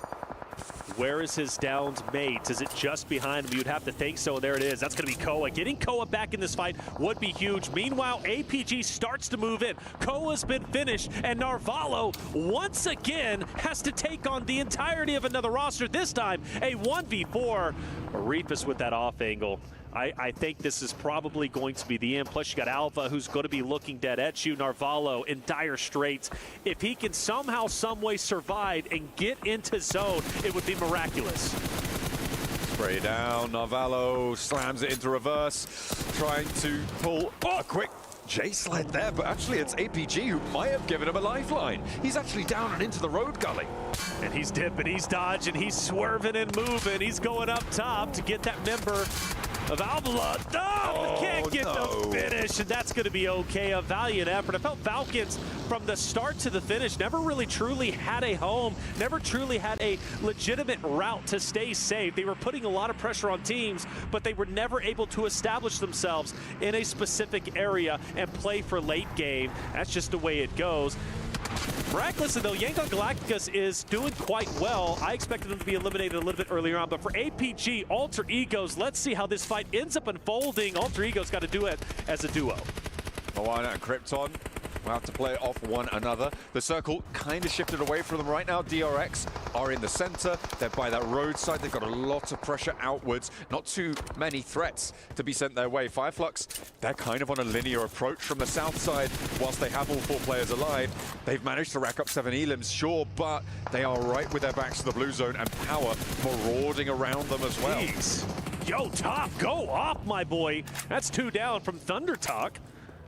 Outputting the damage tremendously. I say 2 down, 1 manages to get out with his life, but just with a sliver of hell. Jing down low. I don't know if it's going to happen. Reefus, this might be a nice nade. It's cooked well. It's thrown out. Doc just below, and he'll take off a sliver of health. Not much, but keeps the pressure on Zing. You know he doesn't feel comfortable in this moment. And for APG, on a tear. They're only on 4 eliminations, but at this rate, I don't know where they're going to end up. A little bit more damage sent over to him, but the first aid was already ticking up. He will be healed. This is the regroup coming on through. A nice drop on the smoke there. They should go for the weapon spot, but the ammo's already low, but they get it. Nonetheless, over the driver as well. Sitting will be taken down, and now Sing continues to be under pressure. However, they can't breach this high ground just yet. With Ida over the way, there's so much going on in this northeast quadrant. APG holding on tight. Mind you, still 4 strong. You mentioned Ida, they're going to be just up ahead, and they look to be progressing forward just a bit more. So for APG, it's imperative that they focus the fights correctly. And Aaron, most likely going to be the first one targeted. ZL starts to move up towards that rock. Reefus down low, still trying to keep Thunder Talk in check on the low ground. I love where APG is currently at, and I have to favor them in this fight. But again, if they don't do this properly, Ida is going to eat them alive. Darkin with the nade pulled over towards APG. Thinks better of it. Waiting for someone to give some information away. So all 4 players alive on the northeast side. They continue their march here for Alpha Gaming. We have been hoping for more from this roster. The names they've got have some prestige, and Reefus looks to start to pick up the pace here, but backed off the angle, they'll have to take another crack. 5 eliminations for APG. This could be a first place game. They could take the first place position. Alter Egos are already out. They're going to lose it. Yangon Galacticus most likely has already passed them up. Scarface on your screen. Now Fireflux, again, a tremendous game. Nearly double digits already. 4 members still alive. They started early, and they have refused to slow down. They now start to challenge APG, but Reefus, he's deadly. That man has been hitting shot after shot, and 1 member from Fireflux is now down. Ziol able to find Madcap. A nade over towards Ziol's position, and Top is the trade-off here. Scarface forwards, does a lot of work against them, but will not win that trade. Gonna get flushed as well, almost certainly there. And have to fight on as 3 for Fireflux, but hang on a minute, no, because Madcap's down. That's right. He's all the way out on the flank. I think that res is coming through, though. To see, catch the distance, trying to keep APG at bay. Meanwhile, Ida has been there, but not really. You know, could they have taken advantage of this third party? Maybe, but they're well within zone. So the question is, really, can Thunder Talk even start to break in? APG, once this fight does end up concluding, if it does against Fireflux, who have managed to recover. You mentioned those revives. Well, now they're going to be a 4-man unit. And I like their chances a lot better in the moment. APG starts to regroup. Like Fireflux might be able to keep all 4 of their players alive as well. So 2 full force squads on the eastern side. Something also monumental could be happening. It's brewing, it's bubbling under right now. But Power Esports could be on their way to their first placement point. We've got 10 teams remaining. 2 more need to drop. That is true. But of course, they are at 0 eliminations. Winner, winner, chicken dinner with 0 elims to keep the narrative alive. Let's find out. Well, this is the first time we've seen them really get active this game as they tried to take over the high ground over Fireflux. We've watched Fireflux and APG go toe-to-toe with each other. Fireflux looked to be on their wits' end, but they managed to get their teammates back up. And in fact, this secondary fight looks great. Scarface, let's do it, boy. Continue to push up, get the downs while one comes in, but he's going to be traded out. Metcalf, though, he's truly devastating, but APG answers back, but only for a matter of time before Catch says enough is enough. We're done fighting you. We're the winners. Everybody turned to pulp on the northeast side of Verdan. Wants more points here with 9 teams remaining. If Fireflux go down now, Power will have earned their first placement point. It's only a matter of time. And a big nade from Ida to close it out. And that is a guaranteed placement point for Power. They're off the mark. Tarkin throws a beautiful nade, gets 3 from Fireflux and takes them out instantaneously. And now you got Power, who have been setting up quite nicely to gatekeep. The winner from that engagement, in this case, happens to be Ida Esports, who now is focused on Thunder Talk, who stayed alive miraculously as a duo on the low ground. They took heavy losses, but they're giving it right back. They stayed out of the fight for the time being, but now they want to try and wade back on in. King steps a little bit too close to the fire and does get burned, hits the deck just in time to avoid the spray down. And Thunder Talk keep the pressure on with Darkin falling. That's going to slow Ida down. Going to have to force that res out. Darkin not really in a safe spot with the blue zone pushing in 15 seconds. Not a lot of time to operate here. Aaron thought about it. Do I go for the res? Do I go for the challenge? Well, Jing throws a nay. This could be 2, and it's close enough. Aaron takes some damage. Another one starts to go in, but it's going to be a little bit too far. And now for Aaron, really the last hope for Ida. Potentially another one to, I don't know, output some damage, but all eyes on Aaron in the moment. It is amazing. Thunder Talk has put up this much of a fight. They're towards the bottom. They desperately need points to elevate themselves towards the top 5 running, but 4 eliminations, their best game we have seen so far, and it could get even better. Looks like Aaron will go down last. And Ida, very, very down on their luck. Now it's just Emre who was across the way, disengaged from that fight for the longest time. Finally, one of the Power players gets taken away from this, and Easy on the forefront will need a little bit of a rescue mission from the rest of the team. Not going to be easy, and actually it's Ragnar who gets caught on the sidelines. So Easy able to find that shot, and DRX now starting to come alive here. They've been in this compound for the longest time, and they want to try and inflict pain now onto the rest of the circle, but El Hadji is still on the hunt. Yes, he is. For Ragnar's sake, though, I think he tried to get a little bit too fancy on the off angle, and it ended up being his undoing. And, well, he loses his life in the meantime. For Power, though, they look great. DRX is the only team, though, who is left alive with 4 members. But Power's positioning is great. They're hitting wonderful shots, but you gotta appreciate DRX. Able to utilize this low ground, this little divot. They're gonna be devastating. Power, it's gonna be hard to knock DRX off of this spot. Yangon Galacticos as well on that northern side. Going to be difficult to navigate there. You've got solos on every single side of the circle, and right now the most dangerous one is probably Loxy on that southwest edge for Regnum Karya. I would say so. Loxy could be devastating. Say Cloud, though, hits a nice shot, and that's going to be 2 from Power, dropping off, and the chances of making it to top 3 to the podium now ends. But as you said it best, they do get some placement points, so there is a positive for Emery. He tried his best to stay alive, but DRX takes him out without any drama whatsoever. We're now down to our top 3. Okay, this should be a free win for DRX right now. They've been able to hold this compound for so long. It's 2 solos, and neither of the solos are in this next circle. They've got control of the hillside. They're in overexposed positions. So Easy goes down, and that is going to be a nice pickup, actually. Hang on a minute. Very nice. I said it should be a free win. Hang on a minute. We're just getting word that I lied. I lied to you. Well, let's see what ends up happening. The pickup might be able to come through. We mentioned Loxy as well, right? From Regnum Karya. He's going to be potentially devastating. And both players, right, from Yangon Galacticus as well as Loxy from Regnum Karya, they're going to be pincering in this DRX roster. Looks to be a beautiful nade. I believe it does connect just a little bit. Here comes DRX. Now, I don't want them to get too aggressive here. They now have 2 players down low, and on the overexposing yourself to say Cloud might be a reason why these solos could take a win.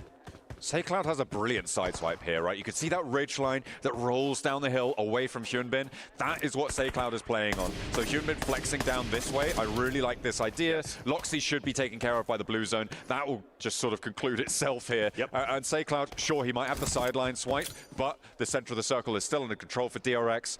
And they do manage to keep things together, right? It's not going to get too spicy out here in the open, and he will fall down. DRX closes down.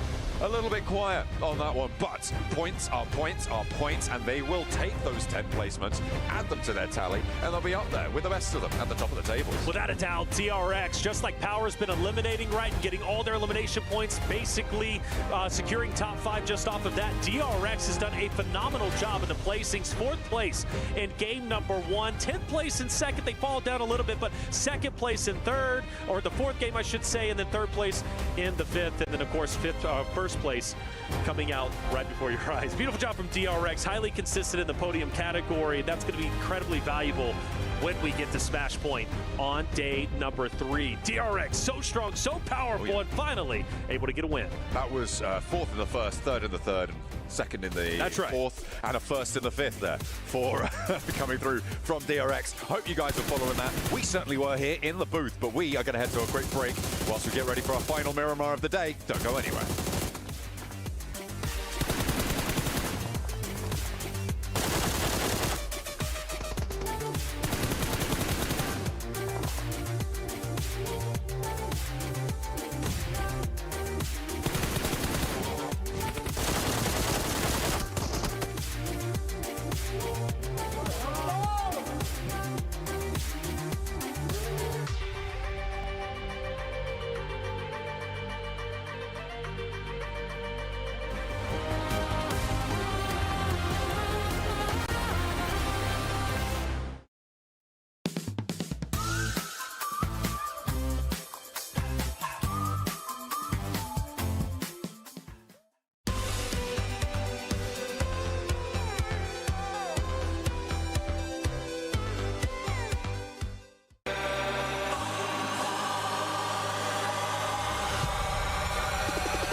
Dear PUBG Mobile fans, we are delighted to invite you to the 2025 PUBG Mobile World Cup at the Esports World Cup in Riyadh, KSA.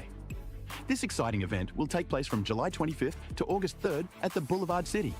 We've prepared tons of event perks, such as the PMWC avatar frame, Esports Passion set, Esports Passion parachute, and tons more items. Let's check out how you can get all these rewards.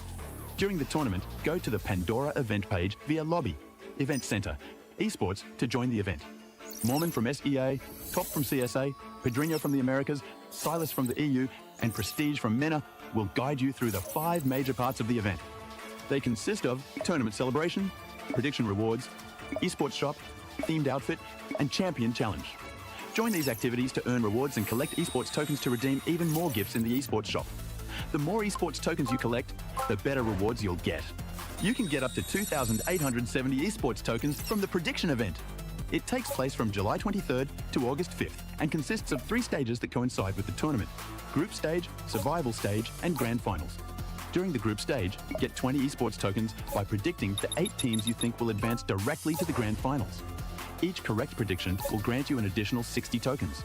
Make a total of 3, 6, and 8 correct predictions to get 300, 680, and 720 tokens, respectively. You'll get another chance during the survival stage to guess the other 8 teams that will make it to the grand finals. The rewards are the same as the group stage. During the grand finals, you must try and predict the ultimate champion. Just predicting will grant 30 tokens, and a correct prediction will grant 400 tokens. If you're unsure about your predictions, you can let your friends' predictions guide you. Find someone reliable, copy their predictions, and wait to be rewarded.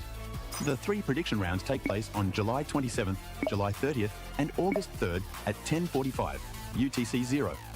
Rewards are issued the second day after each stage ends at 4 a.m. UTC 0. You'll receive esports tokens based on your prediction results. Note, esports tokens don't expire and can be used in future esports events. Who do you think will be the ultimate champion?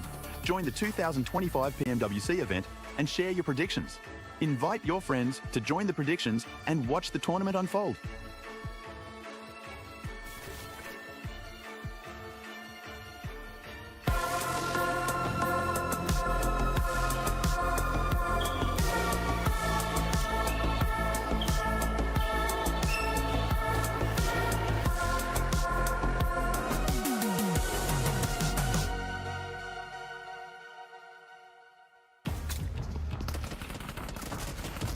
دمجني ضربني. ها هدي اسعد هدي هدي هدي هدي.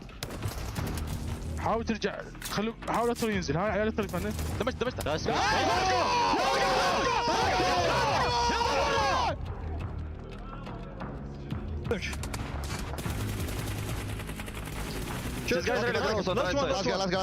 Come back. From the right, come in. Close. I have no bullets. Behind the buggy. I'm low. I have no bullets. He wants my feet. Put him behind. Nice! Player 456 would be proud because our South Korean overlords are back for a win. Yes! DRX holding down a compound. It was quite easy for them, actually. Joining me, we have Neptura as well as Maxman to talk about this one. Kind of came their way. They kind of did well. Hooray. They had compound. It was in circle. They outlive every team. They get the win. What an impressive chicken dinner. Wow. No, it was a pretty streamlined win, okay, coming in from DRX. Unlike Nongshim Red Force, though, they don't throw the match, which I can appreciate. No, there's actually a few things they did do really well this game.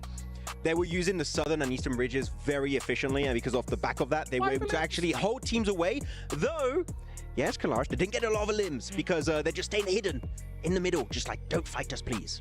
You know why they were able to keep teams away so long, though, Matt? How? I will tell you. Because of the quality of the angles that they took. And what I mean by that is that they took angles that had the most amount of information against other teams with the least amount of risk from those same teams. So they were able to hold on to their full squad very effectively while not necessarily getting the eliminations like we see here, only 5, right?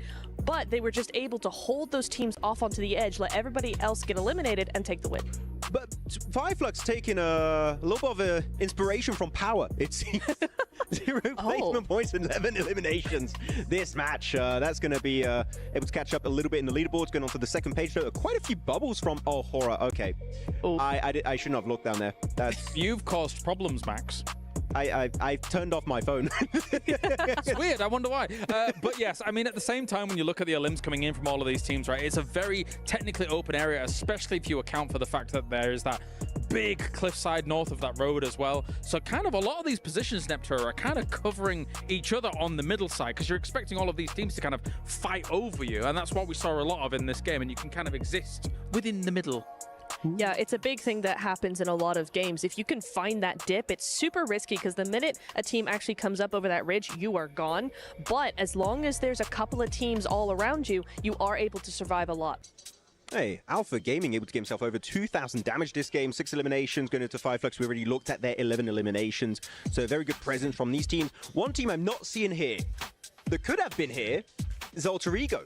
We talked a little bit actually during this game here while it was happening in the green room, how they had a really good position early on and they tried to just overextend their control on the map. They had not just a 2-2 split, it was a 4-man split. Everyone was like around 100 to 150 meters away from each other, meaning that if the team gets remotely close to you, you're going to lose that player. Very reminiscent of the split that they had on Sandhawk, but hey, guess what? Sandhawk and Miramar are very different maps, Neptura, right? So it's difficult to maintain this when everybody can kind of see you on the cliffsides elsewhere. Yeah, a big split on Sandhawk and a big split on Miramar are two very different things. Just because it's such a vast area that you have on Miramar. You did have that one player. Which one was it, Max? There was a really... Alva at the north? Alva, yeah, it was Alva up on that There was a valley between him and his team. There was a whole valley. And you understand why. It's like, oh, that's an awesome off angle onto all the chaos that was happening with Thunder Talk and everybody. But it didn't work.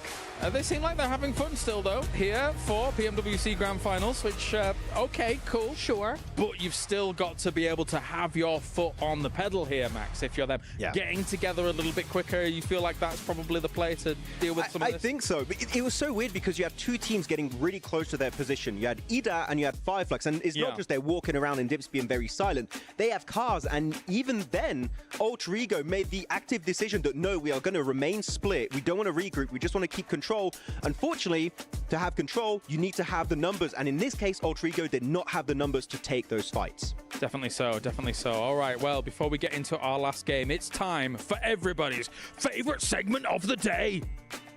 Max Man's Grenade of the Day. You know it. You love it. It's Maxman's Grenade of the Day. Back at it once again. And this time around, we're going back on over to Erangel. It's Military Island with actually a very good net hit coming on through onto Thunder Talk, right onto the driving car. There are two passengers. He knew Observation Hacky unlocked just like in One Piece. And he knew where they were going to be and gets a nice double elimination. Really good play here from Power Esports. What did you say? Huh? One Piece. What? Yeah, but you said something before that about One Piece. Observation Hacky. It's like you can read into the future. Right. Is that...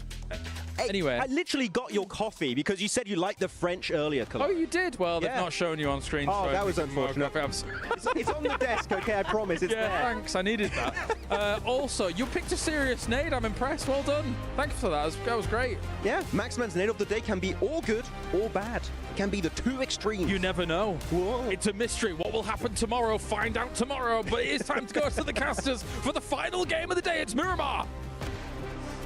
Thank you very much, guys, over on the desk. Of course, we're going to be shifting into, what is it, like Gear 5 or something? I don't know. That's 10, a One Piece baby. reference. We're going to 10. That's a One Piece reference for Maxman specifically. I don't know what I'm saying, but I'm sure he enjoyed it greatly. As we are going to be heading on into the last match today. It is match number 6. It is Miramar. It's the desert. It's getting hot. It's getting spicy. Hopefully our teams can keep up and keep the sweat off their brow, because they are going to need to remain cool, calm, and or collected. Let's get it going. Game number 6, the final game of day number 1, the final chance to elevate yourself up into the top 5 to truly contest for the final championship run. Who's it gonna be? Well, we're gonna find out on day number 3.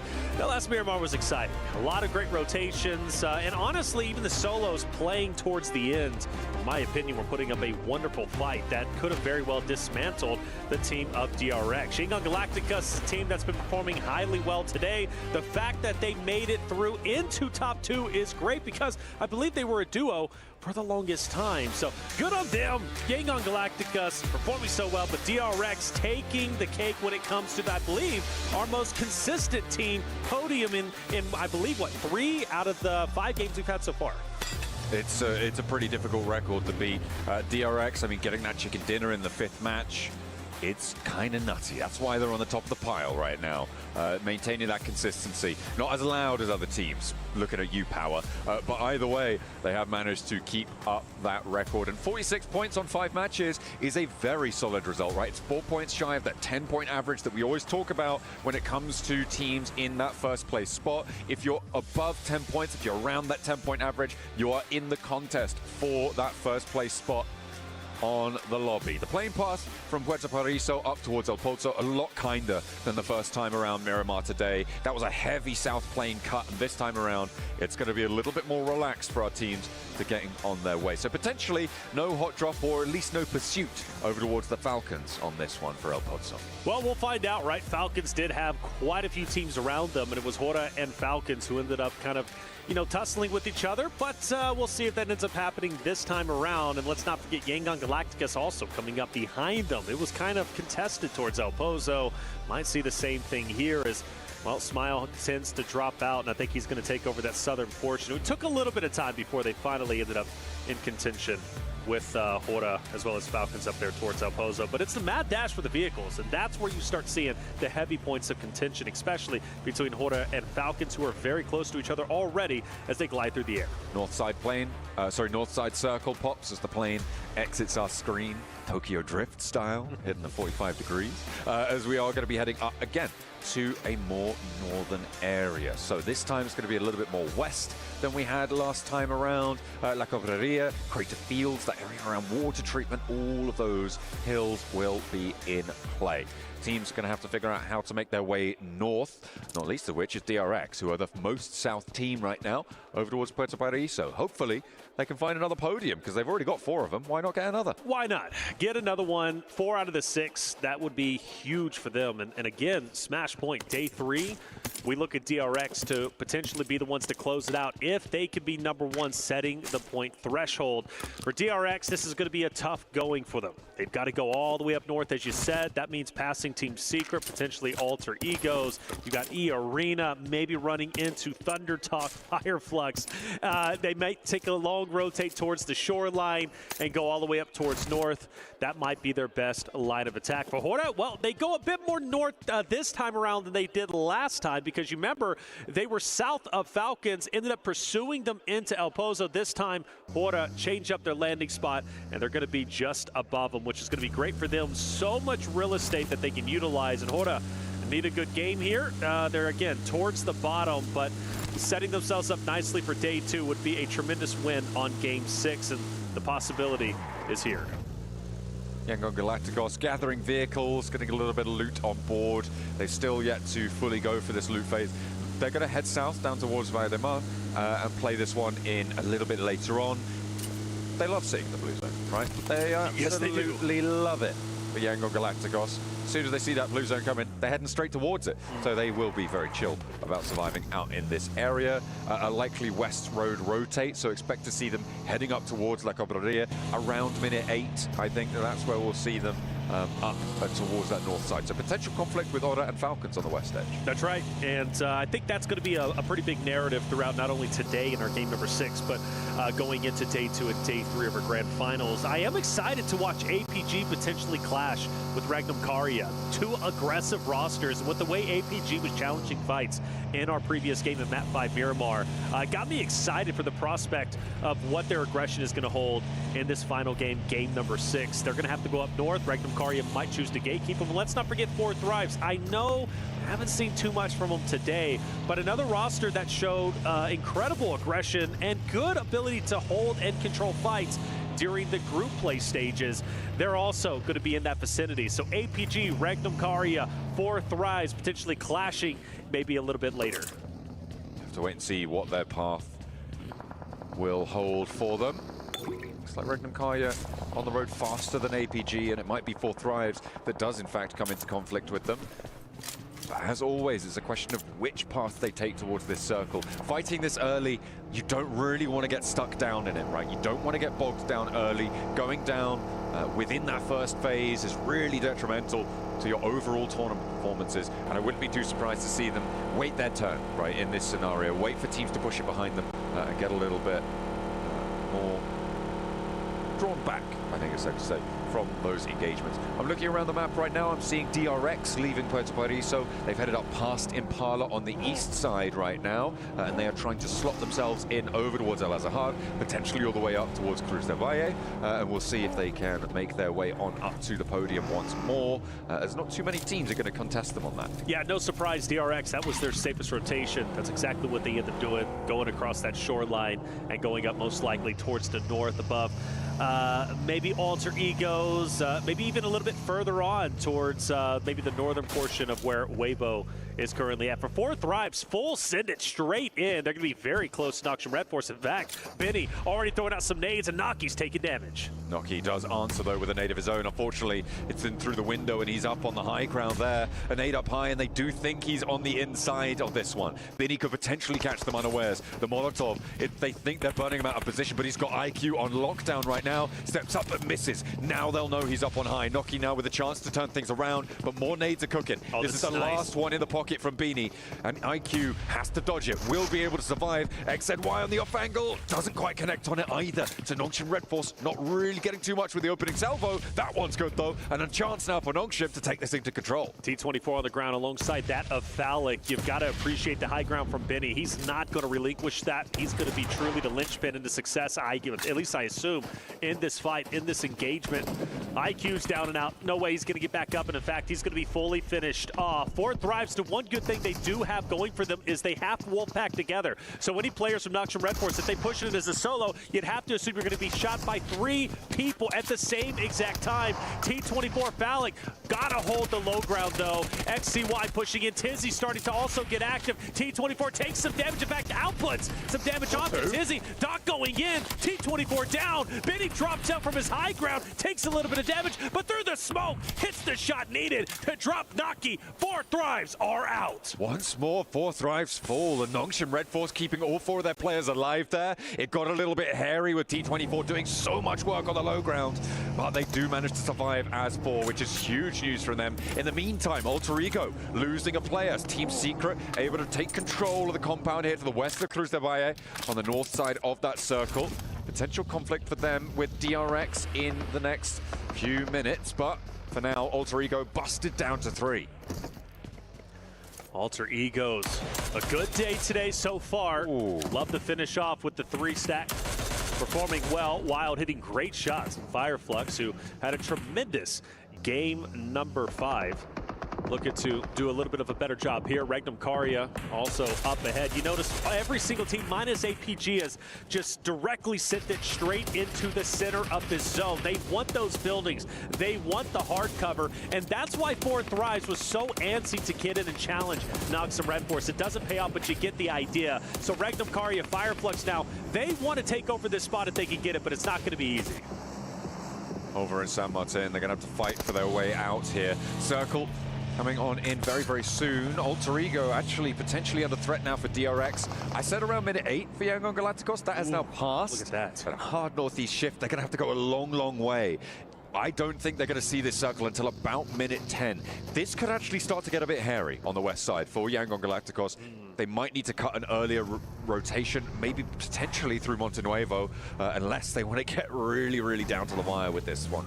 It's not looking super healthy. DRX, they suffer the most on the northeast side. They try and push in past Alter Ego. It's gone poorly. I was hoping Fireflux would take advantage of this zone shift and get ahead of Regnum Karya, who managed to get a knock onto one of the Fireflux members. Naturally, they're going to be back up. But Regnum Karya, head on a swivel, decides to full send it in, staying ahead of Fireflux, making sure that if engagement does happen, they're going to be the tip of the spears in that fight. Thundertalk King's going to knock down one from Alter Egos. Moana is going to fall, leaving Alter Egos with just 1. Both of those 2 teams on the northeast side have dropped players.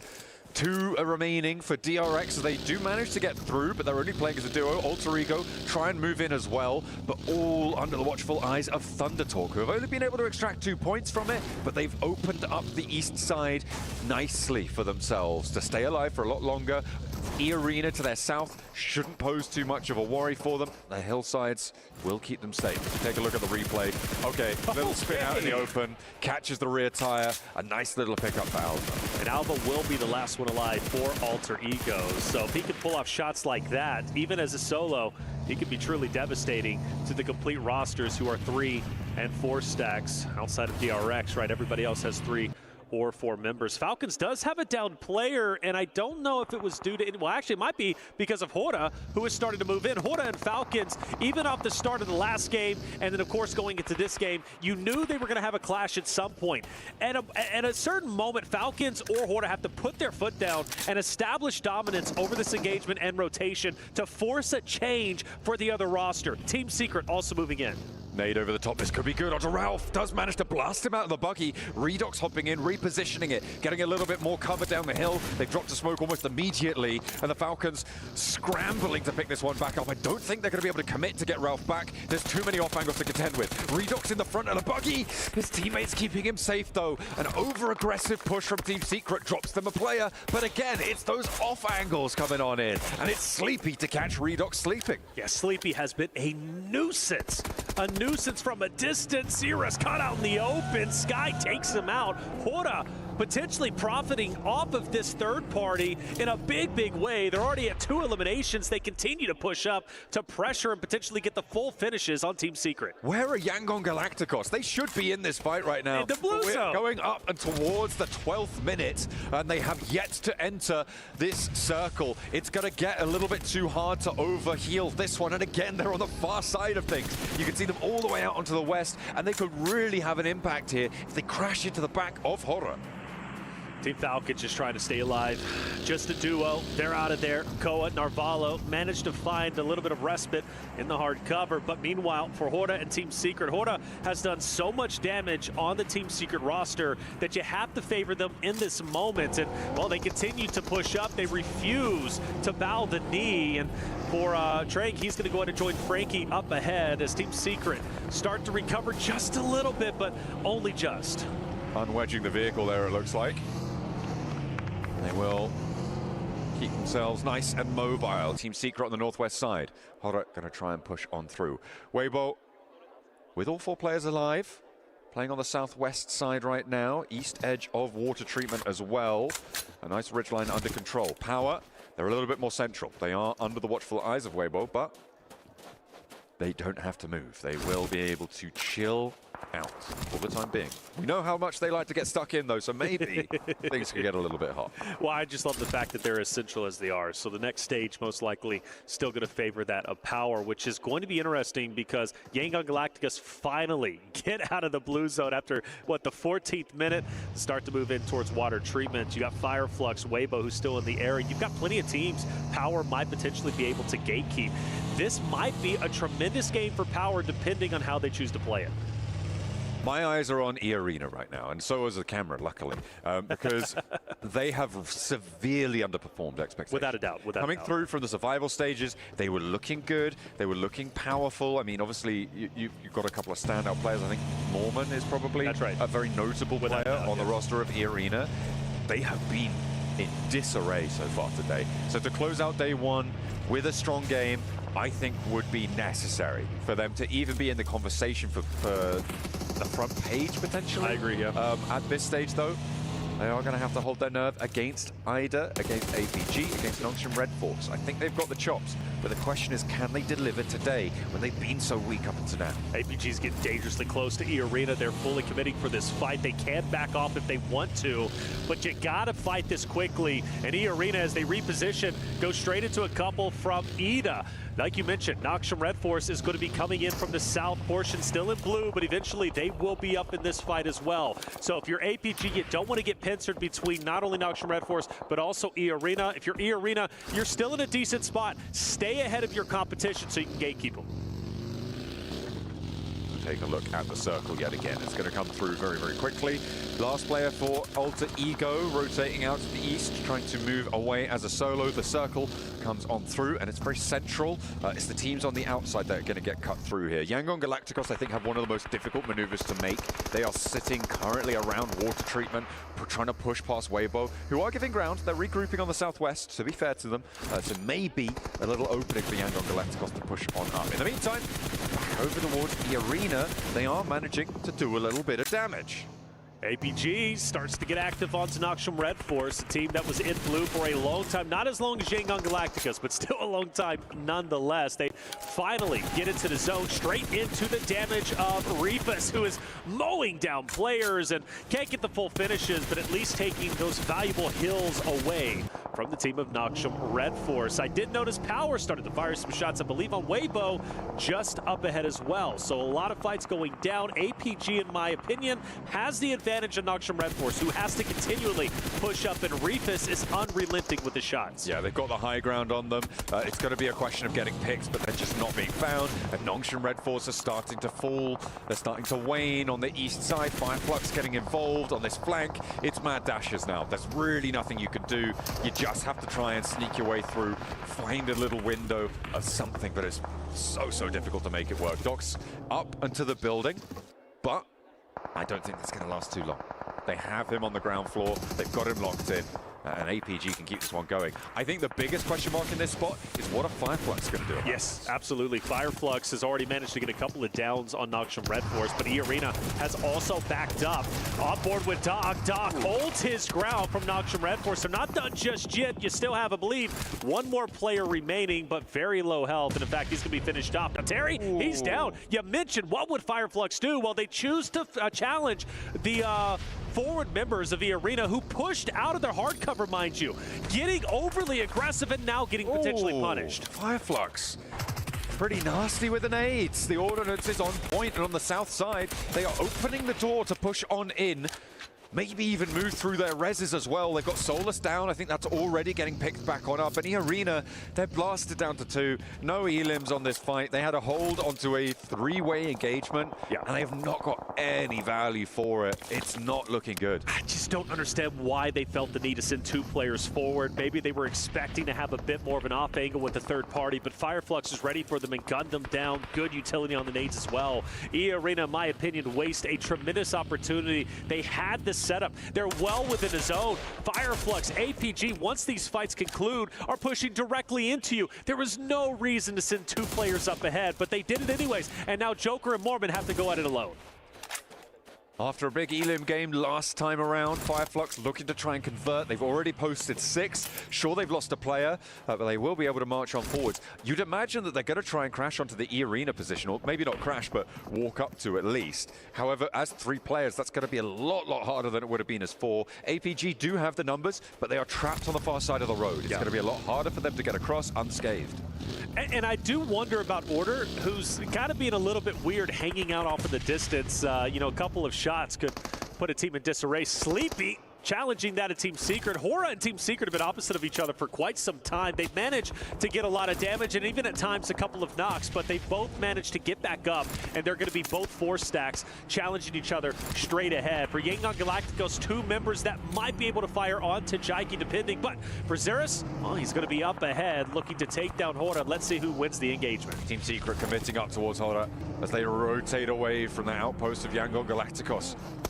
4 positions for Team Secret, not quite getting the angles just yet. Thunder Talker off in the distance as well. Could be a little bit of crunch on towards Hora. Romeo's been spotted, no fear. Able to tap him away, back him off the angle. I think Thunder Talk want to get involved here. They are starting to flex their muscles, and they do need to leave. Still have Alva as a solo.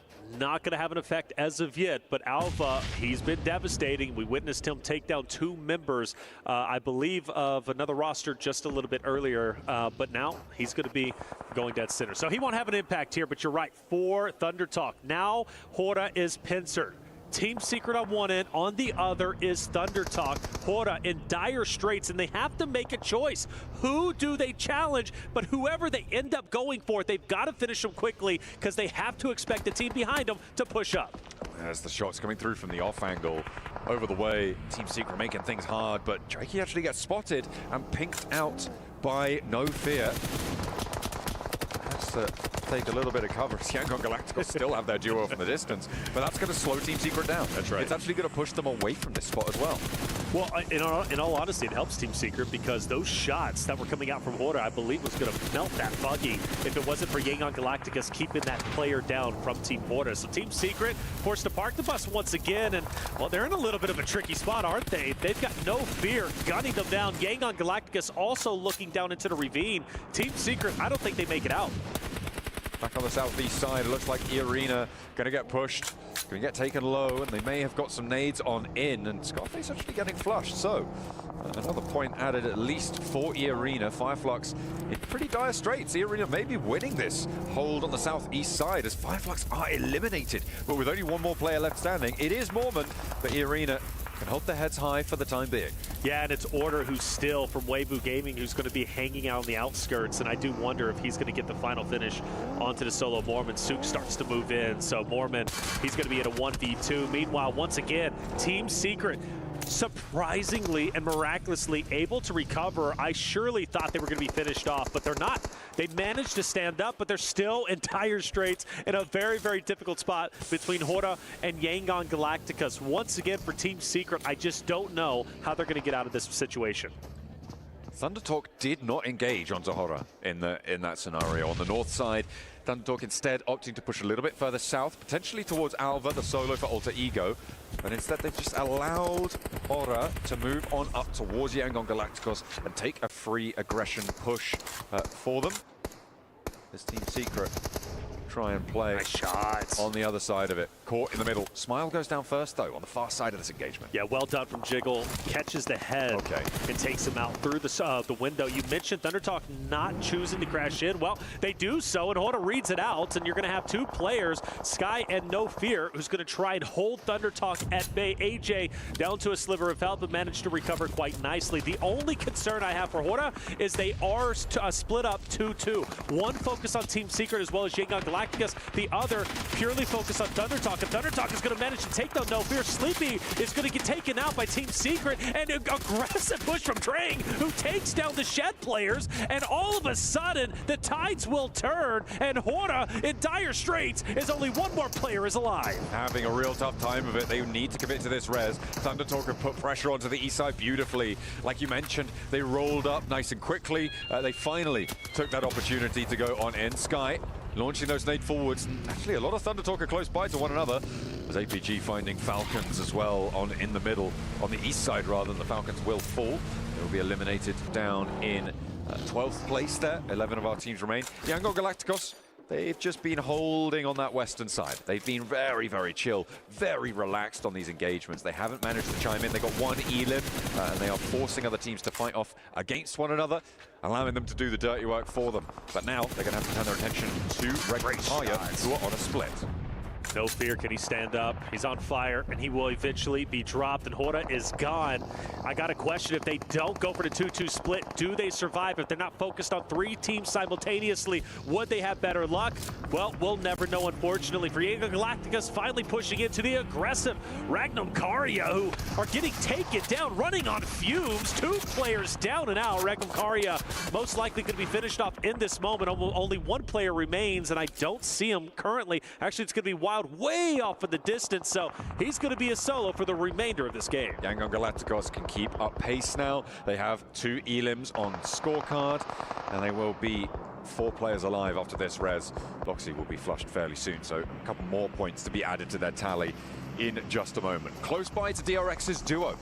Up on the north side of this one, on the south edge, it's still Power with 4 players alive. They're going to try and navigate their way on in around Weibo, who also have 4 players alive, but sending the buggy to the air, don't need that anymore, throws it aside, and instead they're going to take to the rubber sole or the boot and see if they can take the shots over towards Weibo. You go back to the last game, Ragnar was trying to get these crazy off angles. He ends up getting punished this time around, not making that same mistake. He sticks with the full force unit of Power. Great shots from Easy, but better shots from Order from a distance.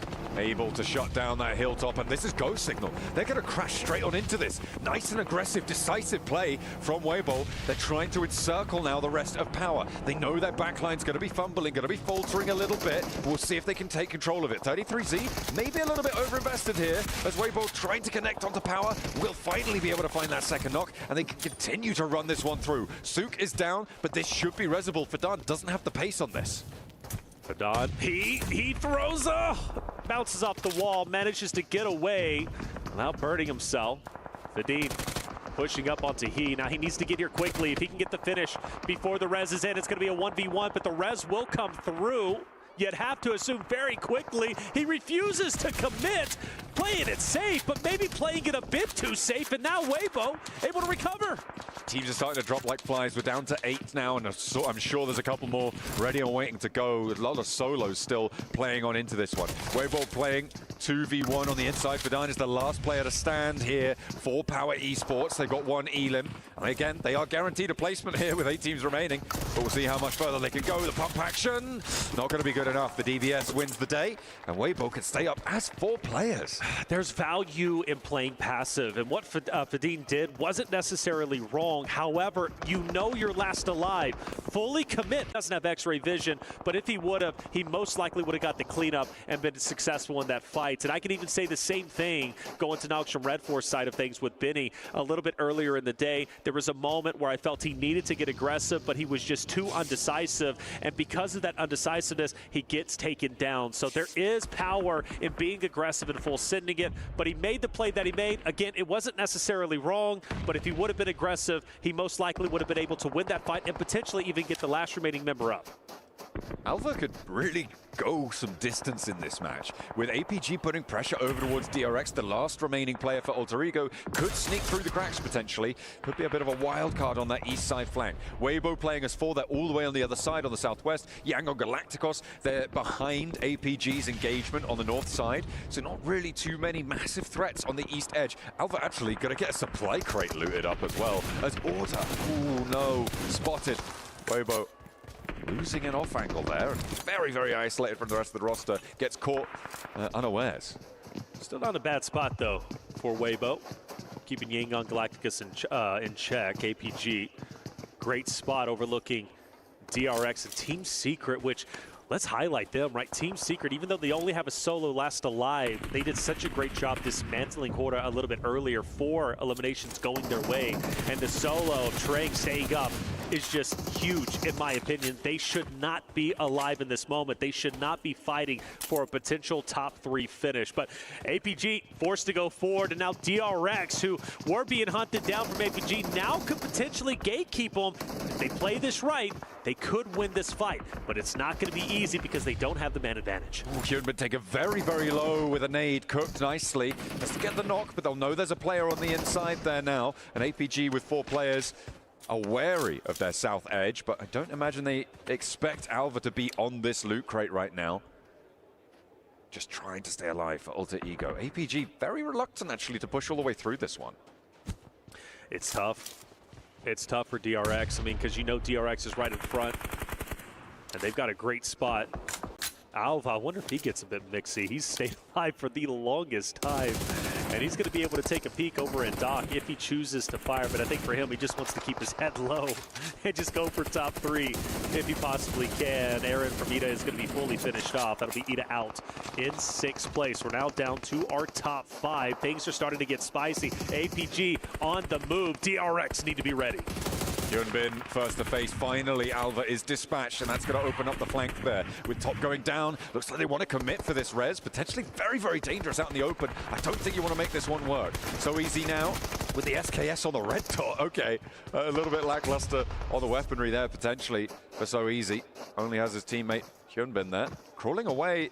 They could look for this res, but I think Yangon Galacticos aren't going to allow that one to happen. Soez can truly help Yangon Galacticos in this moment, who are starting to come in. They're starting to close the vice grip, and if Soez can take any members from APG down, that's only going to help the win for the side of Yangon Galacticos. Soez will not be successful. Doc will win the fight, and it will be APG with a 4-man unit against the 4-man unit of Yangon Galacticos. Meanwhile, for Weibo, most likely getting finished off very, very shortly. Ooh. You got one player who's going to be down. Yangon Galacticos going full send to victory. They want this top spot to close out day 1. 2 players fall at their feet. A smile just about threading the bullets either side of him. Major to dodge them, and Seoul goes down next. A spray down over towards Doc, and that is going to be it. It's curtains for Alpha Gaming. 3rd place in a pretty brutal fashion on the northeast side now. 2 players, sorry, just 1 player from Weibo to stand in the way of Yangon Galacticos. They will be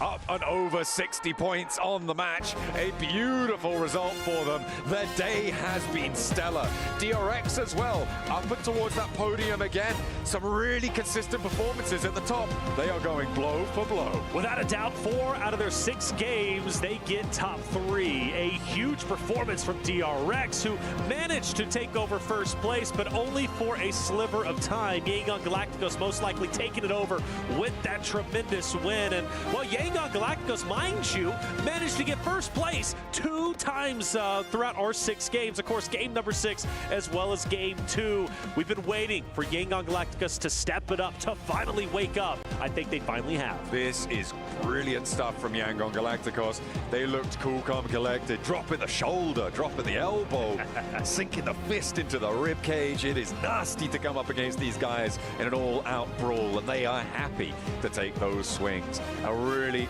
solid flush over those hillsides. They come through late. they're waiting. They let everyone else sort out who will be the ones to take them on, and then they'll sweep them aside either way. And you know what? They had a chance potentially to dismantle themselves if they do challenge into Team Secret, who ended up staying alive, and that could have got dicey because it was Team Secret as well as 2 other rosters who were fighting within that area. But Yangon Galactica said, let's play this slow. Let's go for the placement points and get the eliminations when it makes sense. Well, there it is, man. Game number 6 is done. Time to break down today's studio. What ended up happening? Well, Yangon, who came in as 8th seed from survival stage, have now been able to put themselves at number 1 in the grand finals for day number 1. They pulled the John Cena heel turn on everyone and taken that top spot. Unbelievable stuff coming in from them. Joining me, we have Maxman as well as Natura to talk about this one. It's Miramar Yangon domination here, Mr. Max. There were so many weird fights happening up north. You had I think you had Team Secret fighting Thunder Talk, fighting Horror. Yangon just seen it from a distance. What the hell is that? We're just going to leapfrog it, hold them off, get a ton of eliminations, get an easy access into the last circle, and get the win. If I'm not mistaken, their 2nd win today, right? They got another win on Potato Hill. So Yangon on fire, and this is a team that qualified barely through their survival stage here, making it into the finals. So we said they were surprised initially, but even more so now going into the finals. Good control of the west side here, Nepturo. Excellent control of the west side. They were able to, again, do what they need to do in terms of that control. They were able to fend off certain teams. They were able to eliminate others to get a really, really dominant win. I mean, 12 elimination points. That is a big game for them. So a really good way to end the day, especially. Actually, Alpha Gaming too. I was quite critical of Alpha Gaming this match because they had a massive split to the east. Yeah. And we saw at one point Niptura, actually it was Nongshim Red Force kind of collapsed upon their position. But actually, for once, Alpha Gaming regrouping really quickly, able to re-solidify their position on the eastern side of the road and then get a full reset after that fight. And because of that, they were able to get into the late game, get into the podium finish there, and get 11 eliminations to top off that podium finish. Actually, Alpha Gaming showing a little bit more team play than what I initially expected going into this event. Yeah, for sure. They're really coming into their own. I think I want to make a prediction very early and say that Alpha Gaming are going to win a game tomorrow, at least one, because the way they were playing that game, it's looking like they're actually ready to take those wins, right? They are controlling, they're moving together, they're not split too far. They are split a lot, but they're not split too far. They're moving in tandem with each other, and so they're actually able to make those right decisions, make those plays, and do it effectively. We saw 4 thrives, 0 points there. I'm very confused what the game plan has been today because, of course, we saw the Sanoff, the hot drop didn't make a lot of sense. Sure.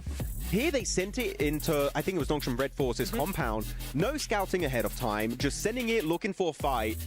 I don't want to say they've given up because it's day 1. There's no reason, but there was no real thought behind it. So 4 thrives compared to their group stage where they played so well.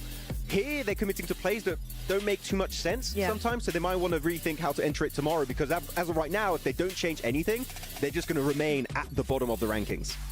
Yeah, I mean, in that fight in particular, even if they wanted to go ahead and do that fight that early on, which is not always the safest idea, but sure, go for it. They were just way too focused on that one solo player. They didn't use any off angles to try and counteract any response from Nongshim Red Force, and they went too far into the building and just ended up getting completely surrounded, which is not what you want to be seeing in PUBG Mobile. Yeah, they're ending up in a weird position when it comes to the overalls. Let's take a look at those and see how it shakes up at the very top, of course, because Yangon have been able to find themselves a position at the top. As 67 points for number 1. What a glow up from them, stage on stage on stage, as they have positioned themselves even nicely against 2nd place here, Neptune. I don't mind anything else. And so consistent as well. 30 placement points to 37 elimination points. I mean, even down the board, you see some fairly sort of the same points as well, like DRX, for instance, but most of them are so completely elimination heavy. For Yangon to be so consistent there is really nice to see. Yeah, I mean, really, as you said, good surprise from Yangon, though I'm going to be critical, which is weird because we're looking at the top teams here. They all did well, like, good job. Our circles have been so favorable to central teams in a strong compound doing very little. For today. For today. for me, this day one has not highlighted a championship caliber team. Like, for me, it's just like still in the air as to who might be winning it, because I haven't seen like a big wow performance from anyone currently. I get what you mean. Some compounds have been favored for sure. Some positions in center positions have been favored for sure, as these circles have bared down. Tomorrow, if we get some kind of real curveballs, that will definitely test some of these teams. Let's take a look at our 9th through 16th as well and see what's up there.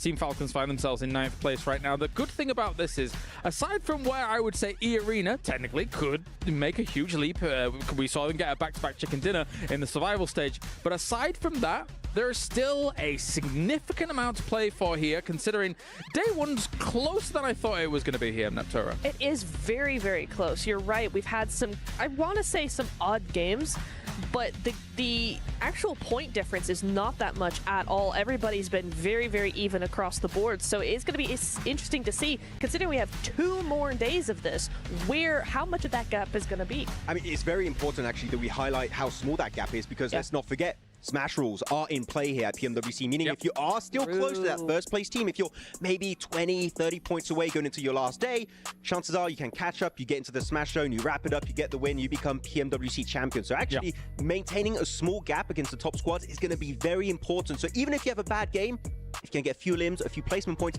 that can still keep you relevant in the conversation. Agreed. Here are the results coming in from today. And as you mentioned, with the Smash Zone being potentially in reach, right? Plus 10 points on what we have at the top. It's really not that much to actually reach for. So you want to keep up as much as possible. Exactly. Yeah, you want to try and stay as close as possible to that top team, because if they start to create a 20, a 30-point lead, entering tomorrow, that's going to be a lead. It's going to be hard to just overtake, because if they 10 points, that's not even a win. You get in a Smash Zone, and you are going to be the team that could just end the tournament at game 2 or maybe game 3. We saw it happen in PMSL SEA. Chances are it could happen here again at PMWC. We have 4 or 5 teams each game, maybe getting some eliminations here and there, some placement points, and all of those then being double digits. And that's how you get those 10 points off of that game, and then who knows what could occur from there on. So our last day will be extremely, extremely exciting, to say the least, considering what could become that threshold. But one thing's for sure, what a fantastic performance from Yangon here so far for today. Can they continue it into tomorrow, or do you think that these teams are going to come back hungry for more, considering the quality of the lobby here, Neptura? I kind of think we haven't seen even the beginning from a lot of these teams. Maybe, yeah. For Yangon, this was a phenomenal day. They did a really, really good job. But the gap is not as significant as I'd like to see it going into day 2, because you do still have some major teams. We haven't seen the best from Alter Ego. We haven't seen the best from Alpha Gaming, for instance. Falcons still have a lot to be desired. If they come into the fold now, they could pose a threat.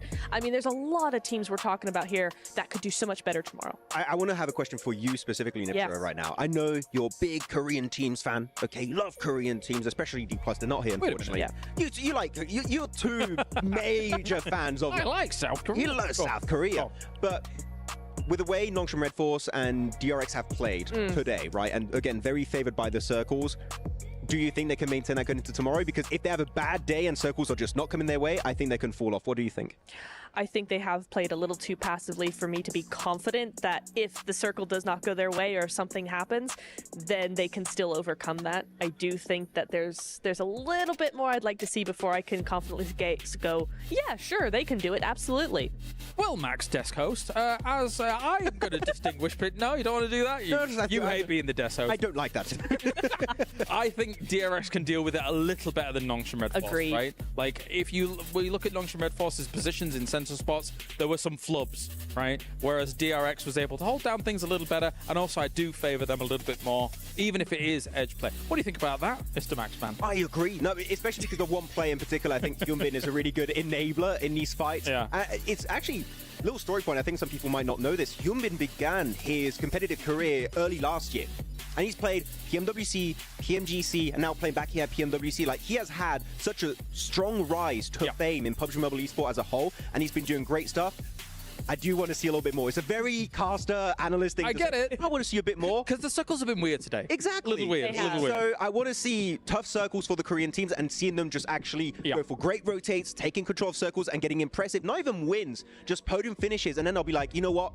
Korea's here to play. Maybe another team outside of D+ can actually do something globally. Well, let's see if they pop up here in the Gadia top plays of the day and see what we have available to us. Because for the most part, yes, those central positions have been able to win outright. Doc starts things off, though, on Sandhawk, shooting everything, Neptura. Yeah, I mean, it is something that we have expected to see from them for a while. We haven't really gotten a chance to see that just yet, but today was the start of hopefully something more from APG. For Thrives, again, some individual really good plays that we saw here, especially in the first couple of games, but I really like how they controlled this, but after that, they just did seem to kind of fall off, Max. I'm kind of disappointed in 4 Thrives. I really like this team. They have so much potential, especially because Noki stepped up compared to PMSL CSA, but today the plays are just not up to par. They got me so, what was going on there? There was Frankie from Team Secret. We had some wild moments here today in these matches, but that was one of the games for Team Secret, where actually, just like Yangon, they were kind of a surprise team, but they've been eerily silent, if not mistaken, towards the very bottom of the leaderboards. Team Secret, one thing that was lacking in the group stage is the fragging potential. They qualified purely because they were just aiming center, trying to survive. Here, it's not going to be enough if you want to be called the absolute best team here at PMWC. Yeah, it's something as well for Falcons, same sort of thing. It's kind of like those kinds of plays that we're seeing from them. Yep. Sometimes I see the vision, other times I really don't. In fact, most of the time I really don't. I'm so sorry, but that's just how it is. It's how it is, for day one at least. Well, I mean, aside from the win that they got near Museum, there's not really been much. I think they were on like 32 points, including a win with some eliminations off the back of it as well. So, tough stuff. All right, we have got our Sony MVP of the day. Or hero of the day, and I guess I'll ask you your predictions. We'll start with Max Man, so he can curse whoever he picks. I can't really predict. Say Cloud from Yangon Galacticos. Oh. Okay. Al-Haji. Al-Haji, What's a good one? Power play. Yes. Survival time is going to be abysmal. His mini plays? Yeah. However, those eliminations. Oh, yeah. Actually, very important now in the new formula, right? So maybe that could do a difference. We'll see. I was going to just also do a power player and go Ragnar. I really don't know who was actually standing out for power, but maybe a Yangon. We will see. All right, who's it going to be? I asked the producer and he refused to tell me. It's well done. All right, recount. No. It can't be right. Max predicted it. This never happens. Correct. Oh my goodness. He did something correct. Actually, the thing is, I do want to highlight for Yangon Galacticos, it's not just one player doing well. Smile is there. Oh, we just got told Al-Haji was second, by the way. He was just behind. Got you guys. And Ragnar is third. No, he's not third. No, we didn't get that in our ears. I'm going to say Cloud. One thing that I want to highlight about his plays today in particular, Neptura, his utility was actually comparable to Phallic, to Doc, which normally when it comes to nades, you're talking about those two players. His nades were pinpoint accurate. So really, that utility play from Say Cloud was a big standout moment for me today. Yeah, and when you talk about utility, right, there's such a controlling aspect. So those initial nades, those initial knocks are doing everything to clear the space, make way for his team. So he is the hero of the day, not only in his own eliminations, but also in what he can do for the team. And it's so impressive when you look at this entire squad because every team made it through PMSL, like very, very competitive lobbies. Yeah. This is the only team that made it through PMCL, the Challenger Cup, which technically, if you compare to other events, way easier lobby. And yet, coming here into PMWC and eclipsing the lobby in your day one, getting 2 chicken dinners in the finals of one of the biggest events of the year, the biggest event of the year so far, is a massive statement. Again, circles were kind of weird. We'll see if they can maintain it tomorrow. But regardless, that is a big statement that they are here for that trophy. Yeah, it's a great statement for considering the quality of the lobby. We have ourselves the Honor Dominations as well coming in. Narvalo, number 1. I love the French. He loves the French. I love the French too. This is a weird segment. But he does take number 1 alongside this here. Ketch will take number 2 as well. Say Cloud with only the 2. So actually, for Narvalo and Ketch to be able to get those triples here, not too bad overall. Yeah, I will take it. Nice little win here from Turkey with Ketch. Al-Haji, of course, always going to be there for power. I'm still... Can I see another player of Alpha Gaming that's not Doc in these graphics? I'm sorry, but I want to see someone else. Top was MVP in CSA. Yeah, I was going to say, where was Top today? Yeah. You didn't do anything. He kept getting eliminated, like, first. Kind of crazy. Not even, I think we saw like maybe 2 mini plays from him.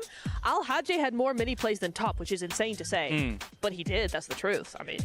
I just thought you were confused about me saying I love the French. Normally you're like, what's going on? We're all confused by that. Are you telling a joke? What's happening? Yeah, this is a rare moment. It's a revelation. I'm going to realize. I'm going to wake up at 2 a.m. and realize like, this happened. This has been an exceptional day. He said he loves the French. Oh, has this been your dream for this long? Yes. All right, well. I've known you for like, what, since 2019 The now? answer is too long. Yeah.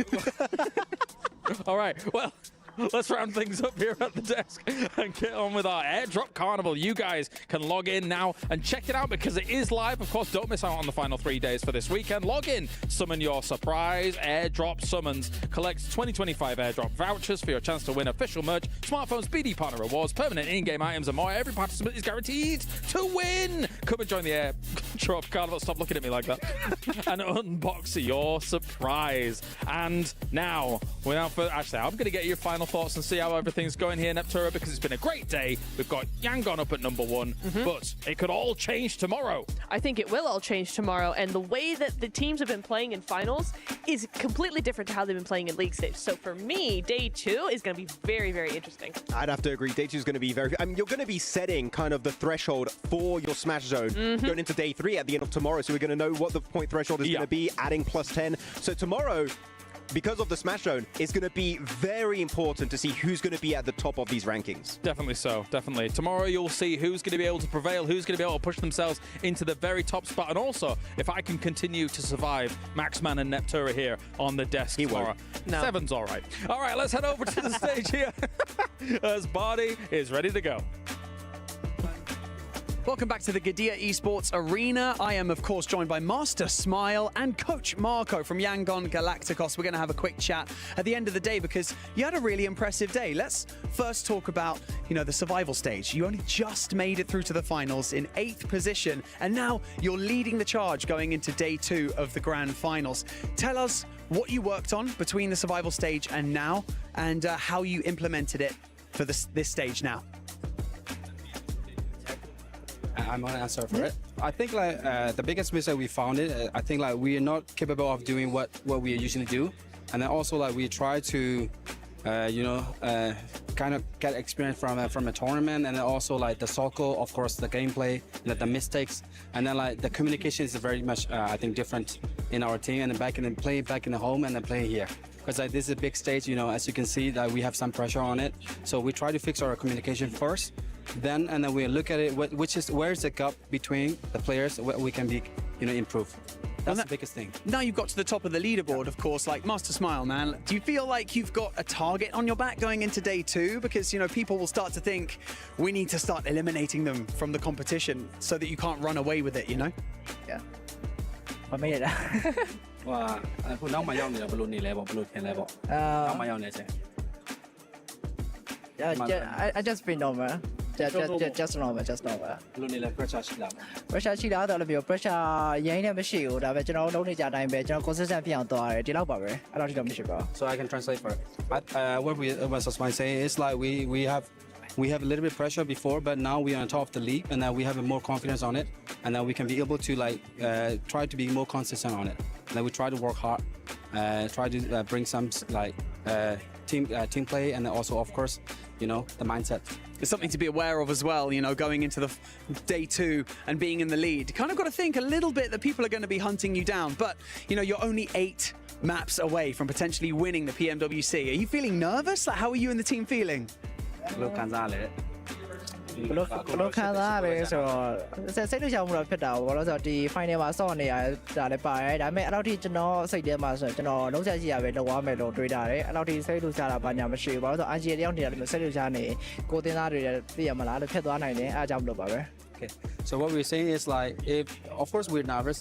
We are because are on top of the league, but we try to do as much as possible, and then also we try to, because as a leader, if you got nervous, the team will be shaken. So you try to be be strong all the time. Just be strong. Well, we really look forward to seeing you guys in day 2 tomorrow. Congratulations on a really impressive day 1, and we hope to see you still climb that leaderboard, or still stay at the top of the leaderboard, let's say. For now, day 1 is over for the grand finals. It's been an absolutely spectacular day. Tomorrow, the pressure gets dialed up that little bit more as people start to panic. People start to make plays that they may not normally would make.